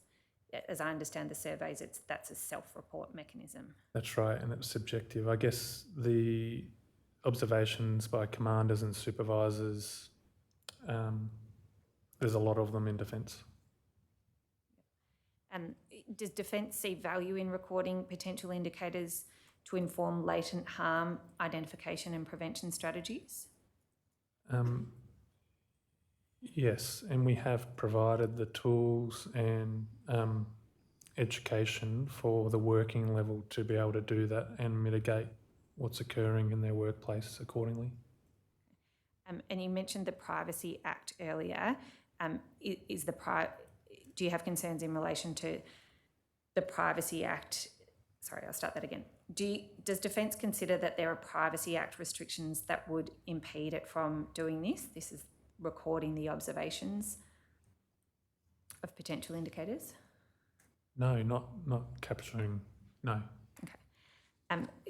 Can I display a document in private mode, please? This is COM 0001 0029 0001. There are confidentiality claims on this document, so I won't read out the content of the document, but I would like to show you, first of all, have you seen this document before? Yes. could you read to your, and perhaps we'll need to have it expanded, but could you read to yourself first paragraph 5?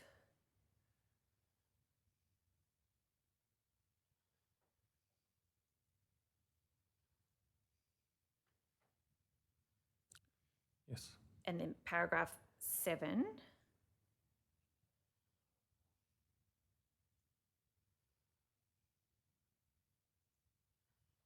Yes, thank you. And then paragraph 14.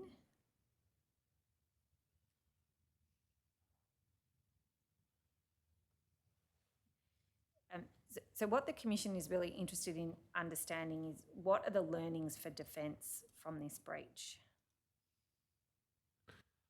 I can't speak to the details of the individual learnings, but I can talk to some of the efforts at the enterprise level following this incident. That's what we're interested in. So whatever Defence has learned or whatever Defence has done at an enterprise level as a result of this inspection and the breach. So the response to this particular incident had varying levels of activity following it, some at the unit level, some at the group level, which included improvements to the use safety manual and other efforts at the enterprise level, which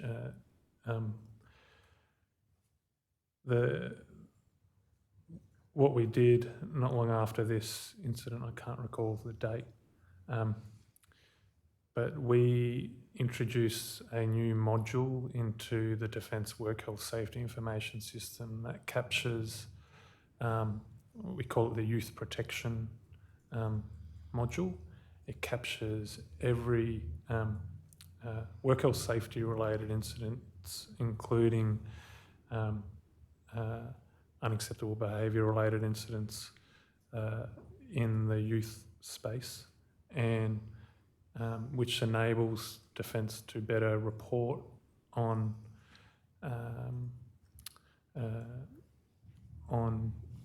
issues, incidents in the youth part of Defence. And that was since this breach, is that right? Or you're not sure? I think so. I'm pretty sure, yes. Okay. So as I understood what your evidence just was, there's initiatives at the group level and there's work in relation to the safety manual and training. Are they the matters that Defence has done to ensure these issues can be proactively identified and managed in other units? So what we've introduced. Do you mind me? Can I just confirm what date is against? Yes, certainly. If we go up to the page, the first page, I think it's 26th of July 2023. Sorry, it might be on the bottom page. Okay. Well, it was around the time of receiving this inspection report. We created a lessons learnt team in my branch, and the function of that team is to consider all serious issues and incidents that in relation to work health safety and that of which are notifiable to being investigated by Comcare, and reflect on the lessons identified, share them with groups and services, good, bad. If it has an enterprise impact, take it to the Work Health Safety Board, communicate, and then feed that into our assurance program. So that was the middle of last year, and the team's established, and we're delivering on the lessons learnt framework that we've established. And so can you just clarify what Defence is doing to ensure that the policies and practices are effective, complied with and understood by your people on the ground?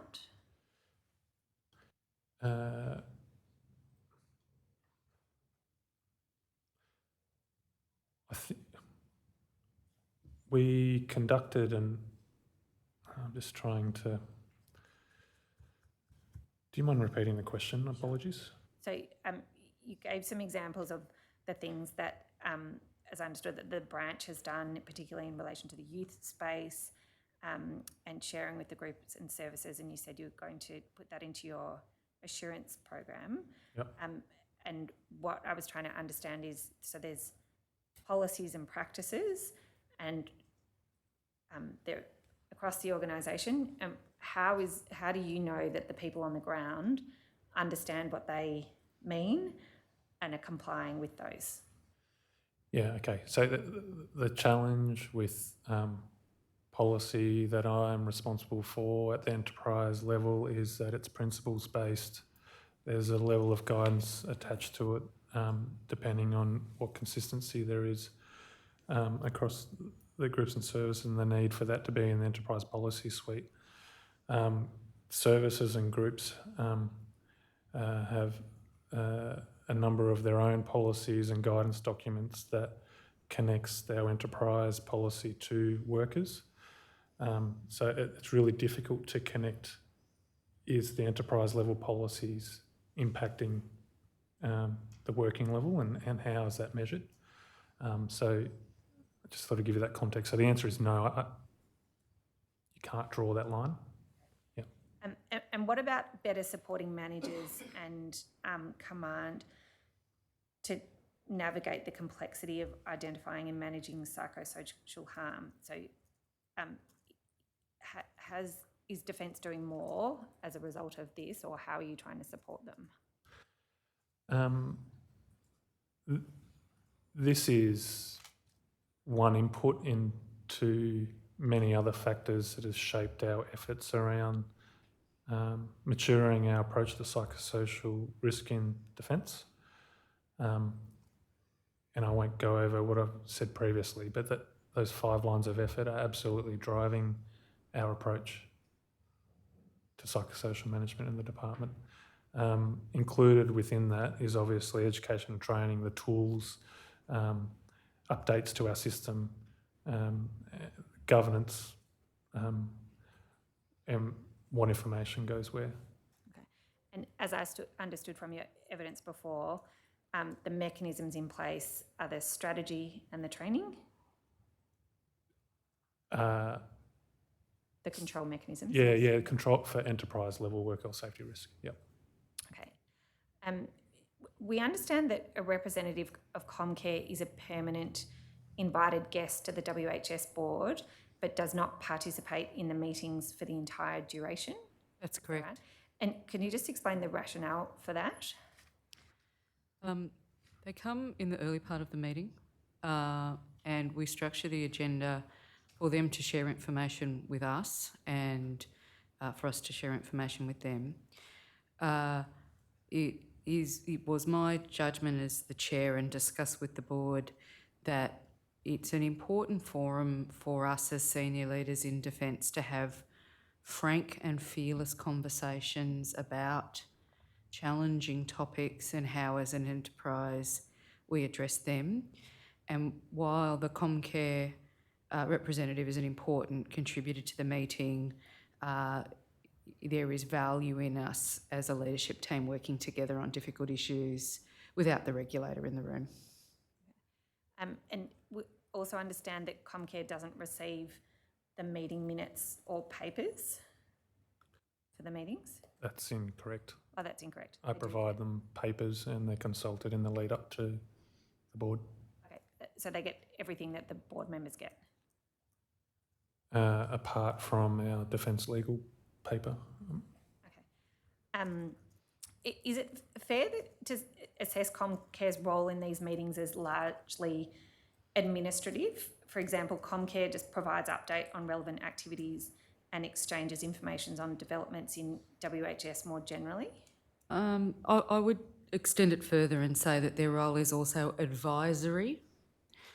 And what I found particularly valuable, I'd describe it a bit colloquially, they hold a mirror up to the senior leaders in the board on their experience of defence incidents and investigations, and that's a very important role that they played. So I think it goes well beyond administrative engagement. And shifting from Comcare's role in the board to Comcare's role more generally, what's your view on Comcare conducting external audits and checks to increase their oversight of compliance? Do you think that that would be beneficial for Defence? It's not a matter I had turned my mind to. Do you have any views on that, Mr. Love? So I understand your question in that Comcare using external audit mechanisms to support their work inside Defence. Yes, yeah. So conducting more audits to help Defence comply with its obligations.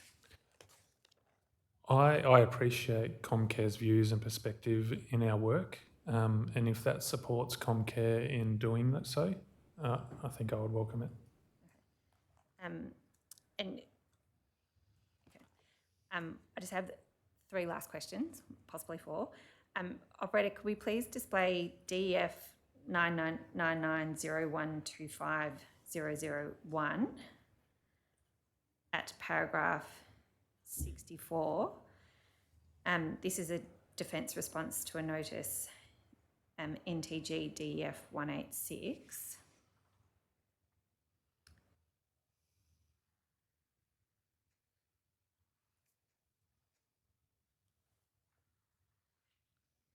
If we could please expand paragraphs 64 to 66. Sorry.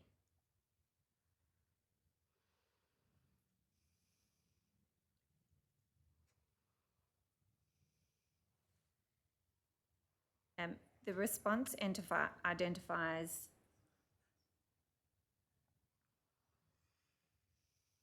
sorry, I'm just trying to find the reference.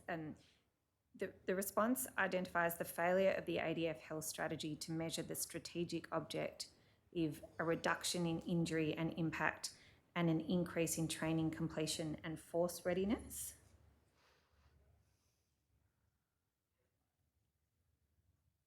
I'm sorry, I just can't see that in that reference. I might have the wrong reference for you. It's in the question. 6E. Oh, thank you, Commissioner. I'm sorry. Thank you. If I might just ask you to read the question and then the response.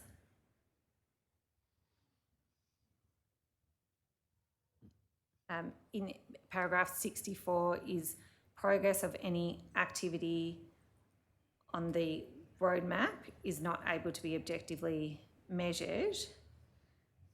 And it also states, whilst the JHC conducted a review of the ADF health strategy in 2022, it cannot definitively determine the extent to which the outcomes has been achieved. That's in the bottom of 65. Is it fair to say that across both the ADF health strategy and the WHS strategy, there are limited objective measures to assess impact? Yes, I think that's fair. Okay. My 2 final questions. Ms. Perkins, you, when you were explaining at the start your understanding of your role and responsibilities, use language along the lines of this is how I interpret it or this is how I understand it. Are you framing it in that way because there is not documented clear guidance that enables you to identify clearly exactly what they are? Council, there are a number of documents that do clearly articulate those accountabilities. With particular respect to work health and safety accountabilities, I am reflecting that I have drawn from the Act, from engagement advice from Comcare and from my due diligence brief from Mr Love, which sets out the framework of accountabilities. And to our broader accountabilities as senior leaders in Defence, there are a number of artefacts that capture those accountabilities. and I think my particular language around interpreting is I think each of us as senior leaders sit with a range of accountabilities for our people, for our legislated obligations, for our Commonwealth policy implementation and for our particular delivery of outcomes. And I certainly seek in the start of any role to understand and interpret that and then test where necessary with experts. But I feel there's a great deal of clarity as an officer of the PCBU in defence artefacts which are available.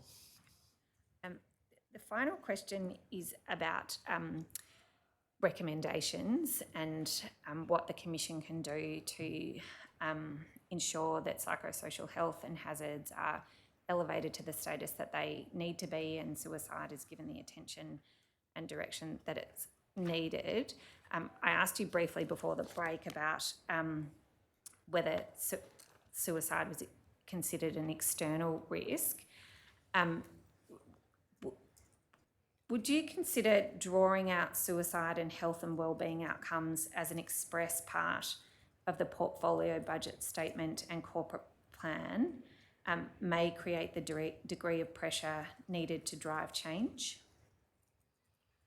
I think I'd repeat my answer from before the break, Council, and that is certainly the portfolio budget statement includes already and has for a number of years a wellbeing measure.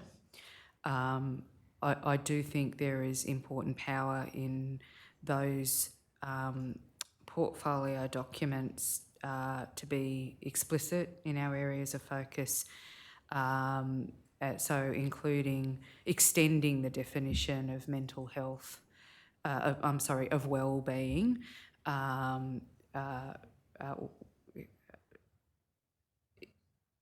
to assure focus on delivery of work against those measures would extend what we're already doing. And I'd just go a step further and say, I think my observations in the organisation is that, and I think we've talked to it today, there are substantial and multiple lines of effort across health, across work health and safety, across our people initiatives, in the work health and safety branch and the mental health and wellbeing branch, and in the conceptualisation of psychosocial safety risk over the last few years, which has absolutely accelerated our focus on these issues. Thank you, Commissioners, and thank you for the extra time. Those are the questions that I had for these witnesses. Thank you. Thank you. Commissioners, I'm sorry to interject.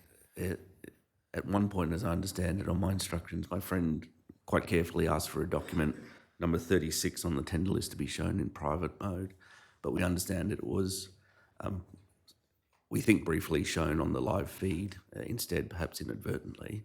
To the extent that would be the case, it would be my submission that a non-publication order would be on the content of that document for the duration of it being shown. No objection to that, Your Honour. I think that's appropriate if that's what occurred. Thank you for drawing that to our attention. Thank you. And I'm not sure of the mechanics of these things, but to the extent it's available on the public website, that would be removed as well. Yeah, that's usually part of the process. Thank you. Yep. Okay. Thank you. Commissioner Brown? Thank you very much. I have a number of questions, if I could. Firstly, you said very early on that you prepared talking points for the DepSec of Defence people to take to the Secretary CDF Roundtable to generate discussion on work health and safety. Can I infer from that there was limited discussion on work health and safety prior to you taking that initiative to draw up talking points? No, I don't think so, Commissioner. The purpose of the talking points was to signal some of the trends and highlights from the dashboard that DepSec DP may be able to use to help her with the discussion at the Secretary CDF Roundtable. Okay, thank you for that clarification. Just in terms of understanding your risk management process, I mean, Defence is an enormous organisation. Got the 19 groups and services, and then you've got the enterprise-wide approach, and the tiered committees, etc. Can I ask, in terms of getting that enterprise-wide view, do you actually bring all of the groups and services together, for example, for an annual risk management kind of review or workshop or something? Yes, I didn't reference it in the evidence so far, but I do chair a work health safety consultation group which meets 4 times a year with all groups and services, and then we repeat that with Comcare representation as well. Okay, thank you. In terms of then the other inputs into understanding risks around work health safety, I'm just wanting to understand what opportunity there might be for members, service members themselves, to actually inform your thinking. And I know they can make a Sentinel report, but are there any other avenues for service members to inform your understanding of risks and hazards? 2 parts to my answer. Last year, I stood up a Work Health Safety National Forum, which engages human health and safety representatives from across the country, and I engage them with what we're doing across the enterprise to improve safety across the organisation. We could, my view, we probably should expand that to capture more of the services. It's very APS focused at the moment. My input otherwise comes from my peers and my consultation processes with the services. So who got to attend that national forum? What kind of level? It's varying levels, from APS 2 right through to EL2s. Okay. And along the same vein of thinking about how you informed about these various risks, are there any opportunities for family members to inform your thinking about understanding risks and hazards? I think that's a gap. So yes, there's an opportunity, and I think you've highlighted a gap. Okay, thank you. Just again, a clarification question. When Council was asking you about fatigue as a psychosocial hazard, you talked about it being in the implementation plan and you referred to scientific investigation. I just was wanting to understand that a little better. Yeah, we commenced a review into how Defence, how fatigue is managed across the services. And we're midway through that review, and we're still investigating in quite a deep way what it looks like across each of the 3 services and whether there's feasibility in creating an enterprise level framework for managing fatigue, given how different, how the context in each service is so different and psychosocial hazards are so different. Can we grip that up into an enterprise framework and provide an enterprise approach to managing it and consistently across each of the services? And if the answer to that is you can't do it at an enterprise-wide level, is it currently done at a service and group level? Correct. Right, okay. Thank you. Can I just ask, along the same vein, one of the issues that's been raised with us is around the various forms of traumatic brain injury. And then another issue that's been raised with us, and it's perhaps a bit more historical, but it's the issue of mefloquine and tafenoquine. And then I think about PTSD can have neurocognitive effects. So there's a range of potential causes of neurocognitive issues. Is that something that's on your enterprise-wide risk framework or approach? The detail that you referenced, perhaps not, but that's the type of insights and information we want to gain from the data sharing analytics solution and joining up work health safety incident data with health data with people data. So it's on the radar, but I can't specifically call out some of the conditions you've just mentioned. Okay. Yep. Well, that's a good segue into my questions around the DSAS. You talked about the privacy issues being one of the challenges in that space. I recall that the Interim National Commissioner in her preliminary interim report, if I'm recalling correctly, talked about the need to perhaps consider Defence and DVA as one department for the purposes of the Privacy Act to facilitate this kind of information sharing. Now, I'm not sure whether Defence has actually explored that opportunity. Are you aware of any discussions around that? Sorry, Commissioner, I'm not across the discussions that might have been had in response to that. In your view, is there a need to consider potential changes around legislation that to facilitate this? Yeah, we've got some work underway currently with the Defence Act project in coordination with DVA's harmonisation of the legislation. So we've got work underway at the moment.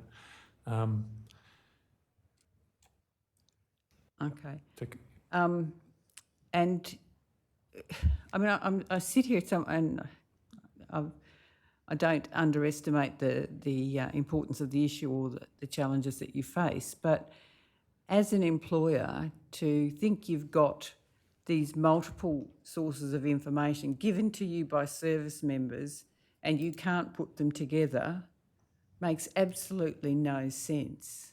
And so I kind of have to sit here and think we've got to do better to actually enable fundamental well-being to be enhanced by an employer who's trying to do the right thing. So that's a comment, not a question, obviously.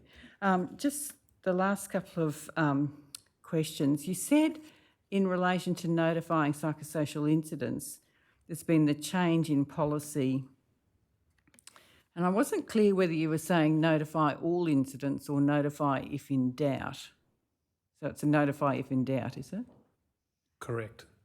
So if you're questioning whether it should go or not, just trigger it. So. And what would that mean in terms of reports of suicide? Would they all therefore get reported? The challenge, sure you're aware, is defining the workplace nexus for. But that's where we. Exactly. So, and the Work Health Safety Act, as it's written, is better suited to physical injury and incident report. Yeah, I know you know this. So the position is still not clear despite the new policy in relation to reporting of suicide. Our answer at the moment is to try and over-report. So are you telling me that today all incidents of suicide in Defence will be reported?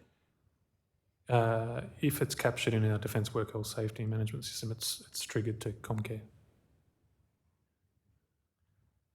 So is the training that's being given to commanders, managers, etc., to report incidents of suicide,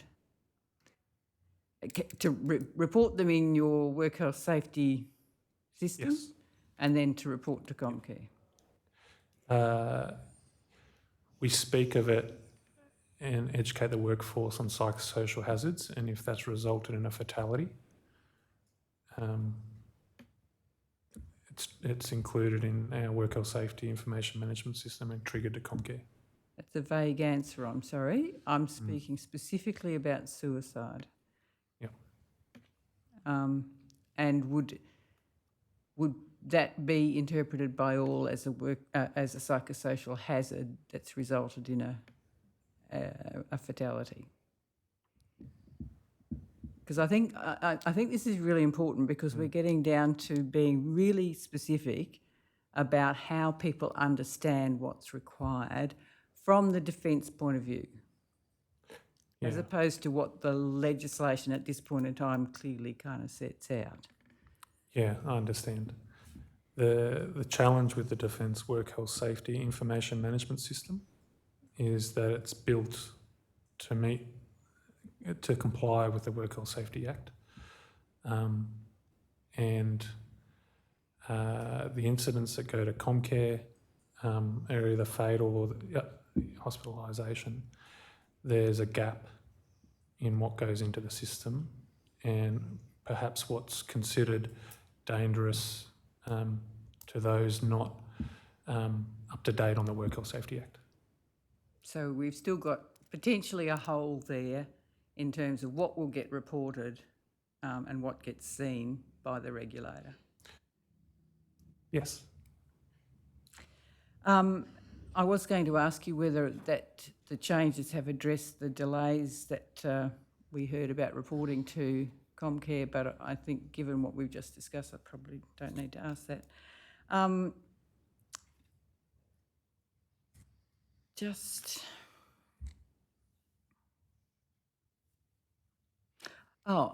Sorry, I was just trying to understand my own scribble.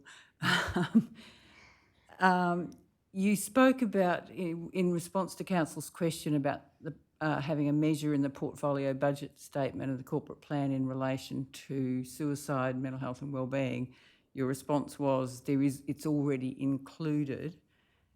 Can you indicate to me how specific that is as opposed to a broad kind of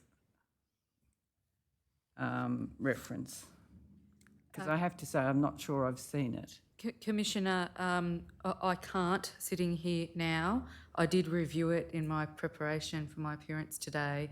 We can make available to Council assisting the references in the portfolio budget statement over the last number of years to the wellbeing measures. Thank you very much. I think that's important that we see what you see as the measurement in that portfolio budget statement. Thank you very much. Thank you, Commissioner Douglas. Can I expand on the line of questions Commissioner Brown posed about when suicide might be reported to Comcare? Can I give a practical example, not too far from the sorts of things we've heard? A soldier's on leave and, say, dies in a single vehicle accident crashing against a tree. The circumstances are ambiguous. What would you expect to happen in respect of notification of Comcare? By ambiguous, I mean he hasn't told anybody that he's planning to kill himself in a car accident, but for example, he might have had a history of depression of some sort. Yeah. So in the past and currently, if the workplace nexus was unable to be confirmed, it's unlikely it would be triggered to Comcare. But if there was pretty clear evidence, say, in his medical record that he was suffering PTSD and suicidal thoughts, what might happen then? If there was a workplace nexus realised at a later date, we would include it in our system and trigger it to Comcare. Righto, thanks. You may be aware that we've published 2 research papers where the work was done by the University of Melbourne.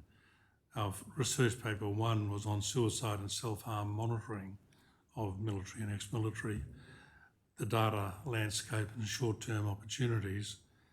And the second one was research paper 3, again on suicide and suicidality monitoring, a roadmap to real-time suicide and suicidality monitoring. Do you know whether any work's been done within Defence on assessing those papers? I do not. I do not know. Okay. Do you know? No, I don't. Sorry, Commissioner. Thank you. Thank you. I just have a couple of issues to mention. I don't think we need to pull this up, hopefully you'll recall, but we had a look at the psychosocial report 2018 to 2022, and it made mention in there, and I think you commented on it, that in October 2022, there was an extraordinary Work Health and Safety Board meeting held in relation to these issues due to the growing prevalence of psychosocial issues. In that period of time, if you can comment, what actually, was there a spike in numbers, or what was that extraordinary set of circumstances that caused the meeting to all of a sudden have a look at it? What was different from that period from other periods? I'd describe it this way, Commissioner. It was the confluence of the work we described earlier today to integrate the new model laws and the code of practice on psychosocial risk factors to fruition. But if I step back a little, and we didn't canvass it today, that the work that we described today that the board has overseen, in addition to our day-to-day role at the enterprise level, reflected work that the CDF and Secretary directed around the safety behaviour review that we discussed, the EBC direction around the factor areas, and this emerging work on psychosocial health. Now, what is clear was that we had an increase in investigations by Comcare and an increase in Comcare charges against defence, including our first charge under the Act for a psychosocial harm, a suicide. And it was the direction of the Secretary and CDF, the EBC and the work of the board, that these were important matters that we needed to bring focus and attention to. That extraordinary meeting that John and I designed was to bring together the board without the other day-to-day matters on the agenda, with a sole focus on the risk factor, the work that had been done to date, and the progress to implementation. We thought it was very important that the board do that.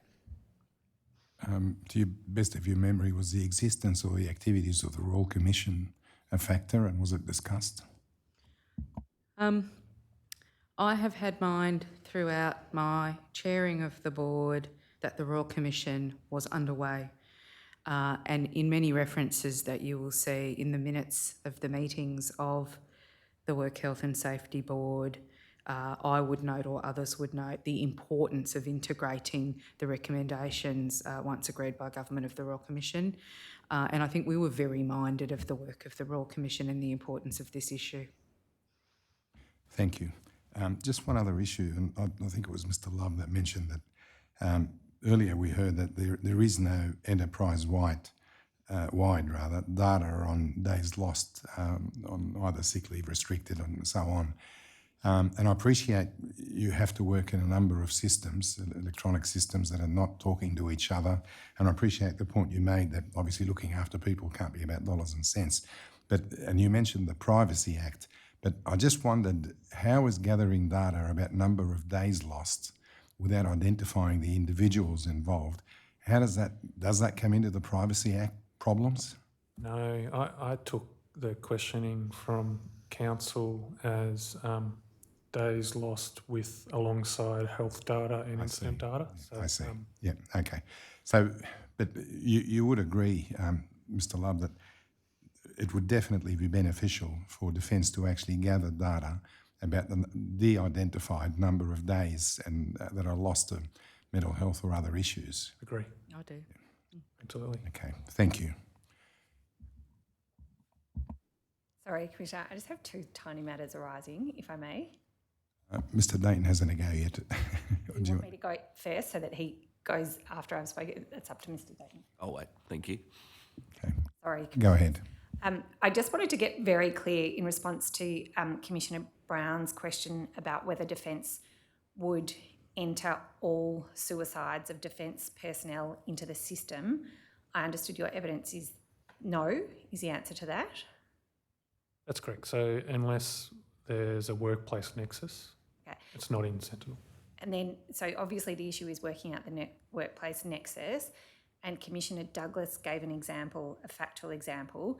Can you just very briefly clarify for us how Defence would approach that issue of service nexus and how you'd make the determination? As I mentioned, my role is to ensure compliance with the Act and workplace nexus. The relationship to the workplace is important in reporting those types of incidents and triggering to Comcare. So I think the question should be, where is the right place to capture death by suicide, and what data should we be using to monitor it? I haven't thought about it in a... I'm not sure Sentinel, as it's currently set up, is the best place to capture all self-harm and death by suicide incidents. I think it's a bit of a big issue, but I'm not sure I can press it further. It's just really trying to get that clarity about, well, is it if you're away from the physical premises, or is it if you're not doing the job, or if you're on leave? Is there any further guidance for members as to, well, the default is that it is a service nexus, or you go case by case? So Defence does capture that data elsewhere. So for the purposes of my work, I ensure compliance with the Act. All right. Thank you, Commissioners. Can I follow up on that? Going back to my previous example, the second one of them, where the soldier does have a medical history in the records of PTSD and perhaps recent episodes of significant depression, would one of your officers go and look that up on the medical records to determine whether there had been a service nexus? A member from my team, no. A member from the services, yes. Okay. And presumably the next of kin would be the person interested in knowing the answer. Do they get a chance to make submissions about it? I can't confirm. So the incidents that go into Sentinel are suspected. The information's put into Sentinel prior to a full investigation by the IGADF, civil, etc. And the process is normally followed through to Comcare well and truly before those investigations are complete. And they might also want a coroner's inquest too. Exactly. So the challenge is,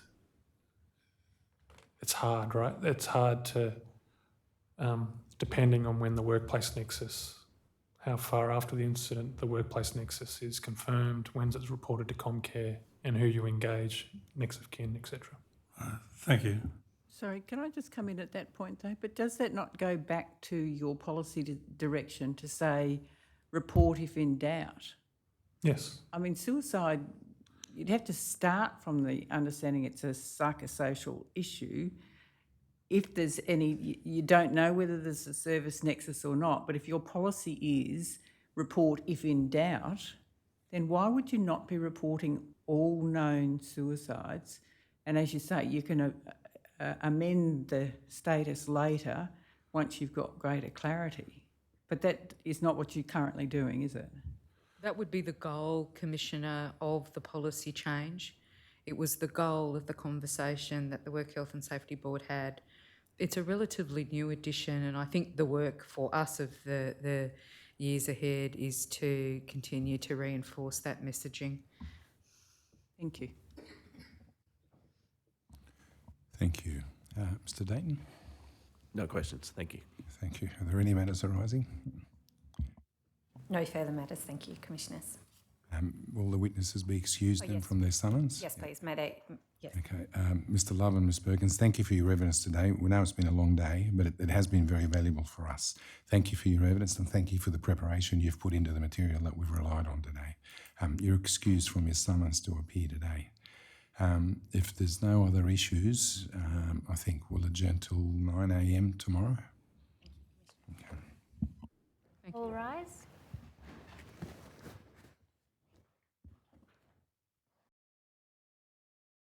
Suicide will adjourn to 9 a.m. Wednesday, the 20th of March.